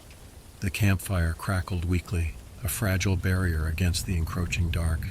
Sarah clutched Pete's arm, her knuckles white, and Lisa stared blankly into the fire, her expression vacant. Emily sat with her head buried in her knees, trembling silently. Tom was the only one who moved, feeding the fire and keeping his back to the trees. "We need to leave," Pete said finally, his voice shaking. "We can't stay here. We'll wait for dawn near the edge of the forest." Tom shook his head without looking up. "We leave this spot before first light. We're dead. Rule 7. "So we're just supposed to sit here and wait to die?" Pete snapped, his voice cracking with fear. "Greg's gone. That thing just showed up, and we're sitting ducks." "Panicking will get you killed faster," Tom said bluntly. "You want to survive the night? Follow the rules, all of them." The firelight flickered, throwing jagged shadows across the campsite. Sarah leaned against a large rock she'd sat on earlier, her body trembling. "I don't think I can do this," she whispered. "I'm so tired and my legs are cramping." Tom's head snapped toward her. "Sarah, move." She blinked at him. "What?" "Move!" he shouted, his voice sharp and commanding. "Get off that rock right now." Confused and scared, Sarah stumbled to her feet. The moment she moved, a low groan echoed through the clearing, and the rock she'd been sitting on pulsed as though it were alive. For a brief second, the surface shimmered, revealing a dark, slick texture that looked like rotting flesh. Then it was just a rock again. Sarah backed away, clutching her chest. "What the hell was that?" Tom exhaled slowly, his face grim. "Rule 6, never sit in the same place twice. The hollow marks it. You go back, and it takes you." Sarah stared at the rock, her face pale. "What happens if I hadn't moved?" "You wouldn't have moved again," Tom said, his tone flat. "Ever." The fire flickered lower, its light barely holding the shadows at bay. Lisa's voice was barely a whisper. "How do you know all this, Tom?" Tom didn't answer. He just fed the fire another log, his eyes distant, as if he were seeing something they couldn't. The forest had grown unnervingly quiet. The only sounds were the faint crackle of the fire and the heavy breathing of the group, now huddled close together. The hikers whispered among themselves, trying to make sense of what they had seen, but the silence of Devil's Hollow felt predatory, as if it were listening, waiting for its moment. Lisa was the first to snap. "We can't just sit here," she hissed. Her voice trembled with fear and frustration. "We're all going to die if we stay. We need to leave. I don't care what time it is." "No," Tom said firmly, his voice like steel. "You leave before dawn, and the hollow will never let you go." Lisa stood, pacing the edge of the firelight. Her movements were jerky, her hands trembling. "This is insane. There's no magical force keeping us here. This is just a stupid forest with stupid rules." Her voice cracked, echoing into the trees. "Sit down, Lisa," Tom warned. "You're making it worse." "Making what worse?" she snapped, spinning to face him. "You don't even make sense. You're just some crazy old man with a god complex. This whole thing is a joke, and I'm not going to die because you say the trees are alive." The silence that followed was absolute, suffocating. Even the fire seemed to burn quieter, as if the forest itself were holding its breath. Then a twig snapped. Lisa froze, her head jerking toward the sound. Another snap, this time closer. Her eyes darted to the trees, searching for the source, but the shadows stretched too far, the firelight barely reaching their edges. What is that?" she whispered. Tom stood slowly, his hand on his belt knife. "You broke Rule 7, he said quietly. "Now it's hunting." Lisa turned back to him, her face pale. "I didn't do anything, I just—" Before she could finish, the silence broke. The sound of something moving through the trees erupted all around them, heavy footfalls pounding the earth. The group scrambled toward the fire as a massive shadow darted just beyond the light, too fast and too big to be human. Lisa screamed and bolted toward the trees. "No!" Tom shouted, lunging for her, but she was too quick, disappearing into the darkness. The sounds followed her, branches breaking, her screams growing fainter until there was nothing. Tom stood frozen, staring into the black. "She's gone," he said, his voice flat. "The hollow has her now." The others stared at him, wide-eyed, waiting for him to explain. He didn't. Instead, he turned back to the fire and muttered, "It's not done yet." The silence returned, heavier than before. It was as if the forest was digesting Lisa's disappearance, savoring it. The fire crackled faintly, its light barely holding back the creeping dark. Tom tightened his grip on his knife, his knuckles white. The remaining hikers huddled together, eyes darting toward every rustle, every flicker of shadow. What do we do now?" Sarah's voice was barely a whisper, trembling like a leaf in the wind. "We stay by the fire," Tom said, his voice firm but low. "We wait for dawn. No one moves. No one speaks out of turn. The hollow thrives on fear, on breaking the rules. We hold our ground." Pete's nerves were fraying fast. He shot to his feet, pacing in tight circles. "Hold our ground? We've been sitting ducks all night. Greg's gone, Lisa's gone, and we're next. How do we even know the sun will come up in this hellhole?" Tom fixed him with a hard stare, his expression carved from stone. "The sun always comes up. You just have to survive long enough to see it." Pete laughed bitterly, a sharp, humorless sound. "Oh, great. Just survive the night in a forest full of whatever the hell that thing was. Easy. Why didn't you just say so?" The fire sputtered, and Tom's head snapped toward it. The flame shrank momentarily, as though something had sucked the air from the clearing. Then the forest stirred, a low, guttural sound that rumbled through the ground like a pulse. "It's here," Tom muttered, stepping closer to the fire and pulling a flask from his pocket.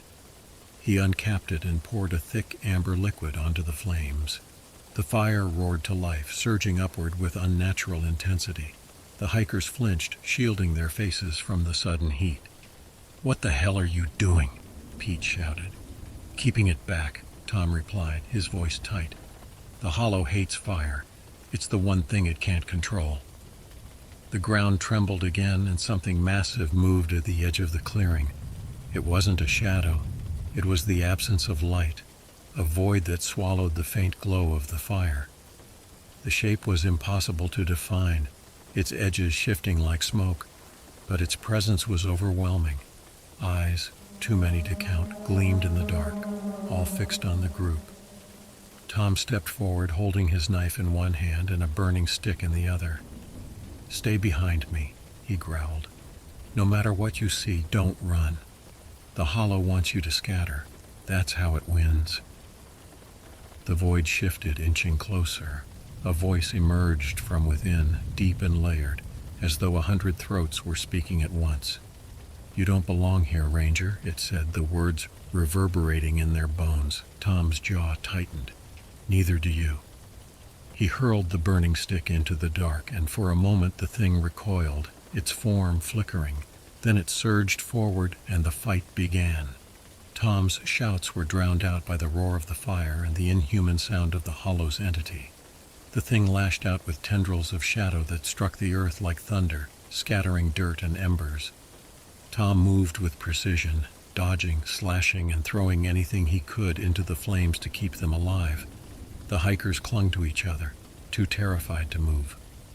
Pete watched in disbelief as Tom fought, his movements almost too fast for the eye to follow. It wasn't normal, wasn't human. The Ranger seemed to anticipate every strike, countering with brutal efficiency, driving the creature back toward the edge of the clearing. "Tom!" Sarah screamed as a tendril of shadow snaked toward her. The Ranger spun, hurling his knife, which struck the thing mid-reach. The tendril evaporated into smoke with a shriek, but Tom paid the cost. He was unarmed now. The fire sputtered again, the flames faltering under the entity's relentless assault. The thing pressed closer, its void-like form swallowing everything in its path. Tom grabbed Pete by the collar, his face inches from the younger man's. "Take the flask," he said, shoving it into Pete's trembling hands. "Keep the fire alive, no matter what happens to me." "What? No, you can't," Pete stammered, but Tom was already moving. He grabbed a fallen branch, its tip glowing faintly with embers, and charged the thing head-on. The creature roared, its form splitting and reforming as it lashed out at Tom. The Ranger fought like a man possessed, slamming the burning branch into its mass, each strike forcing it back. But it wasn't enough. The creature wrapped a tendril around him, lifting him off the ground. "Run!" Tom bellowed, his voice strained but defiant. "Get out of here!" Pete hesitated, but Sarah yanked his arm. "We have to go." They ran, Sarah dragging Pete and Emily stumbling behind them. The forest shifted around them, the trees twisting and bending as though alive, but they didn't stop.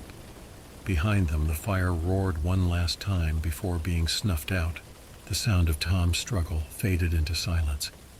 When they burst out of the hollow at first light, the air felt lighter, the oppressive weight gone.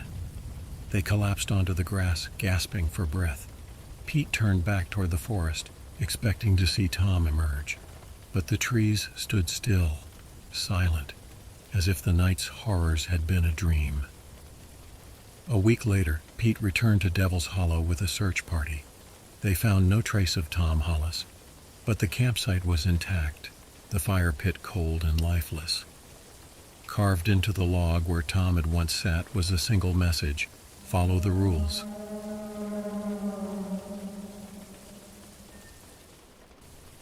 The post was buried in an obscure paranormal forum. the kind that housed everything from Slenderman sightings to haunted basement confessions. Most of it was nonsense. But something about this thread made Josh stop scrolling. There's a forest in the Appalachian Mountains filled with dolls, not just lost toys. Hundreds, maybe thousands of them, dangling from branches, buried in the undergrowth, sitting on tree stumps like they're waiting for someone. And at night, they move. Josh's eyes flicked to the grainy photos attached. Dolls slumped against trees, their plastic faces weathered by time. Some were headless. Others had jagged carvings on their foreheads, crude symbols that sent a shiver up his spine. But the worst part, every single doll was missing its eyes. Dave leaned over his shoulder, crunching a chip loudly. Creepy, but dolls aren't exactly high on the holy crap, I'm gonna die scale. Josh clicked on another image. This one was worse.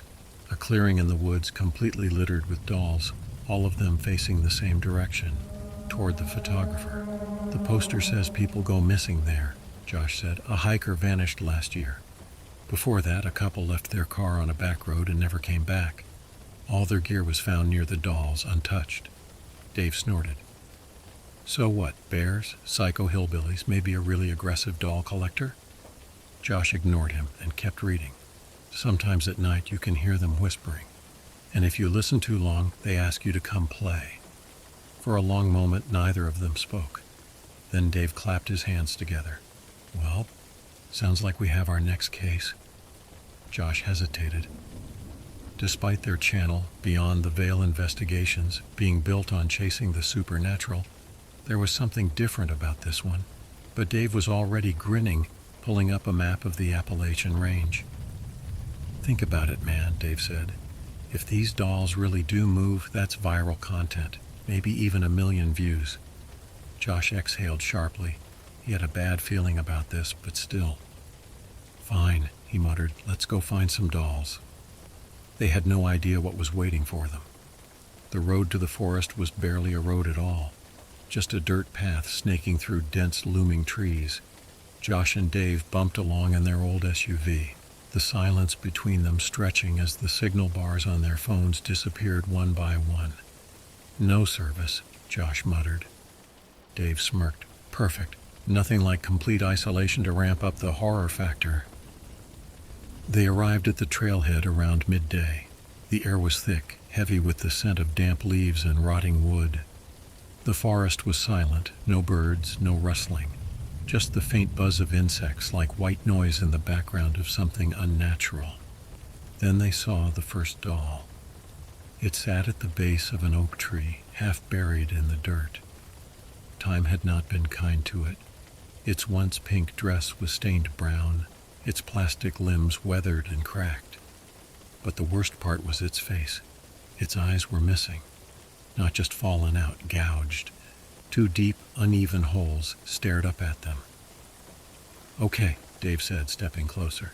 That's unsettling. Josh crouched beside it, his fingers brushing the dirt. Someone did this. Dave scanned the trees. Yeah, but who and why? Then, as if the forest had been waiting for them to notice, the dolls started appearing everywhere, hanging from low branches by frayed strings, slumped against roots, peeking from behind logs. Some were missing limbs, others had crude symbols carved into their plastic skin. They walked deeper, the dolls growing in numbers, their eyeless faces turned toward the path as if watching them. Josh felt his stomach twist. This is wrong. Dave, ever the optimist, lifted his camera. This is content. That was when Josh saw it. A doll propped against a mossy rock, smaller than the others. Faded blue overalls, a chipped porcelain face. Something was scratched into its chest. His breath caught. It was his initials, J.W. Josh staggered back. Dave, his voice was thin, wavering. Look. Dave stepped forward and his smile died, because beneath Josh's initials, DS was carved right beside it. Their initials on a doll, waiting for them. A branch snapped somewhere behind them. Josh turned, heart hammering. The forest was watching, and something was out there. By the time they set up camp, the sun was bleeding out behind the trees, casting long skeletal shadows across the forest floor. The dolls were still there, unmoving, but they felt different in the dark, less like forgotten toys and more like something waiting. Josh couldn't stop staring at the one with their initials carved into its chest. He had shoved it deep in his backpack, but he swore he could still feel it watching. Dave, oblivious, was in full-on filmmaker mode, adjusting the camera settings. Dude, imagine if we actually catch one of these things moving on film. Instant million views. Josh rubbed his arms, suddenly cold. Yeah, great. Night settled in fast, smothering the woods in thick darkness.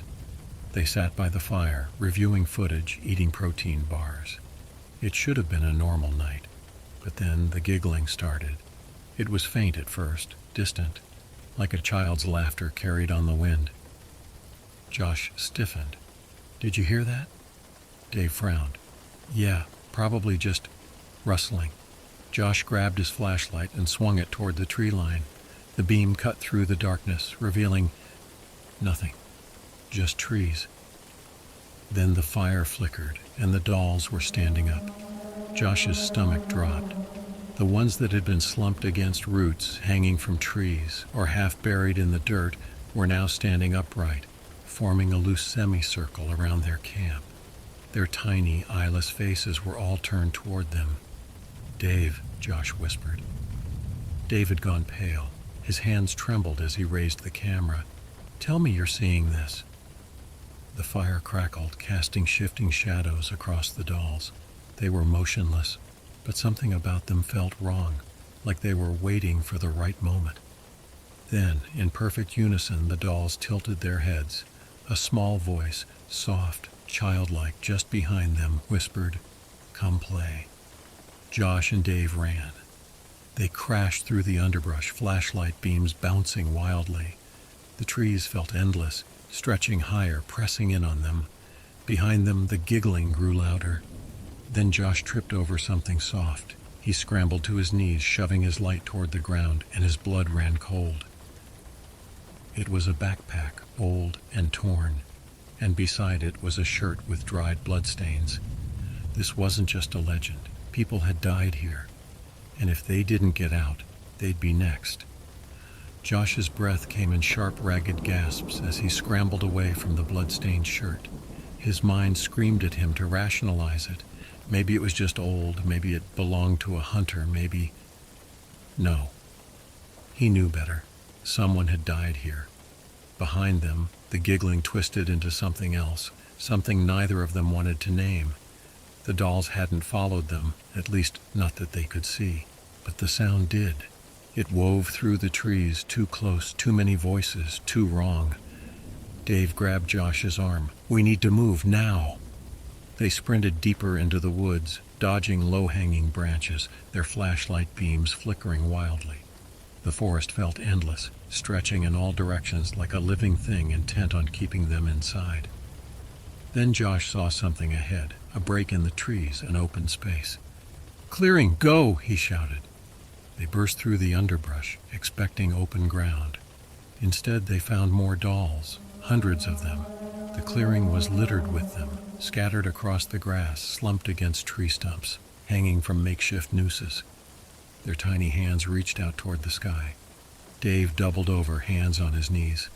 What the actual hell? Josh swept his light over the scene, his pulse a hammer against his ribs. These dolls were different. Their plastic faces were smoother, more realistic. Their limbs... Josh swallowed hard. Some of them weren't plastic. Some of them looked like leather. Human leather. His stomach lurched.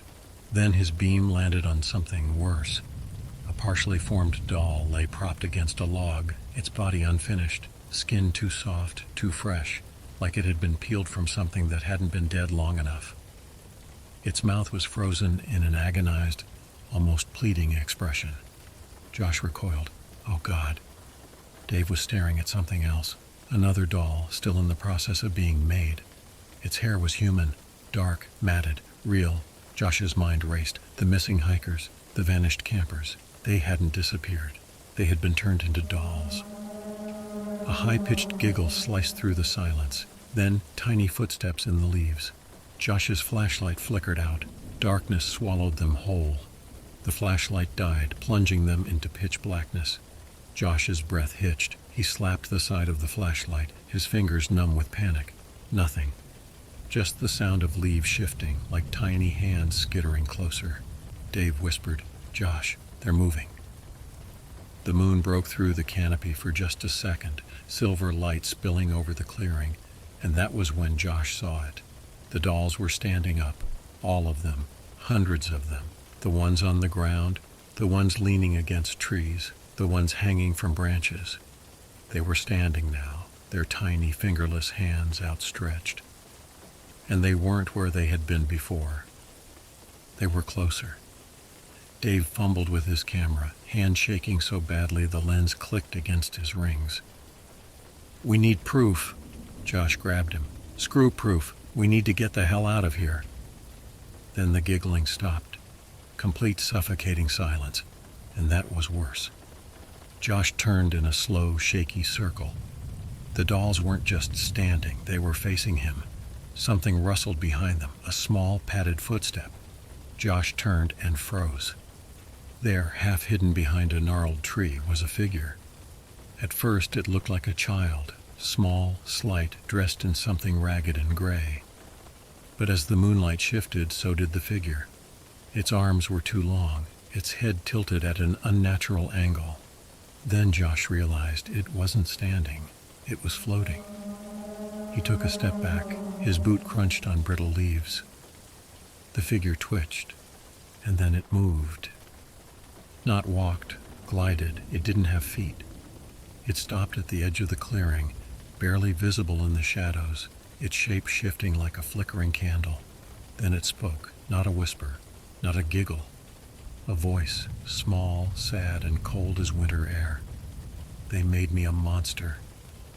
Josh's knees locked. His throat felt stuffed with cotton. "What?" The figure lifted a hand, small skeletal fingers curling inward. "They burned me, and now I burn them." Josh barely had time to process that before the dolls lunged. Josh and Dave ran through the trees, lungs burning, branches whipping against their arms and faces. The flashlight in Josh's hand flickered erratically, barely keeping the shifting shapes in the darkness at bay. Behind them, the laughter was gone. Now there was only silence, and that was somehow worse. Then up ahead, a structure. "Dave!" Josh gasped, pointing. "There!" They stumbled toward it, an old abandoned research cabin, its wooden frame rotting, half consumed by moss. A rusted metal sign leaned against the porch, barely legible in the dark. Property of the Appalachian Research Initiative.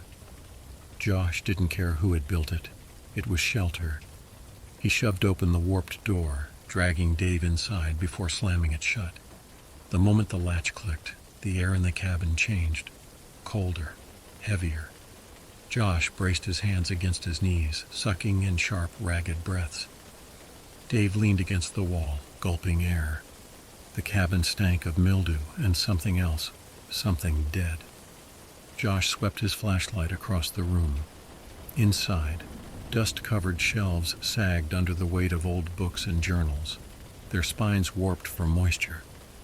A desk sat against the far wall, its surface covered in yellowed papers and brittle, rotting notebooks. Dave picked up a large, leather-bound journal, the edges dark with age. "This guy was documenting something," he murmured, flipping it open. The handwriting was frantic, nearly illegible in places. Josh peered over his shoulder as Dave read aloud. "The legends are true. The girl exists. The dolls are hers, but they are not toys. They are the souls of those she has claimed." Josh shivered. Dave turned the page, his voice quieter. "She was never a witch.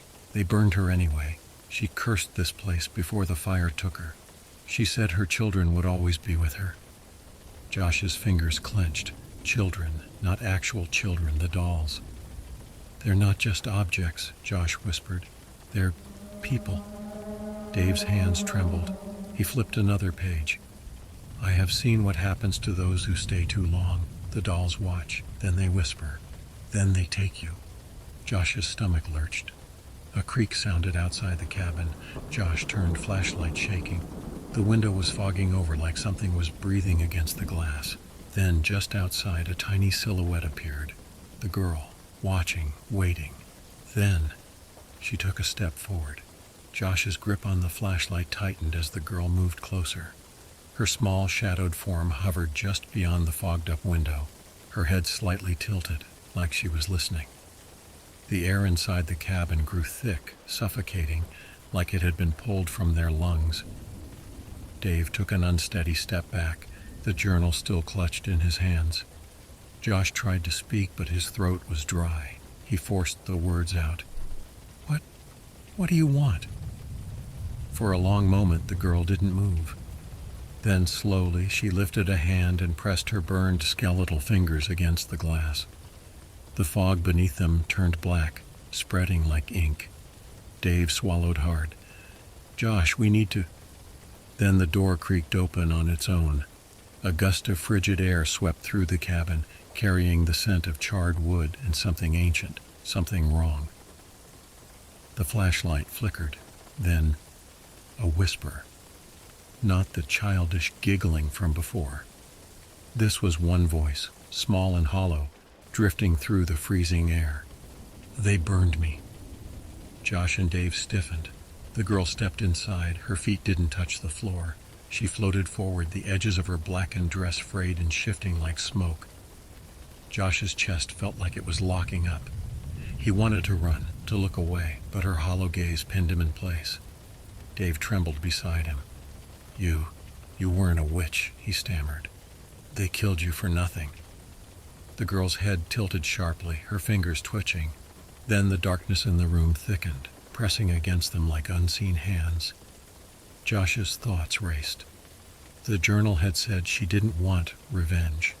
She wanted the truth. He forced his voice to stay steady. "We'll tell your story," he said. "We'll tell the world what happened to you." The girl's gaze snapped to him. The cabin groaned around them, the shadows pulsing like a heartbeat. For a long moment she just stared, expression unreadable. Then, slowly, the darkness retreated. The air lightened. The temperature rose by a fraction. Her lips parted. "Tell them." Then she was gone. The cabin door slammed shut, and outside the dolls collapsed, their tiny bodies falling lifeless to the ground. Josh's breath shuddered out of him. Dave looked at him, pale and shaken. "I think she's letting us go." Josh didn't wait to find out. "Then let's get the hell out of here." The cabin was silent, the girl gone. Josh didn't waste a second. He grabbed Dave's arm and yanked him toward the door. Neither of them spoke. There was nothing left to say. They stumbled onto the porch, the cold air hitting them like a wall. The dolls were gone.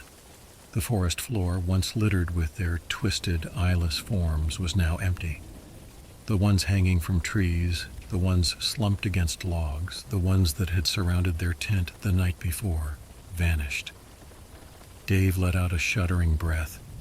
Jesus. Josh turned in a slow circle, the weight in his chest finally easing. The forest still felt old, still felt wrong, but the oppressive, choking presence had lifted. They were free. Dave ran a trembling hand through his hair. "You think she's really gone?" Josh exhaled sharply, glancing back at the cabin. Not gone, just at peace. And for the first time since arriving, the woods felt like just a forest. But then, Josh saw it. One doll, left in the center of the clearing. It sat upright, its tiny hands resting in its lap, its stitched mouth curved in a slight, eerie smile. Unlike the others, it had eyes, two small, polished black stones.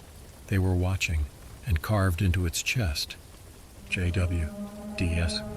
Josh's stomach dropped. Dave saw it, too. Nope, not taking that thing with us.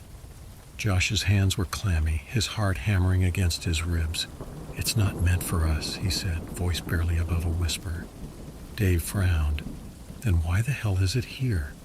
Josh swallowed hard. "It's a warning." A gust of wind rustled the trees. The whispering was gone, but the silence that replaced it felt just as heavy. Josh hesitated, then slowly crouched and picked up the doll. Its fabric was cold, its carved letters rough beneath his fingertips. Dave groaned. "You're actually taking it?" Josh didn't answer. He didn't want to, but he had a feeling they didn't have a choice.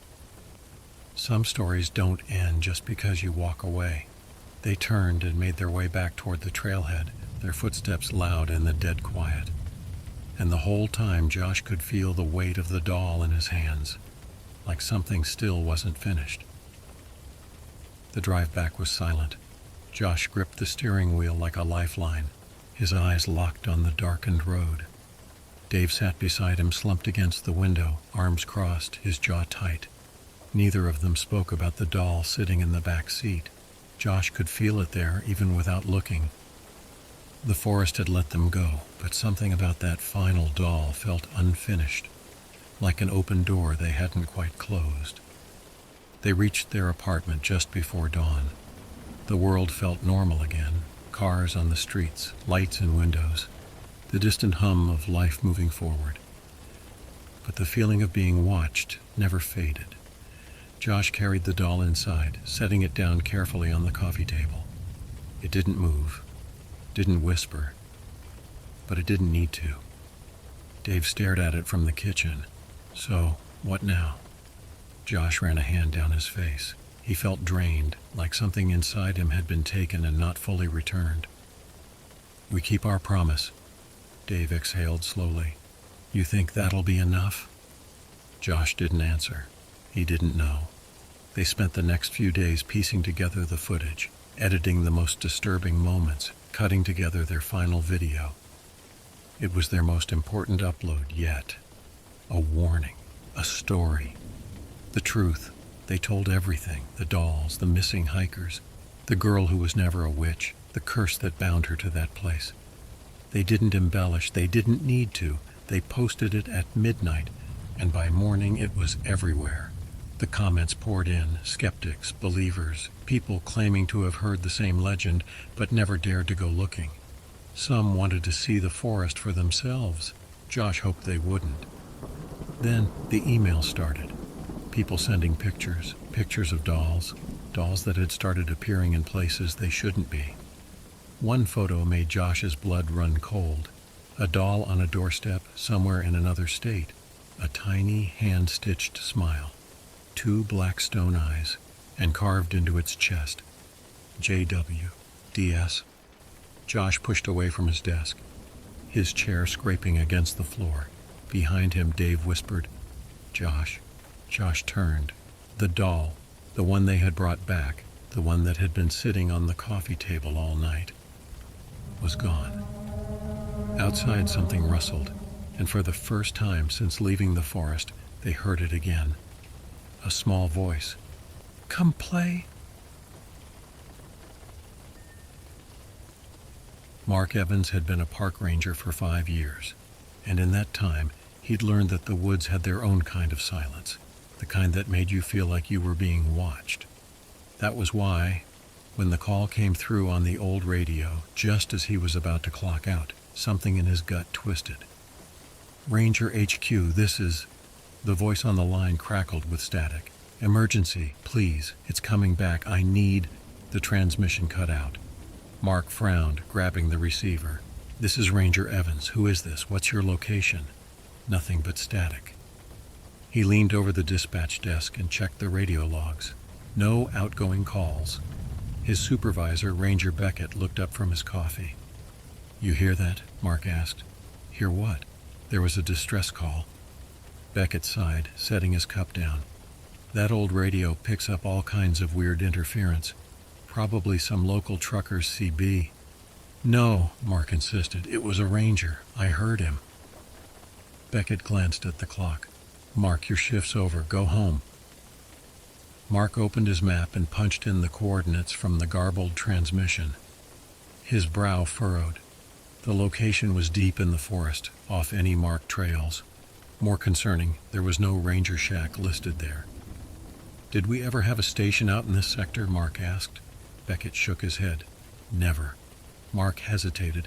Every part of his training told him to log it and move on. But that voice, the sheer panic in it, stuck with him. If there was even the slightest chance someone needed help, he had to check. "Mark," Beckett warned as he grabbed his jacket, "you go chasing ghosts in the woods. Don't expect me to come looking for you." Mark shot him a smirk. "Wouldn't want you to get lost, old man."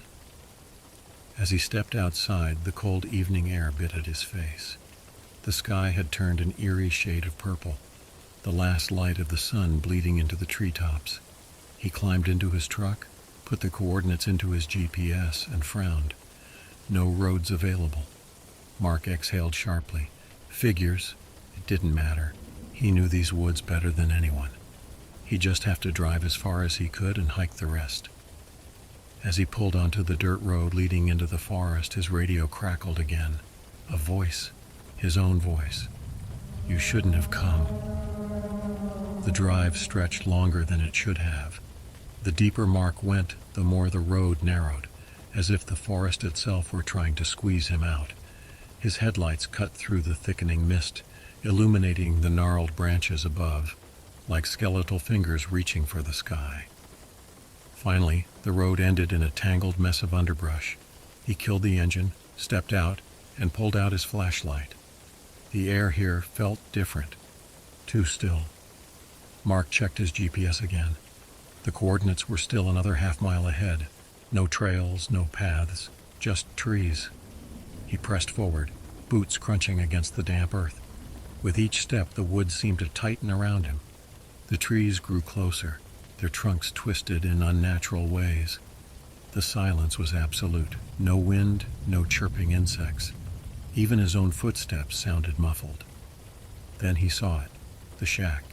It stood in a small clearing, a single-room structure rotting from the inside out.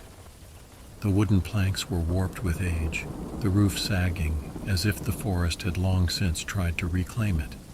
But what caught his attention were the claw marks. Deep, jagged gouges carved across the door and walls, some as high as the roof. Mark swallowed hard, stepping closer. Symbols were scratched into the wood, overlapping like desperate warnings. He ran his fingers over one, the grooves rough and splintered. His flashlight flickered, the air shifted. From inside the shack, a radio crackled to life. Mark's blood went cold. It was the same voice from before. "Ranger HQ, this is static. Emergency, please, it's coming back, I need..." The message looped, again and again. Mark inhaled sharply, stepping onto the porch. The boards creaked under his weight.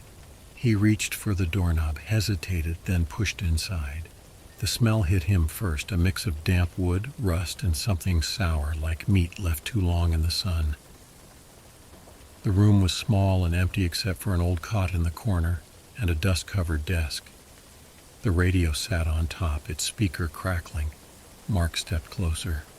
The radio's dials were rusted solid, the power cord cut. It shouldn't be playing.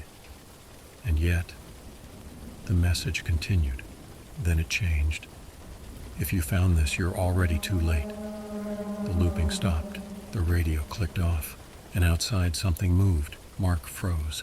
Outside something shifted in the darkness. The trees creaked, but there was no wind, just the sound of something heavy moving through the underbrush.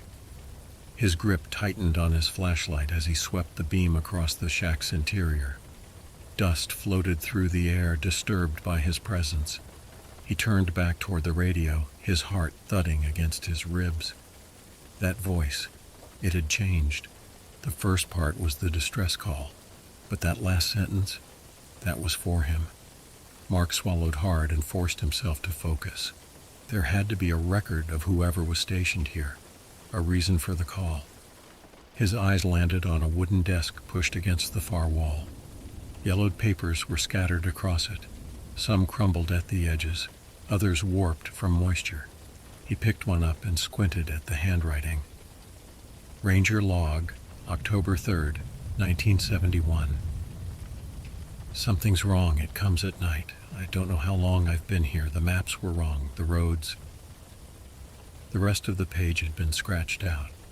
Mark flipped through more pages. Each log was written by a different hand, spanning decades. But they all mention the same things. "If you hear it, do not answer. It mimics, it wears your face. Don't open the door." Some of the final entries were frantic, the handwriting barely legible. "It knows my name." Mark's breath hitched. He checked the bottom of the logbooks, looking for signatures. But the names, he didn't recognize any of them. His stomach tightened. He'd worked these woods for 5 years. He knew every ranger on staff, past and present. But these names, they weren't in any records. A sharp thud rattled the walls. Mark jolted, his breath catching. He turned toward the door, listening. Silence. Then another thud. Closer. Something dragged across the wood outside. A slow, deliberate sound, like nails carving into the planks. Mark took a slow step back, his pulse hammering. His radio hissed with static again. Then from the other side of the door, "Mark," a voice, his voice. The doorknob rattled. Mark's blood ran cold. Outside, his own voice whispered, almost pleading, "Mark, let me in." He stared at the door, his entire body locked in place. Then from behind him, a floorboard creaked. Mark spun around, his flashlight slicing through the dark. Nothing. But the floorboard had creaked. His breath came shallow, sharp. The shack was too small for anything to be hiding. Just a cot, a desk, and empty walls. No closets, no attic, nowhere to go. And yet he wasn't alone. The doorknob rattled again, harder this time. "Mark, let me in." The voice was wrong now. Too flat, too hollow. Like a bad recording of himself, played just a little too slow. Mark clenched his jaw and backed toward the desk, heart hammering. His fingers brushed something. A rusted hunting knife, blade dull with time. He snatched it up, gripping the handle tight. The thing outside shifted, pacing the length of the shack. The wood creaked under its weight. His flashlight flickered, then a sharp knock at the window. Mark's stomach twisted. Slowly, he turned his head toward the small, dust-covered window beside the cot. The glass was filthy, smeared with age. The light from his flashlight barely cut through the grime. But beyond the window, just at the edge of the glass, something moved, a shadow. Tall, wrong. Then his own face stared back at him. Mark's breath hitched. The thing outside, it wasn't a perfect copy. The smile was too wide, the eyes too dark, too deep, like looking into something wearing a human mask, something that hadn't quite figured out how a person was supposed to look. It raised one hand, fingers splayed. The nails were longer than they should be. Blackened at the tips, it pressed them against the glass. Tap, tap. Mark gritted his teeth. No, he wasn't playing this game. He grabbed his radio, hands slick with sweat, and pressed the call button. "HQ, this is Ranger Evans. I need immediate assistance at coordinates." Static. Then his own voice answered, "Help me." Mark went cold. The thing outside was on the radio. The message looped, his voice, over and over. A shadow passed across the window. The thing was moving, circling the shack again. Mark tightened his grip on the knife. His only way out was through that door. But if he opened it, a new sound.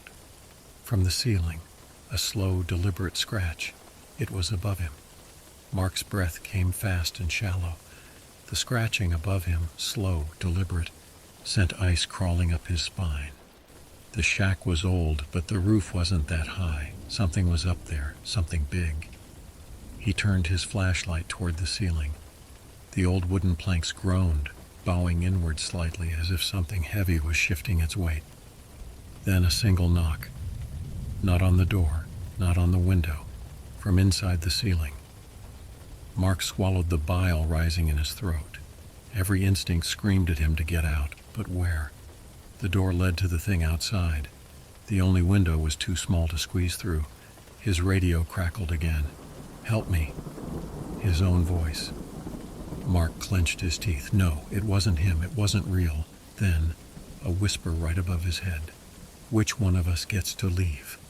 Mark didn't hesitate. He lunged for the desk and flipped it over, shoving it beneath the door handle. The wood groaned as he braced his back against it, hands gripping the rusted knife so hard his knuckles ached. Silence. For a moment, nothing. Then a loud splintering crack. The ceiling buckled inward. Wood rained down, dust choking the air. Mark threw up an arm to shield his face, coughing as he scrambled away. Something dropped onto the cot. Mark's stomach twisted as he saw it up close. It looked just like him, but the skin was stretched too tight. The fingers were too long, the head tilted at an unnatural angle, as if it had never quite learned how necks were supposed to work. The thing grinned. Mark stumbled back, breath ragged. The thing moved with him. A half-step delay, like a reflection lagging behind. "You took too long, Mark," it said. "You were supposed to leave before midnight." Mark's stomach lurched. The logs, the warnings. He checked his watch. 11:59. The radio screeched. "Which one of us gets to leave?" The thing lunged. Mark dove to the side, slamming into the wall as the cot crumpled beneath the creature's weight. He scrambled to his feet, knife shaking in his grip. His only way out was through the door. The thing laughed. "Go on," it said in his voice. "Run." Mark kicked the desk aside and bolted into the night. The cold night air hit Mark like a slap as he sprinted away from the shack, his boots pounding against the uneven ground. His breath came in ragged gasps, his legs burning. The trees blurred around him, dark shapes twisting in his periphery. Behind him, the shack door slammed open. Mark didn't look back, couldn't. Something was following him. He could hear it moving, not running, just walking, but fast. Too fast for walking, as if the space between them was shrinking without it needing to try. His radio crackled. "Mark," his own voice. "You're going the wrong way." Mark gritted his teeth and kept running. His brain screamed at him to make sense of it, but none of this made sense. The warnings in the logbooks. "If you hear it, do not answer. It mimics, it wears your face. Don't open the door." He had already broken the last one.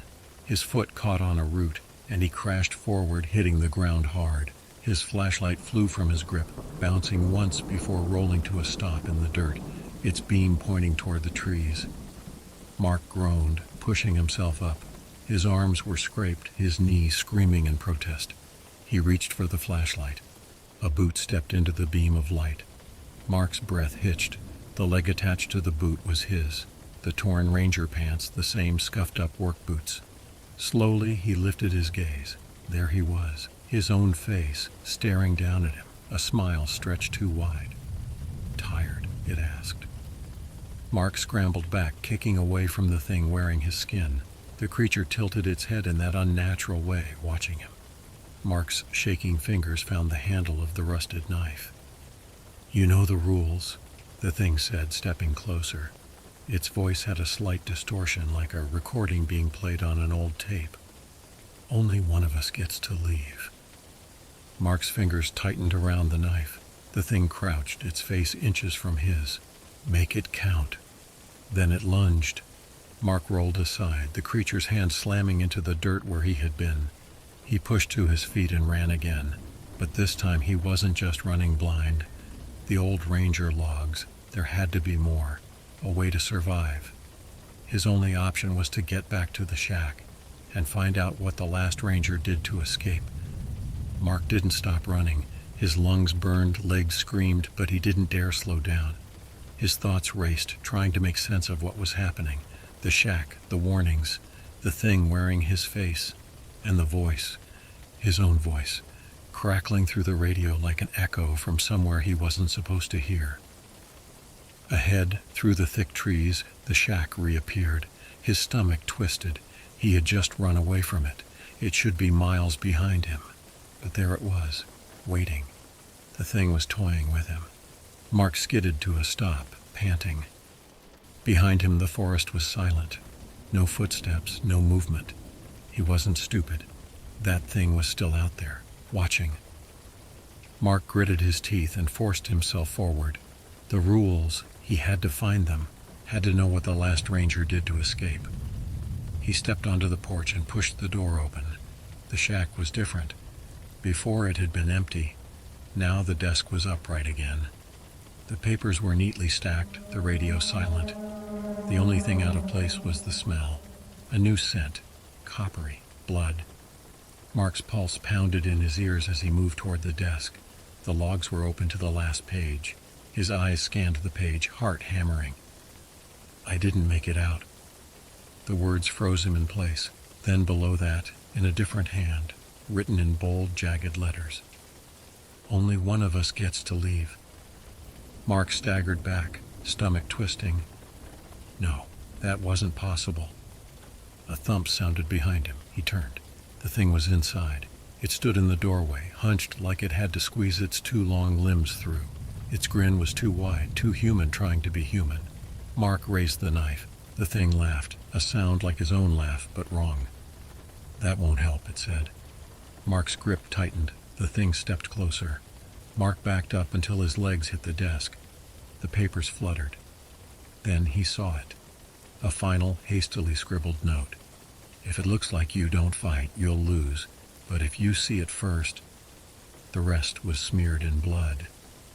Mark's breath came in sharp bursts. He had seen it first, back in the woods, which meant his stomach turned. That was the rule. If you see it first, you're the real one. Mark's fingers dug into the knife handle. It was him or the thing. Only one of them was getting out of here. He took a deep breath and attacked. Mark lunged. The knife flashed in the dim light, but the thing was faster. It twisted, its body moving like something that had never been human in the first place. Too smooth, too fluid. It ducked under the blade, and before Mark could react, a hand shot out and clamped around his wrist. A cold hand, his own hand. Mark roared, twisting, slamming his elbow into the thing's chest. It felt too solid, too real, like hitting himself. His grip tightened on the knife, but the thing just smiled, a perfect copy of his own smile. "You still don't get it, do you?" it said. Mark drove the knife forward. The blade sank deep, and the thing laughed. Not in pain, not in anger, like he had just told it a joke. Mark ripped the knife free. The thing didn't bleed. The wound gaped open, skin peeled like fabric, but there was nothing inside, just darkness. Mark stumbled back, stomach twisting. The thing cocked its head, watching him. Then it reached up, grabbing its own face, Mark's face, and peeled it back. Beneath it, nothing. No eyes, no mouth, just a black, hollow void. Then it moved. Mark barely had time to react before the thing lunged. He hit the ground hard, the knife flying from his grip. The thing's hands clamped down on his shoulders, pressing him into the floor. It wasn't strong. It was exactly as strong as he was. That was the trick. It wasn't better. It was just him, which meant it could be beaten. Mark gritted his teeth, forcing his weight against it, rolling. The thing slammed onto its back, its grip breaking just enough. Mark grabbed the knife, and he saw it first. That was the rule. His knife drove downward. The thing screamed, not in sound, but in his head. A deafening psychic howl that made his vision blur, but he didn't stop. Mark stabbed again. The thing's body shuddered, the hollow void where its face had been rippling like liquid. Then it collapsed. Mark gasped for air, rolling onto his back. His entire body trembled. It was gone. He had won. The night stretched on in silence. Then a voice. His radio crackled. Mark swallowed hard, forcing himself to listen. The words were faint, almost drowned in static, but he still recognized his own voice. "It's not me. If you see me, don't believe it." Mark lay on the floor, his chest heaving, fingers numb around the knife handle. The shack felt smaller now, the walls pressing in like something alive. The thing was gone, or at least it looked gone. His radio hissed again. "It's not me. If you see me, don't believe it." His own voice, but not from his lips. His stomach twisted. That wasn't a message meant for him. It was a warning. Mark forced himself up, legs shaking beneath him. The air inside the shack felt different now, lighter, like the weight of something unseen had been lifted. He stumbled toward the desk, eyes scanning the old ranger logs. The pages had changed. The last entry was his own handwriting. "I didn't make it out." Mark's blood went cold. That wasn't possible. He hadn't written that, had he? His fingers trembled as he flipped back through the logs, pages full of frantic, half-written entries from men who had come before him. Men who were never found, and all of them ended the same way. Only one of us gets to leave. A sudden knock at the door. Mark's breath caught. He turned, every muscle in his body locking in place. Through the small, dirty window, he saw someone standing on the porch. A ranger. The uniform was familiar. Too familiar. His own. Mark felt the air leave his lungs. His pulse pounded so hard he thought it might burst through his ribs. The ranger on the porch was him, or it looked like him. The figure raised a hand, palm pressed against the glass. Its mouth moved. Mark didn't hear the words, but he didn't need to. He knew what it was saying. Which one of us gets to leave? A sharp pain shot through Mark's skull, splitting behind his eyes. His vision blurred for a moment, his knees nearly buckling. He pressed a hand to his temple, gasping. Memories flooded his mind. Driving here, finding the shack, the creature mimicking him, but now something was wrong. His boots were dry, his uniform wasn't torn, his hands were clean. He hadn't been in a fight, had he? The other Mark stared back at him from the window, waiting. A deep, sickening realization slithered into his brain. What if he wasn't the real one? What if he had lost? Mark swallowed hard, his hand trembling as he reached for the door. One of them had to leave, but which one? His fingers brushed the handle. Outside, the other Mark smiled. Mark's hand hovered over the door handle, his breath coming in shallow gasps. Outside, his own face watched him. The smile was patient, expectant. One of us gets to leave. His fingers twitched, but he didn't turn the knob. Not yet. Think, damn it, the rules, the warnings. If you see it first, you're the real one. But he had seen it first, hadn't he? His mind swam with doubt. He tried to retrace the night, but the details felt loose, like puzzle pieces forced into the wrong spaces. He remembered killing the thing, felt the knife sinking in. But if he'd won, why was it still standing outside? The radio crackled. A new voice this time. HQ, this is Ranger Evans. I'm on scene. Mark's stomach lurched. It wasn't coming from the radio inside the shack. It was coming from his truck. A second voice answered. Beckett. Copy, Evans. You find anything? Mark's pulse slammed against his ribs. The other Mark, the one outside, pressed his palm to the window. That's me, Mark whispered. I already made the call. But he hadn't. He couldn't have. His hands shook as he looked around the shack. The bloody pages, the knife still slick with something that wasn't quite blood. Had he really escaped, or was he already part of it? The radio crackled again. HQ, no sign of anyone out here, just an old shack, probably a false report. A long silence, then Beckett's voice. Understood, come on back. Mark's vision blurred, his head throbbed. The other Mark reached for the doorknob from the outside, and this time Mark didn't stop him. The door swung open. Cold night air rushed in. Mark stepped forward. His boots met the damp earth, solid and real. He turned toward the woods, toward the distant glow of his truck's headlights. The voice on the radio called him back. The shack stood silent behind him. Then the door slammed shut. Mark froze. He turned, his heart hammering. The shack was gone. Nothing remained but a clearing of dead grass and clawed dirt. No logs, no radio, no second Mark. The night stretched quiet and deep. A cold chill worked its way into Mark's bones, but he forced his legs forward. He reached his truck, slid into the driver's seat, and gripped the wheel. His hands felt steady, real. The voice on the radio spoke again. HQ, this is Ranger Evans. Heading back now. Mark's lips curled into a small, too-wide smile. He started the engine and drove away.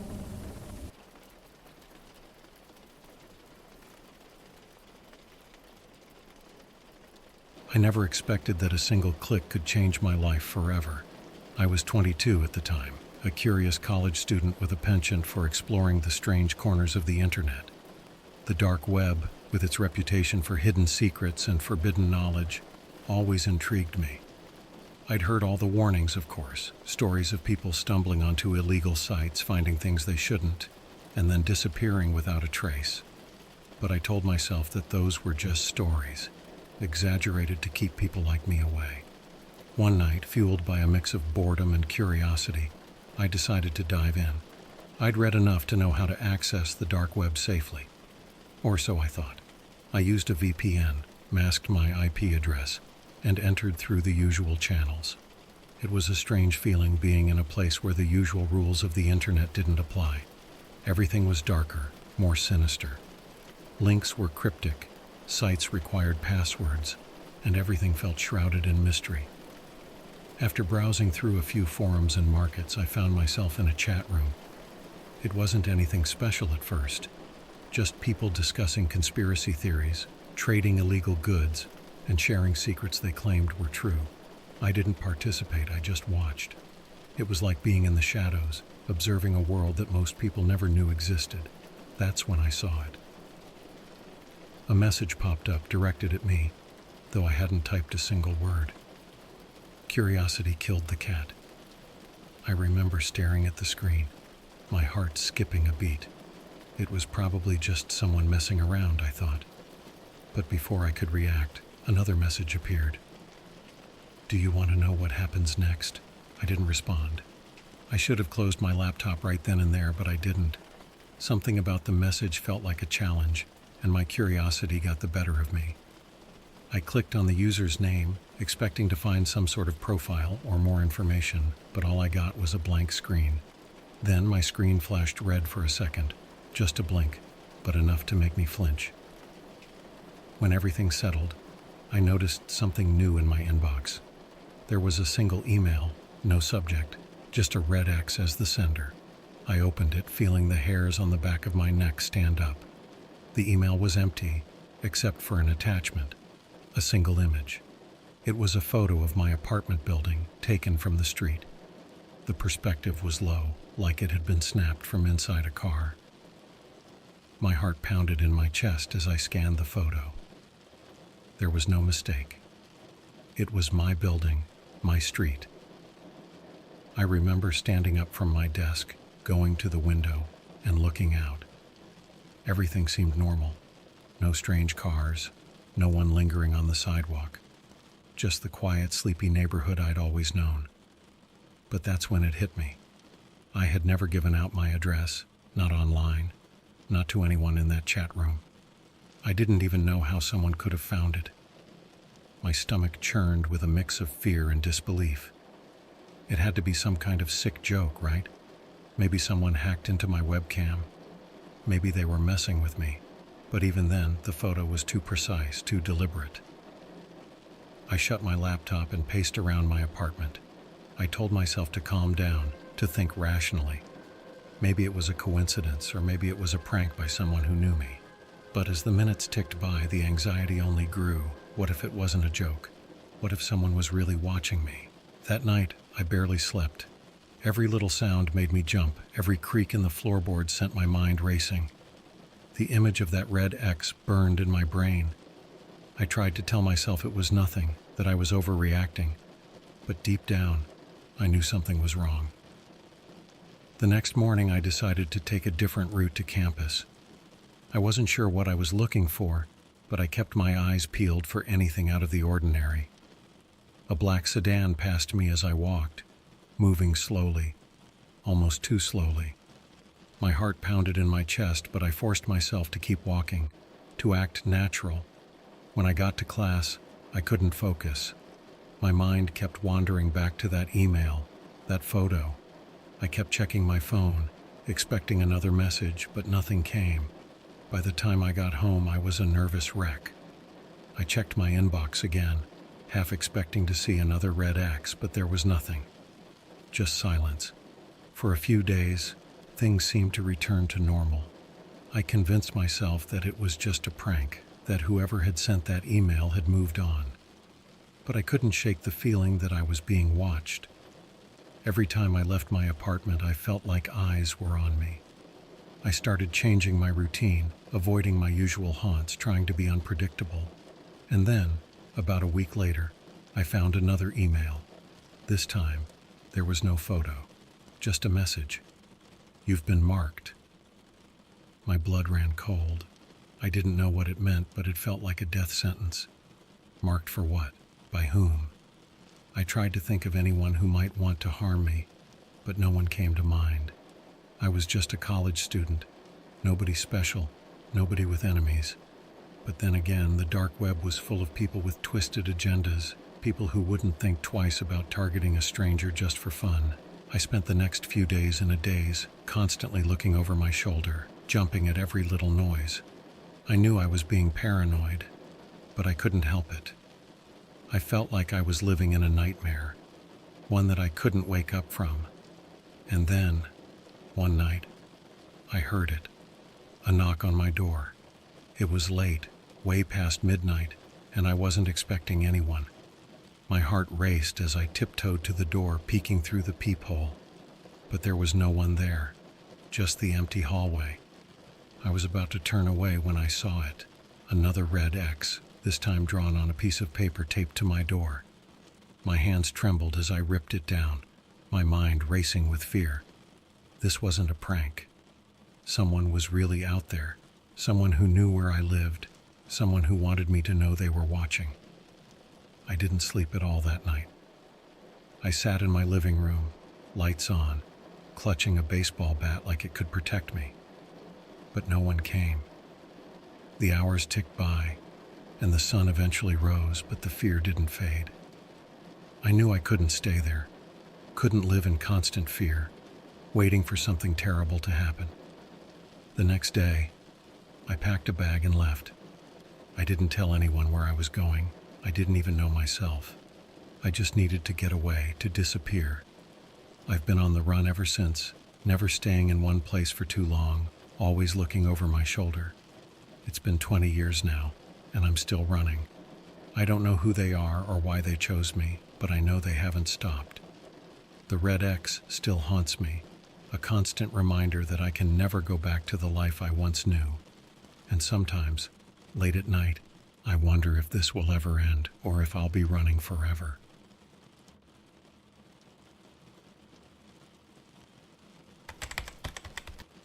For the first few weeks after I left, I was a ghost.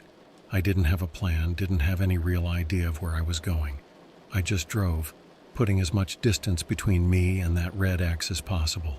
I stayed in cheap motels, used cash for everything, and kept my phone off unless I absolutely needed it. Every town felt the same, a temporary refuge where I could catch my breath before moving on. But the fear never really left. Even as I crossed state lines and changed my appearance, cutting my hair, growing a beard, wearing glasses I didn't need, I couldn't shake the feeling that someone was always one step behind me. I started avoiding cities, sticking to small towns where I could blend in more easily. But even then I was careful. I used fake names, made up stories about who I was and why I was passing through. It wasn't hard. I'd always been good at thinking on my feet. After a while, I found myself in a quiet town in the middle of nowhere, the kind of place where everyone knew each other and strangers were a rarity. It was the last place anyone would think to look for me, I thought. I found a small, run-down cabin on the edge of town, the kind of place no one would notice. The rent was cheap and the landlord didn't ask questions, which suited me just fine. For the first time in what felt like forever, I started to relax. I found a job working at a local diner, just washing dishes, nothing special. It was mindless work, but that's exactly what I needed. Something to keep my hands busy while my mind tried to forget the past. The people in the town were friendly enough, though they kept their distance. I was just the quiet guy who'd shown up out of nowhere, but that was okay. I didn't need friends. I just needed a place to hide. As the months passed, I started to feel almost normal again. I settled into a routine: work, eat, sleep, repeat. It wasn't much of a life, but it was better than running. I even started to think that maybe, just maybe, I'd finally escaped. That whoever had sent that red X had moved on, found another target, and forgotten about me. But deep down, I knew that was wishful thinking. One night, after closing up the diner, I decided to take a walk. The town was quiet, the streets empty, just the way I liked it. The air was cool and the stars were out, a rare sight in the middle of nowhere. I wandered aimlessly, letting my mind drift. For a moment, I almost felt at peace. Then I saw it. At first, it was just a flash of red in the distance, something that caught my eye and made my heart skip a beat. I tried to convince myself it was nothing, a tail light, a neon sign, anything but what I knew it was. But as I got closer, my worst fears were confirmed. There, on the side of an old brick building, was another red X. This time it wasn't a sticker or a piece of paper. It was painted directly onto the wall, bold and unmistakable. My stomach dropped, and I felt like I was going to be sick. How had they found me? I'd been so careful, so sure that I'd covered my tracks. But it didn't matter. They were here. They knew where I was. I didn't go back to the cabin that night. I didn't even go back to the diner to collect my things. I just ran. I didn't stop until I was miles away, on a highway that stretched out into the darkness with no end in sight. For the next few weeks, I lived in a state of constant paranoia. I didn't stay in one place for more than a night, and I avoided talking to anyone. I didn't want to leave a trail, didn't want to give them any clues about where I was headed. But no matter how far I ran, no matter how hard I tried to disappear, they always seemed to be one step ahead. It was like they were toying with me, letting me think I'd escaped, only to remind me that they were still out there, still watching. The red X became a constant in my life. I'd find it in the most unexpected places, painted on a roadside sign, carved into the bark of a tree, even scrawled in the dirt on my car's windshield. Each time I saw it, the fear grew. It wasn't just the symbol itself, it was the message behind it. They were letting me know that no matter where I went, no matter how far I ran, they could find me. It was a game to them, and I was the unwilling participant. I started to wonder if I was losing my mind. Was it possible that I was imagining things, that the stress and fear had finally gotten to me? But every time I tried to convince myself that it was all in my head, something would happen to shatter that illusion. Like the night I woke up to find my hotel room door wide open, the red X painted on the wall inside. I didn't sleep for days after that. I was running on adrenaline, fueled by nothing but fear and the knowledge that I couldn't stop. Not until they were done with me, whatever that meant. Eventually, I found myself in a small mountain town, the kind of place where cell service was spotty and the roads were rough. It was as isolated as I could get without completely disappearing off the map. I rented a cabin deep in the woods, far away from the nearest neighbor. I thought it would be safe, that the distance and the isolation would keep them at bay. But the red X followed me there too. One morning I stepped outside to find it painted on the side of my cabin, bright and fresh as if it had been done just hours before. I didn't hear anyone approach, didn't see any signs of another person. It was like a ghost had left it there, a phantom reminder that I could never be free. That's when I realized something terrifying. This wasn't just a game to them. They weren't just trying to scare me, they were hunting me. But why? What had I done to deserve this? I wasn't anyone special, just a guy who'd made the mistake of clicking on the wrong link. But maybe that was enough. Maybe that was all it took to get marked. I knew then that I couldn't keep running. I had to find out who they were, what they wanted, and how to make it stop. I didn't have a plan, didn't know where to start. But I knew I couldn't keep living like this. I couldn't spend the rest of my life looking over my shoulder, waiting for the next red X to appear. So I started doing something I hadn't done in years. I started searching for answers. I dug through old files, revisited the dark corners of the internet that I'd sworn never to go near again. I talked to people I'd rather have avoided, trying to piece together the puzzle that had become my life. And slowly, the picture started to come together. I learned that the red X was more than just a symbol. It was a mark, a sign that someone had been targeted by a group that operated in the shadows, a group that existed outside the law. They were known by many names, but the one that kept coming up was the Crimson Circle, a secretive organization that thrived on fear, on control, and on making sure that those who crossed them paid the ultimate price. I was just one of many, a pawn in a game that had been played for years, maybe even decades. But why they'd chosen me, I still didn't know. And the more I searched, the more dangerous it became. I started noticing people following me, strangers who seemed just a little too interested in where I was going, what I was doing. But I didn't stop. I couldn't. I had to know. That's when I received the final message, the one that changed everything. It was an email, like before, with no subject and just a single attachment. But this time it wasn't a photo. It was a video. My heart pounded as I clicked play, my hands trembling. The video was short, just a few seconds long, but it was enough. It showed a man, tied to a chair, his face bruised and bloody. He was struggling, trying to speak, but his words were muffled. And then, as the camera panned up, I saw it. A red X painted on the wall behind him, and just before the screen went black, a voice whispered, "You're next."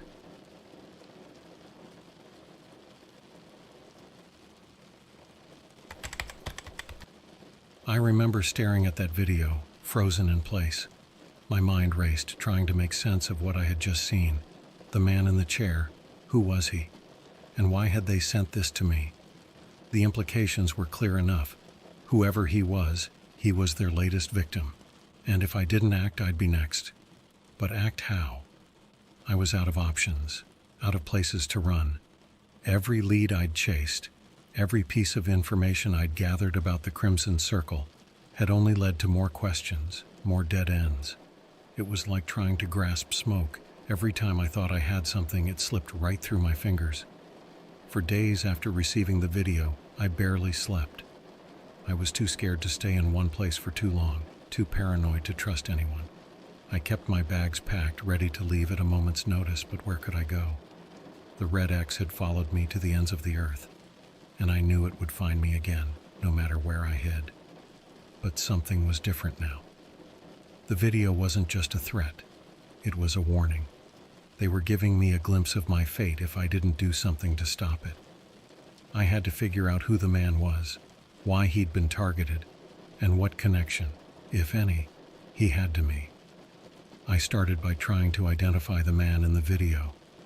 I watched it over and over, examining every detail, the bruises on his face, the clothes he wore, the room he was in. But there wasn't much to go on. The room was nondescript, just 4 plain walls and a single light bulb hanging from the ceiling.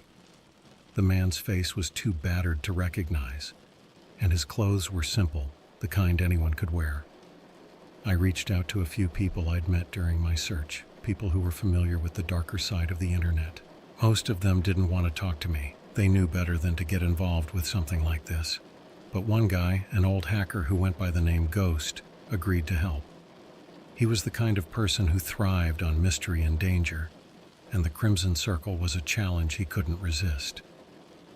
It took a few days, but Ghost managed to track down the origin of the video. It had been uploaded from a location deep within a city I'd passed through a few months back, a place I'd deliberately avoided, knowing it was too populated, too risky. But now it seemed that I'd overlooked something crucial. Ghost also found something else, a connection. The man in the video had been reported missing several weeks before I'd received the video. His name was Daniel, and he worked for a small tech company in the same city. He wasn't anyone special, just an ordinary guy who'd gotten caught up in something much bigger than himself, just like me. The more I dug into Daniel's life, the more unsettling the connections became. He'd been involved in a project at his company, a project that dealt with data encryption and online security. It was nothing groundbreaking, but it was enough to put him on the radar of people who didn't want certain information getting out. People like the Crimson Circle. I realized then that I wasn't the only one they were after. There were others. People who had stumbled onto their secrets, people who had become liabilities. The man in the video was just one of many, and I was next in line. But why send me the video? Why warn me? It didn't make sense unless they were trying to lure me in. Maybe they wanted me to come to them, to make a move that would give them the upper hand. But what choice did I have? I couldn't keep running forever. I needed answers, and this was the closest I'd ever gotten. I decided to take the risk. I told Ghost what I was planning, and he wasn't happy about it. He warned me that I was walking into a trap, that the Crimson Circle didn't make mistakes. But I didn't see any other way. I had to know why this was happening to me, and I had to stop it before it was too late. I drove back to the city where the video had been uploaded, keeping a low profile and staying off the main roads. My heart pounded the whole way, a mix of fear and determination pushing me forward. I found a small motel on the outskirts of town and checked in under a fake name, the same routine I'd followed for years. For the first few days, I did nothing but observe. I watched the streets, the people, looking for any sign of danger. I didn't know what I was looking for, but I was ready to run at the first hint of trouble. But nothing happened. No red X's, no mysterious messages, just silence. Then, one evening, I decided to take a walk around the neighborhood where Daniel had lived. It was a quiet, unassuming area. Rows of identical houses, neatly trimmed lawns, and families going about their daily lives. It was hard to believe that something so sinister could be lurking beneath the surface. As I walked, I kept an eye out for anything unusual. I wasn't sure what I expected to find, but I couldn't shake the feeling that I was being watched, not in the literal sense, but like the entire neighborhood was a stage, and I was the unwitting actor in a play that I didn't understand. Then I saw it, a house just a little too perfect, a little too quiet. There were no lights on inside, no cars in the driveway, but something about it felt wrong. The front door was slightly ajar, as if someone had left in a hurry. I approached cautiously, my heart racing. I knew I should turn back, call Ghost, get out of there before it was too late. But something drew me forward, a morbid curiosity that I couldn't ignore. I pushed the door open and stepped inside. The air was stale, the kind of smell that comes from a place that hasn't been lived in for a long time. The furniture was covered in dust, the curtains drawn tight, blocking out the last rays of the setting sun. As I moved deeper into the house, I saw it, a single chair in the center of the living room facing the front door, and on the wall behind it, painted in bold red strokes, was the X. The same X I'd seen so many times before, the same X that had haunted my every step. But this time there was something else. A note pinned to the back of the chair with a simple thumbtack. I approached slowly, every nerve in my body screaming for me to run. But I couldn't. I had to know. I reached out and took the note, my hands shaking as I unfolded it. The message was short, just 3 words. "We're waiting, tonight." My blood ran cold. They knew I was here. They'd known all along. This wasn't just a trap. It was a message. They were taunting me, daring me to come and face them. And I knew that if I did, I might not survive. But I was tired of running. Tired of living in fear, always looking over my shoulder. I knew what I had to do. I had to face them.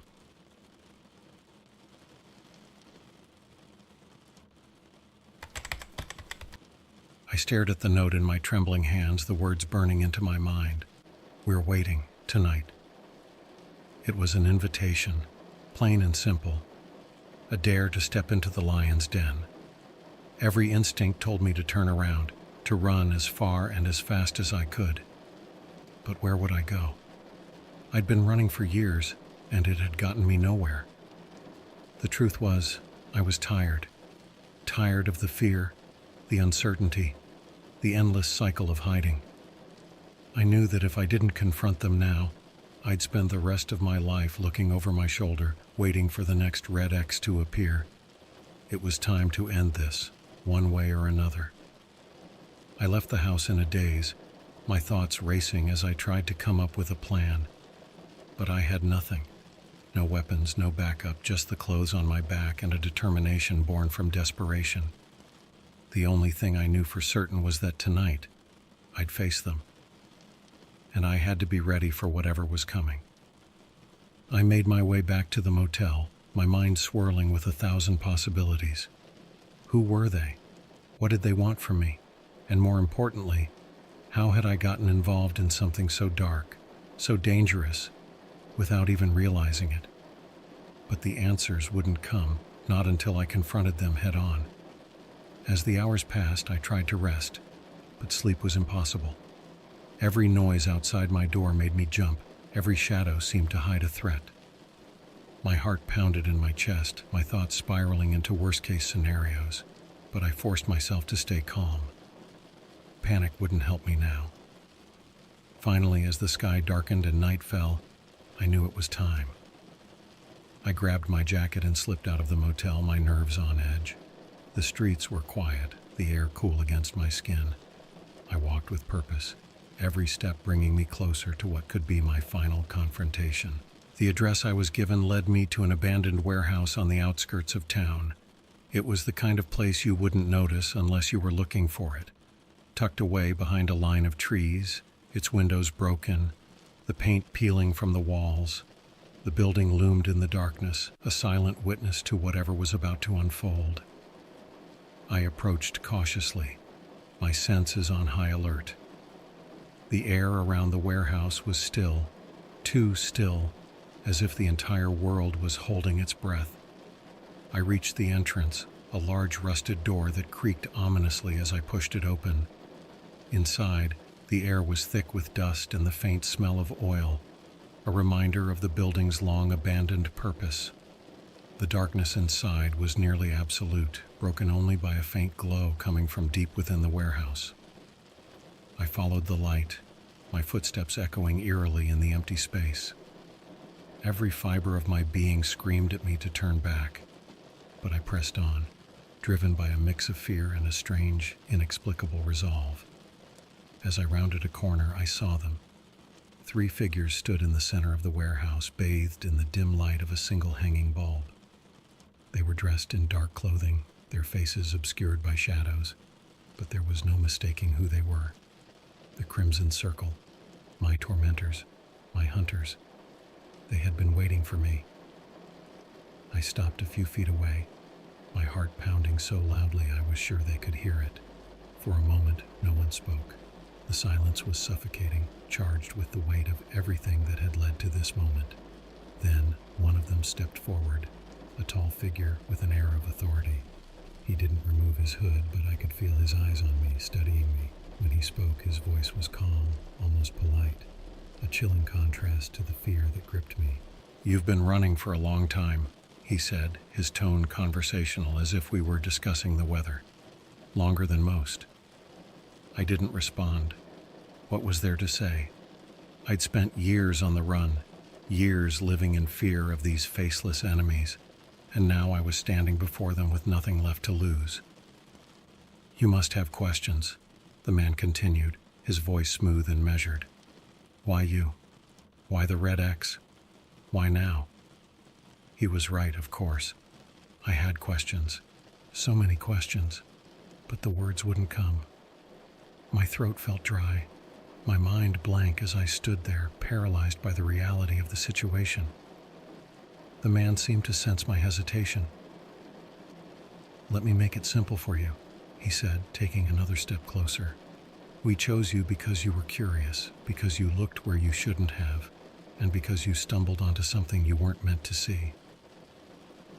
My mind raced back to that night years ago, when I'd first accessed the dark web and received the red X. I'd always assumed it was a random act, a fluke that I'd been targeted. But now, hearing this man speak, I realized there was nothing random about it. They had chosen me, and I had played right into their hands. "But why?" I finally managed to ask, my voice barely above a whisper. "Why go to all this trouble? Why not just end it?" The man paused as if considering my question. "Because it's not about ending it," he said slowly. "It's about control. It's about showing you, and others like you, that we're always watching, that we're always in control. The red X is a mark, yes, but it's also a message that there are consequences for those who cross us, I felt a cold sweat break out across my forehead. This wasn't just about me. It was about power, about sending a message to anyone who dared to challenge them. And I was the example, the cautionary tale they were creating. But you're right about one thing, the man continued, his voice dropping to a chilling whisper. It is time to end it. You've been running for long enough. Before I could react, the two other figures moved forward, closing the distance between us. Panic surged through me, but I was rooted to the spot, unable to move, unable to think. They were going to end it here, in this dark, forgotten place, and there was nothing I could do to stop it. But then, something unexpected happened. The tall man raised his hand, stopping the others in their tracks. "Wait," he said, his tone sharp, commanding. "There's another way." The figures hesitated, and for a brief moment, hope flared in my chest. Was he offering me a way out? A chance to escape this nightmare? The man stepped closer, so close that I could feel his breath on my face. "You want answers," he said quietly.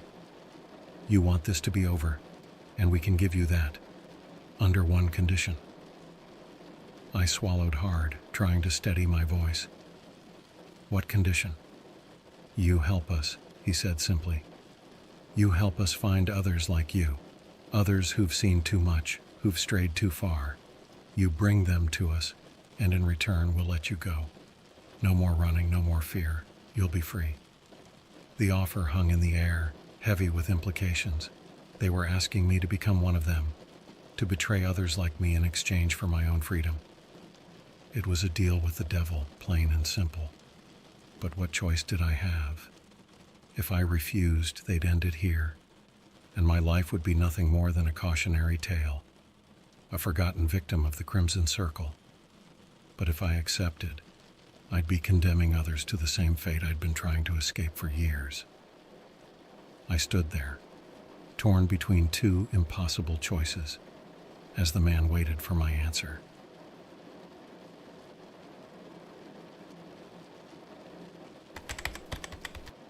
The warehouse was silent, the air thick with tension as I stood there, my mind racing. The man's offer echoed in my head, freedom in exchange for betrayal. It felt like a noose tightening around my neck, each option suffocating in its own way. I'd spent years running from the Crimson Circle, and now they were giving me a way out, a way to stop living in fear, to finally be free. But the cost was too high. Could I really do it? Could I live with myself knowing I'd condemned others to the same nightmare I'd endured?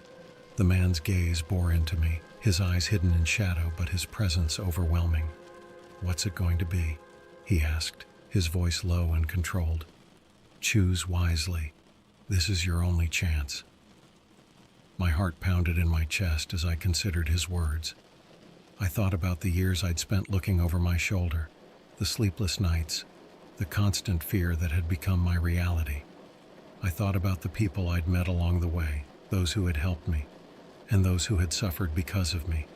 And I thought about the man in the video, Daniel, just an ordinary guy who'd gotten caught up in something far beyond his control, just like me.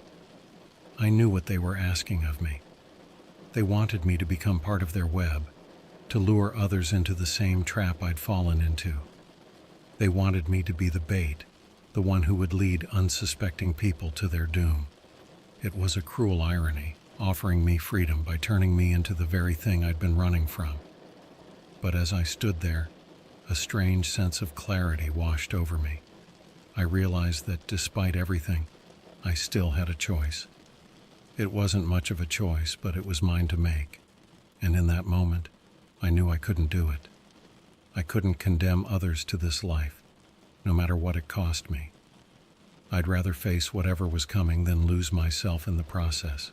I took a deep breath, steeling myself for what I was about to say. "No," I whispered, my voice trembling but resolute. "I won't do it." The man didn't move, didn't react for a moment, and then he let out a slow, almost disappointed sigh. "So be it," he said, stepping back into the shadows. "You've made your choice." The other two figures moved closer, and for a moment I thought it was all over. that they were going to end it right there, just as they had promised. But instead, they simply stood there, waiting, as if expecting something. The tall man turned away, as if the matter was settled, and I felt a strange mix of relief and dread. But then something unexpected happened. One of the figures stepped forward, pulling back his hood. I gasped as I saw his face. It was Ghost, the hacker who had helped me track down the origins of the video. His eyes were filled with a sadness I hadn't seen before, a regret that seemed to weigh heavily on him. "Ghost?" I whispered, disbelief flooding my voice. "What are you doing here?" "I'm sorry," he said softly, his voice barely audible. "I didn't want it to come to this, but I had no choice. They found me too." My mind reeled as I tried to process what he was saying. Ghost had been working with them all along? Or had they forced him into this, just like they were trying to do with me? The betrayal stung, but at the same time I understood. We were both trapped, both caught in the same web of fear and control. "You can still choose," Ghost said, his voice wavering. "You can still take the deal." I shook my head, my resolve hardening. "No, I can't." Ghost nodded, a look of understanding in his eyes. "I figured you'd say that," he murmured, "but it was worth a shot." He stepped back, and the other figures moved in again, their faces still obscured by shadows. The tall man's voice rang out, calm and detached. "You've chosen your fate," he said. "There's no turning back now." I closed my eyes, bracing myself for whatever was coming. But instead of the cold finality I expected, I felt something else. Silence. A strange, almost peaceful silence that filled the air, as if the entire warehouse had been swallowed by the void. When I opened my eyes again, the figures were gone. The warehouse was empty, the light bulb swinging gently from the ceiling as if disturbed by a sudden breeze. I stood there, alone, my mind racing to comprehend what had just happened. Had they really left?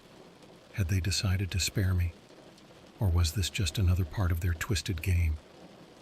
I walked to the center of the warehouse, my footsteps echoing in the vast, empty space. There was no sign of the Crimson Circle, no red X, no ominous messages.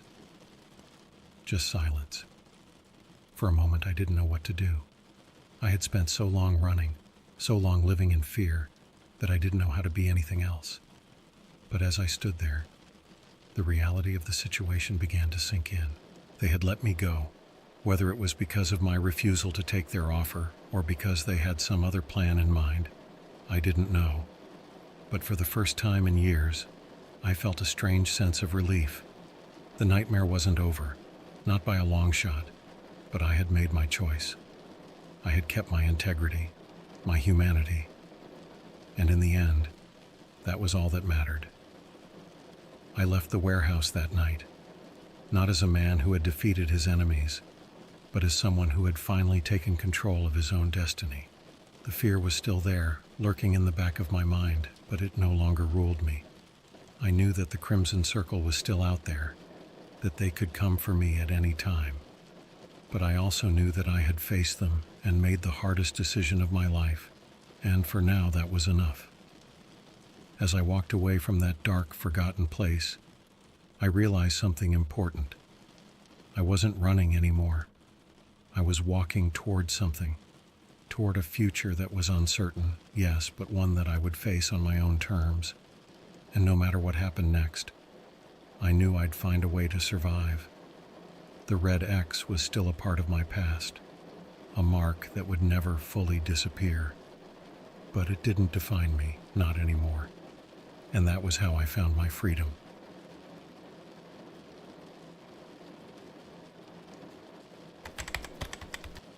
So this all started about 2 weeks ago.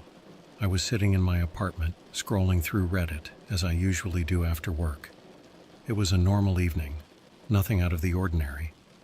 I had just finished dinner, and I was planning on settling in for the night, maybe watch a few episodes of a show before bed. But then I got this email. Now, I get a lot of junk mail. You know, The usual. Congratulations, you've won $1 million. Or, click here to claim your prize. I usually just delete them without a second thought, but this one was different.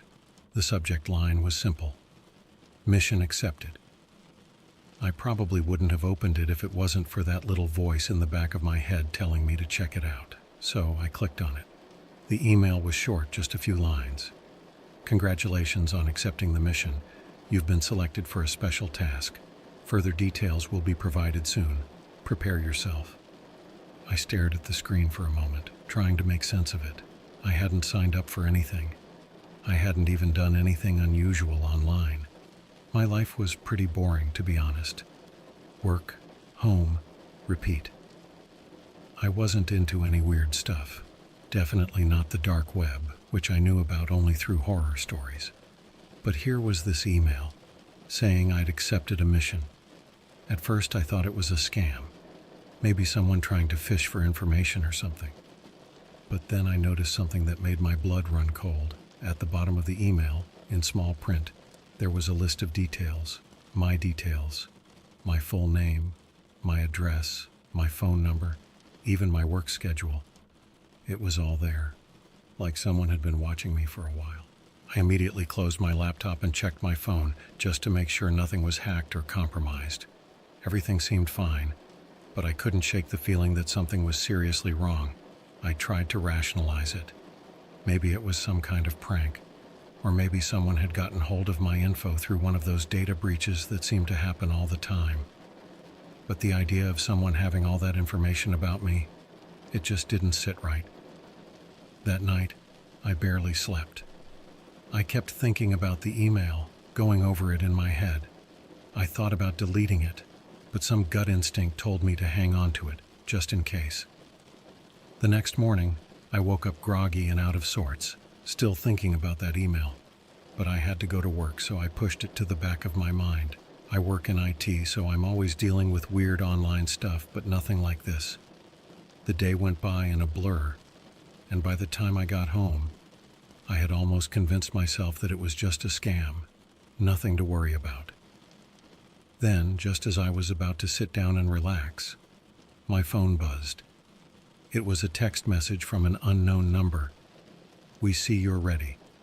Instructions will follow. I dropped my phone like it had burned me. This wasn't normal. This wasn't a scam. This was something else, something darker. The thought of someone out there, knowing everything about me, and now texting me like they were watching my every move. It was terrifying. I didn't know what to do. I thought about calling the police, but what would I even say? Someone signed me up for a mission on the dark web. They'd probably think I was crazy. So, I did the only thing I could think of. I ignored it. I deleted the text and tried to go on with my evening, but that was easier said than done. I couldn't focus on anything. My thoughts kept drifting back to that email, that text. What kind of mission was this? Who was behind it? And why me? I wasn't anyone special, just an ordinary guy living an ordinary life. But clearly, someone had singled me out, and that was the most disturbing part. That night, I barely slept again. Every little sound made me jump. I kept thinking about someone watching me, knowing where I was, what I was doing. I even started second-guessing myself. Had I somehow signed up for something without realizing it? But no, that didn't make any sense. I knew I hadn't done anything like that. The next morning, I was a mess. I hadn't slept, I hadn't eaten, and I was paranoid as hell. I decided to take a day off work and try to figure out what was going on. I spent the entire day researching, trying to find out if anyone else had experienced something similar. But all I found were vague stories, nothing concrete. By the end of the day, I was exhausted and no closer to finding any answers. I was about to give up and try to get some sleep when my phone buzzed again. Another text from the same unknown number. Tomorrow, 8 p.m. Be ready. That was it. No other details, no explanation, just a time and an ominous command. I felt a wave of dread wash over me. Tomorrow at 8 p.m., what was supposed to happen? Was someone going to show up at my apartment? Was I supposed to go somewhere? The possibilities were endless and all of them were terrifying. I couldn't take it anymore. I decided to contact one of my friends, someone who knew about the dark web and all that shady stuff. Maybe they could help me figure this out, give me some advice on what to do next. But when I tried to call, the line was dead. No service. I checked my internet. Nothing. It was like I had been cut off from the world. Panic started to set in. I was truly alone with no way to reach out for help. And whoever was behind this, they were serious. I spent the rest of the night pacing around my apartment trying to think of what to do. Should I leave? But where would I go? And what if they followed me? The thought of someone tracking me, knowing my every move, it was too much. I felt like a trapped animal, with nowhere to run. Finally, I decided to just wait. Maybe it was all just a sick joke and nothing would happen.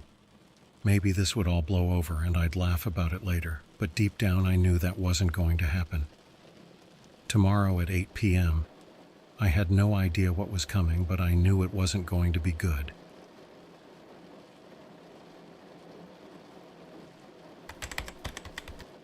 The next day was probably the longest day of my life. I had this heavy feeling in my chest, like a weight I couldn't shake off. I tried to go about my usual routine, but it was impossible to focus. Everything felt off, like I was just going through the motions while my mind was elsewhere, stuck on what was supposed to happen at 8 p.m. I considered my options throughout the day. Maybe I should just leave the apartment, drive somewhere far away, and wait it out. But then again, what if this was just a test to see how I'd react? What if running only made things worse? The unknowns were piling up, and I had no way to make sense of any of it. By the time evening rolled around, I was a nervous wreck. I tried to eat dinner, but I couldn't stomach anything. The minutes seemed to crawl by, each one bringing me closer to 8 p.m. I kept checking my phone, but there were no new messages, no calls. Just silence. At around 7:45, I started to hear noises outside my apartment. It wasn't anything out of the ordinary, just the usual sounds of the building. Someone walking down the hall, a door opening and closing, muffled conversations. But in my heightened state of paranoia, every sound felt like a threat. I couldn't help but think that someone was out there, watching, waiting. As 8 p.m. approached, I felt my heart pounding in my chest. I turned off all the lights in my apartment, hoping that if someone did show up, they'd think I wasn't home. I sat in the darkness, barely breathing, just waiting for something to happen. And then, right at 8 p.m., there was a knock at my door. It wasn't a loud knock, more like a soft, deliberate tap, as if the person on the other side didn't want to draw too much attention. My heart jumped into my throat. I sat there, frozen, not sure what to do. Maybe if I stayed quiet, they'd go away. But the knocking continued, persistent and patient. After what felt like an eternity, I finally mustered the courage to get up and approach the door. I didn't open it, though. Instead, I looked through the peephole, trying to see who was there. At first, I didn't see anyone. The hallway outside was empty, just the usual dim lighting casting shadows on the walls. But then, as I was about to step back, I noticed something strange. There was a small piece of paper taped to the outside of my door. I hesitated for a moment before opening the door just a crack, enough to reach out and grab the paper. My hands were shaking as I unfolded it, revealing a short handwritten message. Your mission begins now. Follow the instructions precisely, or face the consequences. Below the message there were coordinates and a time, 9 p.m. I checked the time on my phone. I had less than an hour to get to wherever this was. The location wasn't far, just a few blocks away. But the idea of going out there, of following these instructions blindly, terrified me. I had a choice to make. I could ignore this, stay in my apartment, and hope for the best. But deep down, I knew that wasn't really an option. Whoever was behind this, they had already proven they could reach me whenever they wanted. If I didn't go, I had no idea what they'd do next. So, with my heart racing, I grabbed my jacket and headed out the door. The walk to the coordinates was eerily quiet. It was a cool evening and the streets were mostly empty. I kept looking over my shoulder, half expecting someone to be following me, but there was no one. Just me and the sound of my footsteps echoing off the buildings. The coordinates led me to an old abandoned warehouse. It was the kind of place you'd see in a horror movie, with broken windows and rusted metal doors. I stood outside for a moment, staring at the building, trying to decide if I was really going to go in. But I knew I didn't have a choice. I pushed open the door and it creaked loudly, sending a shiver down my spine. Inside, the warehouse was dark and musty, with the faint smell of mold hanging in the air. I pulled out my phone and used the flashlight to light my way, moving slowly through the empty space. After a few minutes of walking, I found a small makeshift table in the center of the warehouse. On the table was an old laptop, its screen glowing faintly in the darkness. Next to the laptop was a small envelope with my name on it. I opened the envelope with trembling hands, pulling out a single sheet of paper. The message was short, just a few lines. "You've been chosen for a special mission. Complete the tasks you're given and you'll be rewarded. Fail and there will be consequences. Your first task is simple. Open the laptop and follow the instructions. Good luck." My mind was racing. I had no idea what kind of tasks they were talking about or why I had been chosen for this. But at this point, I felt like I was in too deep to back out. I had to see this through, if only to find out who was behind it and why they were targeting me. I sat down at the table, my heart pounding in my ears, and opened the laptop. The screen flickered for a moment before displaying a simple text box with a single line of instructions. "Find the package hidden in the warehouse. You have 10 minutes. A countdown timer started ticking down in the corner of the screen. My stomach dropped. This was real. Whatever was going on, it was happening now, and I had no idea what to expect. I jumped up from the table and started searching the warehouse. The place was huge, with piles of old crates and machinery scattered around. I had no idea where to start, but I knew I didn't have time to waste.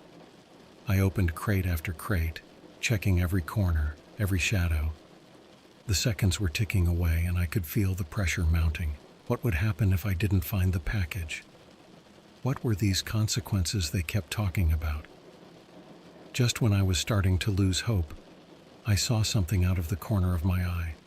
Tucked behind a stack of crates was a small metal box. It was unmarked, but it seemed out of place, like it didn't belong with the rest of the junk in the warehouse. I grabbed the box and rushed back to the table just as the timer hit 30 seconds. I placed the box on the table and stared at the laptop screen, waiting for something to happen. The screen flickered again, and a new message appeared. "Well done. Your next task will be more challenging, but for now return home and wait for further instructions." I let out a breath I didn't realize I was holding. I had completed the task, but the relief was short-lived. I knew this was just the beginning, and whatever came next was only going to get worse. As I made my way back home, the reality of my situation started to sink in. I was being controlled, manipulated by someone who knew everything about me. And the worst part was, I had no idea how to stop it. When I finally got back to my apartment, I was exhausted, both physically and mentally. I collapsed onto the couch, my mind racing with thoughts of what was to come. I knew I couldn't keep this up forever, but for now I had no choice. I was in too deep. And so, I waited. The hours ticked by, but there were no new messages, no further instructions. Just silence. I was left alone with my thoughts, wondering what the next task would be, and how much longer I could keep this up. But deep down, I knew that whatever happened next, it was only going to get worse.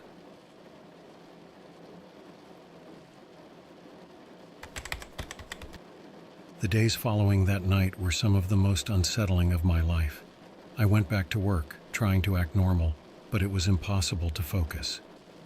Every time my phone buzzed or I heard a noise outside my apartment, my heart would leap into my throat.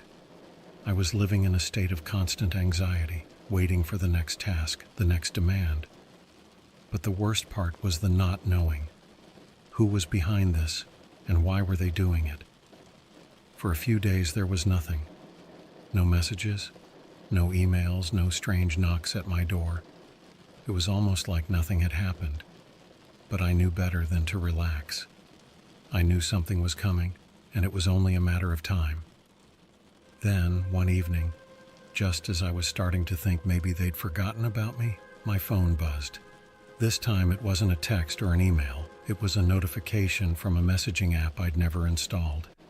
The app was called Secure Comms, and it looked shady as hell. But I didn't have much choice, so I opened it. The message was waiting for me. Your second task is ready. Log into the dark web using the credentials provided. Further instructions will follow. Beneath the message was a string of login credentials and a link to a Tor browser download. I felt my stomach drop. This was getting real, and I wasn't sure I was ready for it. The dark web was something I'd only ever heard about, a place for illegal activities and shady deals, and now they were sending me straight into the heart of it. I hesitated for a long time before deciding to go through with it. But the thought of what might happen if I didn't, if I failed whatever sick game this was, kept me moving forward. I downloaded the Tor browser, logged in with the credentials they gave me, and found myself staring at a screen that looked like it belonged in a spy movie. The page was plain, just a black background with a single white text box in the middle. Above it was a message. Welcome to the mission hub. Type ready to begin your next task. I took a deep breath, typed ready, and hit enter. The screen blinked, and a new message appeared. You have been given a target. Locate and extract the necessary information without being detected. You have 24 hours. Beneath the message was a set of coordinates, a name, and a brief description of what I was supposed to find, financial records specifically. My mind was racing. They wanted me to hack into someone's personal files, to steal sensitive information. This wasn't just some prank or test. This was a crime. I wanted to back out, to shut down my computer and pretend none of this was happening. But I knew it wasn't that simple. These people had access to my life, my details. They knew everything about me. If I didn't do this, I had no idea what they'd do. So I did the only thing I could. I started researching. I wasn't a hacker by any means, but working in IT had given me some skills. I knew how to dig into systems, how to find things that weren't meant to be found. But this was different. This was real, and the stakes were higher than anything I'd ever faced. The next few hours were a blur. I tracked down the target, found their online presence, and started piecing together their digital footprint. The whole time I kept thinking about the person on the other side of this. They were just living their life, unaware that someone like me had been tasked with invading their privacy. It made me sick to my stomach, but I pushed through, driven by fear more than anything else. Finally, after what felt like an eternity, I found what I was looking for. A series of encrypted files that matched the description I'd been given. I managed to crack the encryption using a combination of software tools and sheer determination. Inside were the financial records they wanted, detailed and extensive. I couldn't make sense of most of it, but I knew it was what they were after. With trembling hands, I packaged the files and sent them off through the same secure messaging app. As soon as I hit send, I felt a wave of nausea. I had just committed a serious crime, and there was no turning back now. The response was almost immediate. Task completed. You will receive further instructions soon. And that was it. No praise, no acknowledgement of what I'd just done, just a cold, emotionless confirmation that I'd carried out their orders. I felt empty, like a piece of me had been taken away and I wasn't sure I'd ever get it back. The next few days were torture. I couldn't stop thinking about the person whose life I'd just invaded. What if they found out? What if they tracked it back to me? I kept expecting the police to show up at my door, or worse, for whoever was behind this to demand something even more sinister. But the days passed, and there was nothing. Just silence. I started to feel like I was losing my mind. Every time I heard a car outside, I jumped. Every time my phone buzzed, my heart skipped a beat. I was living in constant fear, waiting for the other shoe to drop. And when when it finally did, it wasn't what I expected. It was another message, but this one was different. It wasn't through the app, it was an email. The subject line was chillingly simple. Your mission report. I opened it, dreading what I'd find. The email contained a summary of everything I'd done so far. The first task, the second task, all laid out in black and white. But there was something else too. Attached to the email was a file labeled Project Overview. Curiosity got the better of me, and I opened the file. What I found made my blood run cold. It was a document detailing a series of missions, all connected by one common thread: me. According to this document, I had been selected for something called the Initiative, a program designed to test the limits of ordinary people, to see how far they could be pushed before they broke. The more I read, the more horrifying it became. This wasn't random. This wasn't just some dark web prank. This was deliberate. They had chosen me specifically because I fit some twisted profile, and they weren't done with me yet.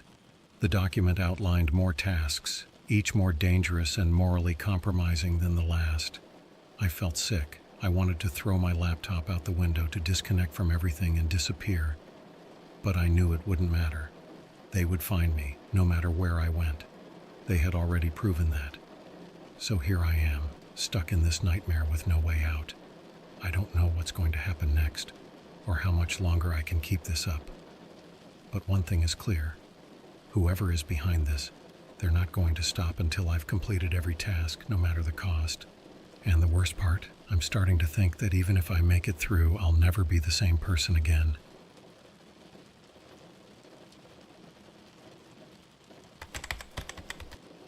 I was living on borrowed time. Every moment felt like I was teetering on the edge of a cliff, waiting for the ground to give way beneath me. After reading that project overview document, I knew this wasn't just about completing random tasks.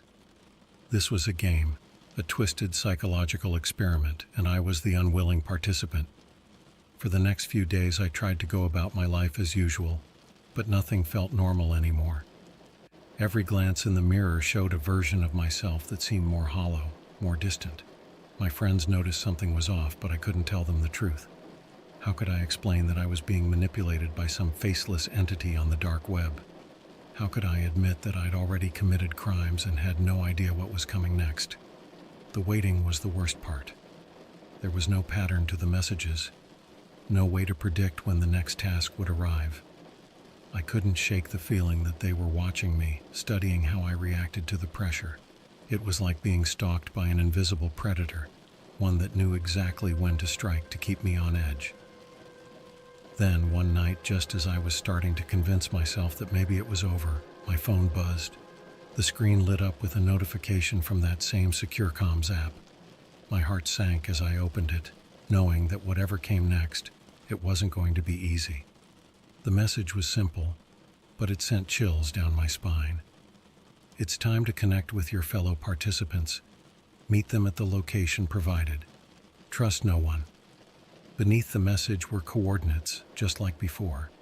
But this time, the location wasn't an abandoned warehouse or a shady online portal. It was a public place, a park, not far from where I lived.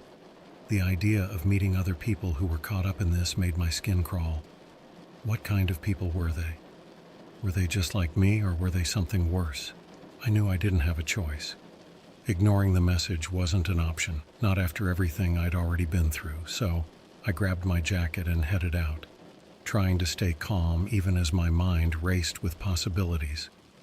The park was quiet when I arrived, the kind of place where people went to walk their dogs or jog in the mornings.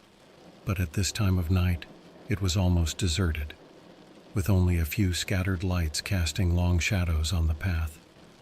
I walked slowly, my senses on high alert, looking for anything or anyone that seemed out of place. As I approached the coordinates, I saw them.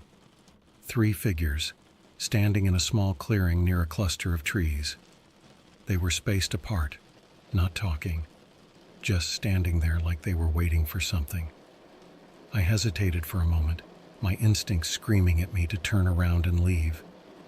but I knew that wasn't an option. Taking a deep breath, I walked over to them, trying to act like I wasn't completely terrified. As I got closer, I could make out their faces, but they were all wearing masks, plain, featureless white masks that covered everything except their eyes. It was unnerving, to say the least. I couldn't tell if they were looking at me or past me, but the air was thick with tension. One of them, the tallest, nodded at me as I approached. He, or she, I couldn't tell, spoke in a low, calm voice. "Welcome. You're the last to arrive." I didn't know what to say, so I just nodded back. The other two were silent, their eyes hidden behind those creepy masks. We stood there for what felt like an eternity, the silence heavy and oppressive, until the tall one finally spoke again. "We've all been chosen for the same reason. We're part of something bigger, something that will change us forever. But to move forward, we need to trust each other. No one else can help us now." I wanted to ask what they meant, but the words caught in my throat. Trust? How could I trust these people when I didn't even know who they were or what they were capable of? But before I could say anything, the tall one continued. "Our next task requires cooperation. It's more complex than anything we've done so far, and the consequences of failure are significant. We're going to have to work together if we want to get through this." The word consequences hung in the air like a threat. I could feel the weight of it pressing down on me, reminding me that this was real, that there was no easy way out. One of the others, a shorter figure with a tense posture, finally spoke up. Their voice was shaky, barely above a whisper. "What if we refuse? What if we just walk away right now?" The tall one turned to face them, and though I couldn't see their expression behind the mask, I could hear the cold certainty in their voice. "You know that's not an option. They've got us cornered.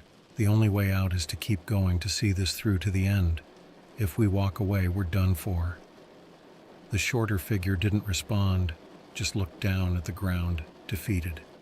I could feel the hopelessness in the air, the realization that we were all trapped in this together. Finally, the tall one handed each of us a small black envelope. I opened mine with trembling hands, revealing a single piece of paper inside. The instructions were brief but clear. "You will receive individual assignments. Complete them within the specified time and do not attempt to contact anyone outside the group. Failure will result in immediate disqualification." The word disqualification sent a shiver down my spine. I didn't need to be told what that meant. I had a sinking feeling that if any of us failed, we wouldn't live to see what came next. The tall one nodded at us again, as if confirming that we all understood what was at stake. "Good luck. We'll meet again when the tasks are complete." And just like that, they turned and walked away, disappearing into the shadows of the park. The other two followed, leaving me standing there alone, clutching the envelope like it was a lifeline. As I made my way back home, I couldn't stop thinking about what I'd just learned. There were others, people like me who had been dragged into this nightmare, but instead of feeling comforted by the idea that I wasn't alone, I felt more isolated than ever. We were all being used, manipulated by someone who saw us as nothing more than pawns in their twisted game. Back in my apartment, I sat down and stared at the piece of paper in my hands. My individual assignment was listed there, along with a deadline. It wasn't anything as sinister as hacking or stealing this time, but it was still disturbing in its own way. I had to find someone I didn't know, who had no connection to me or anyone in my life. I had to locate them, learn everything I could about them, and report back. It was surveillance, plain and simple, and it made my skin crawl. The thought of invading someone else's privacy, of becoming the very thing I feared, was almost too much to bear. But I didn't have a choice. I was in this too deep, and the only way out was to keep going. So I took a deep breath, opened my laptop, and started the search. As the hours passed, I became more and more engrossed in the task. It was unsettling how easy it was to find information on someone, how little privacy any of us really had. But the more I uncovered, the more I realized that this wasn't just about the task, it was about breaking me down. pushing me further away from who I used to be. By the time I'd gathered everything I needed, it was nearly dawn. I was exhausted, both physically and mentally, but I couldn't rest. I sent the information off just like before and waited for the inevitable response. When it came, it was as cold and impersonal as ever. Well done. Prepare for the next phase. No praise, no acknowledgement of the moral line I'd just crossed. Just a confirmation that I'd done what they wanted and that more was to come. As I sat there in the dim light of the early morning, I realized that I was becoming numb to it all. The fear, the guilt, the uncertainty. It was all starting to blur together into a single overwhelming sensation of dread. I didn't know how much more of this I could take, or what kind of person I'd be if I made it to the end. But one thing was certain, whatever came next, it would push me even further to the brink.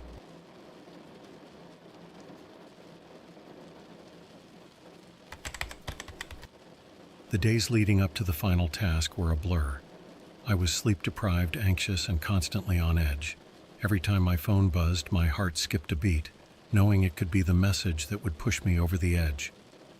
The realization that this nightmare was nearing its conclusion didn't bring relief. It brought dread. I had no idea what the final phase would entail, but I knew it would be the hardest test yet. The message finally came late one evening, just as I was trying to distract myself with mindless television. The notification from the secure comms app flashed on my screen, and my stomach churned as I opened it. The message was different this time. Longer, more detailed. Your final task will determine whether you've earned your place in the initiative.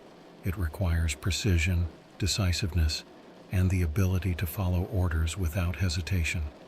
You must execute the plan exactly as instructed, or face the consequences. Remember, there is no room for error.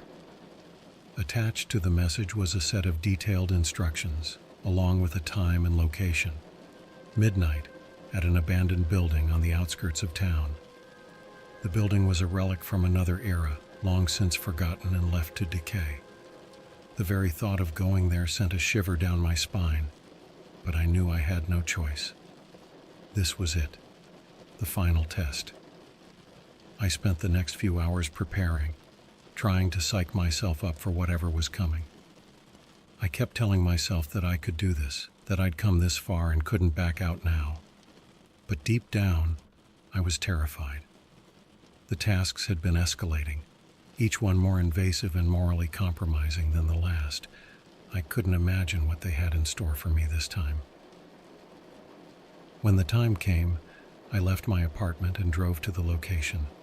The streets were empty, the city asleep, as I navigated through the dark, silent roads. The abandoned building loomed ahead, a hulking, decrepit structure that looked like it hadn't been touched in years. I parked my car a little way off, not wanting to get too close until I knew what I was walking into. The instructions had been clear: enter the building, go to the third floor, and wait in the room at the end of the hall. I took a deep breath, steeling myself for whatever awaited me, and made my way inside. The building was even more unsettling up close. The air was thick with the smell of mildew and dust, and the only sound was the creaking of the old wooden floors beneath my feet. I used my phone's flashlight to navigate the dark hallways, every step echoing in the emptiness. When I reached the third floor, I found the room exactly where the instructions said it would be. The door was slightly ajar, and I hesitated before pushing it open.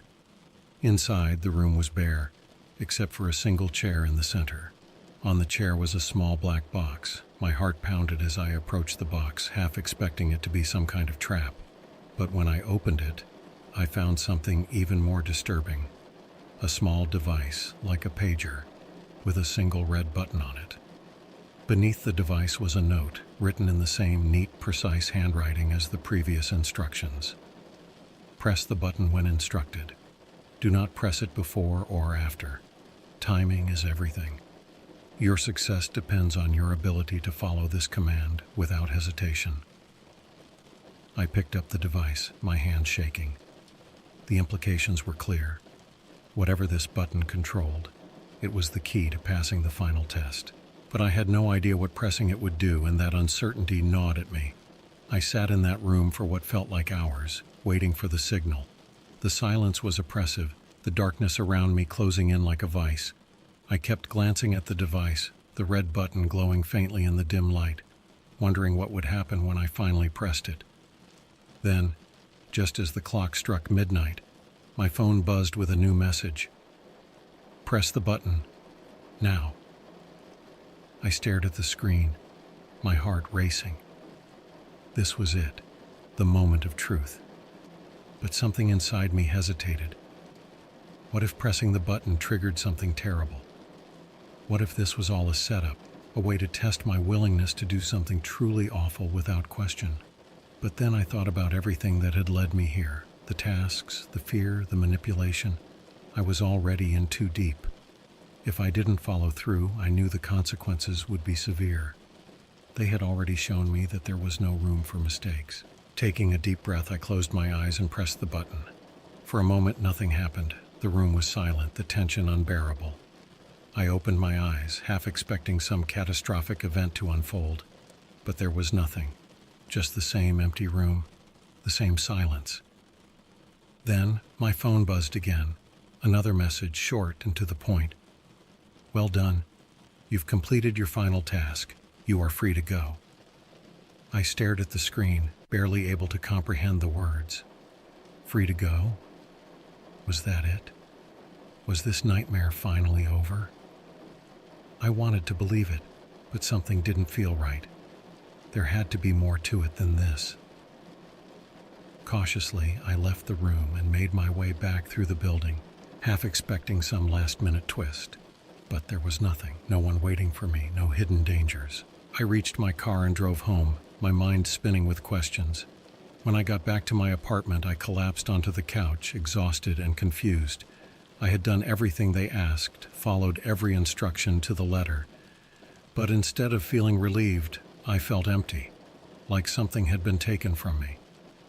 As I sat there staring at the ceiling, I realized the true horror of what had happened. It wasn't about the tasks, the fear, or even the potential danger. It was about control.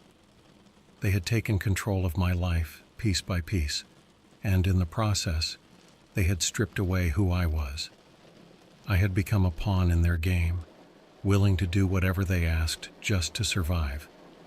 And now, even though they said I was free, I knew that wasn't really true. The damage had been done. I could never go back to the way things were before. The memories of what I'd done, the choices I'd made, they would haunt me forever.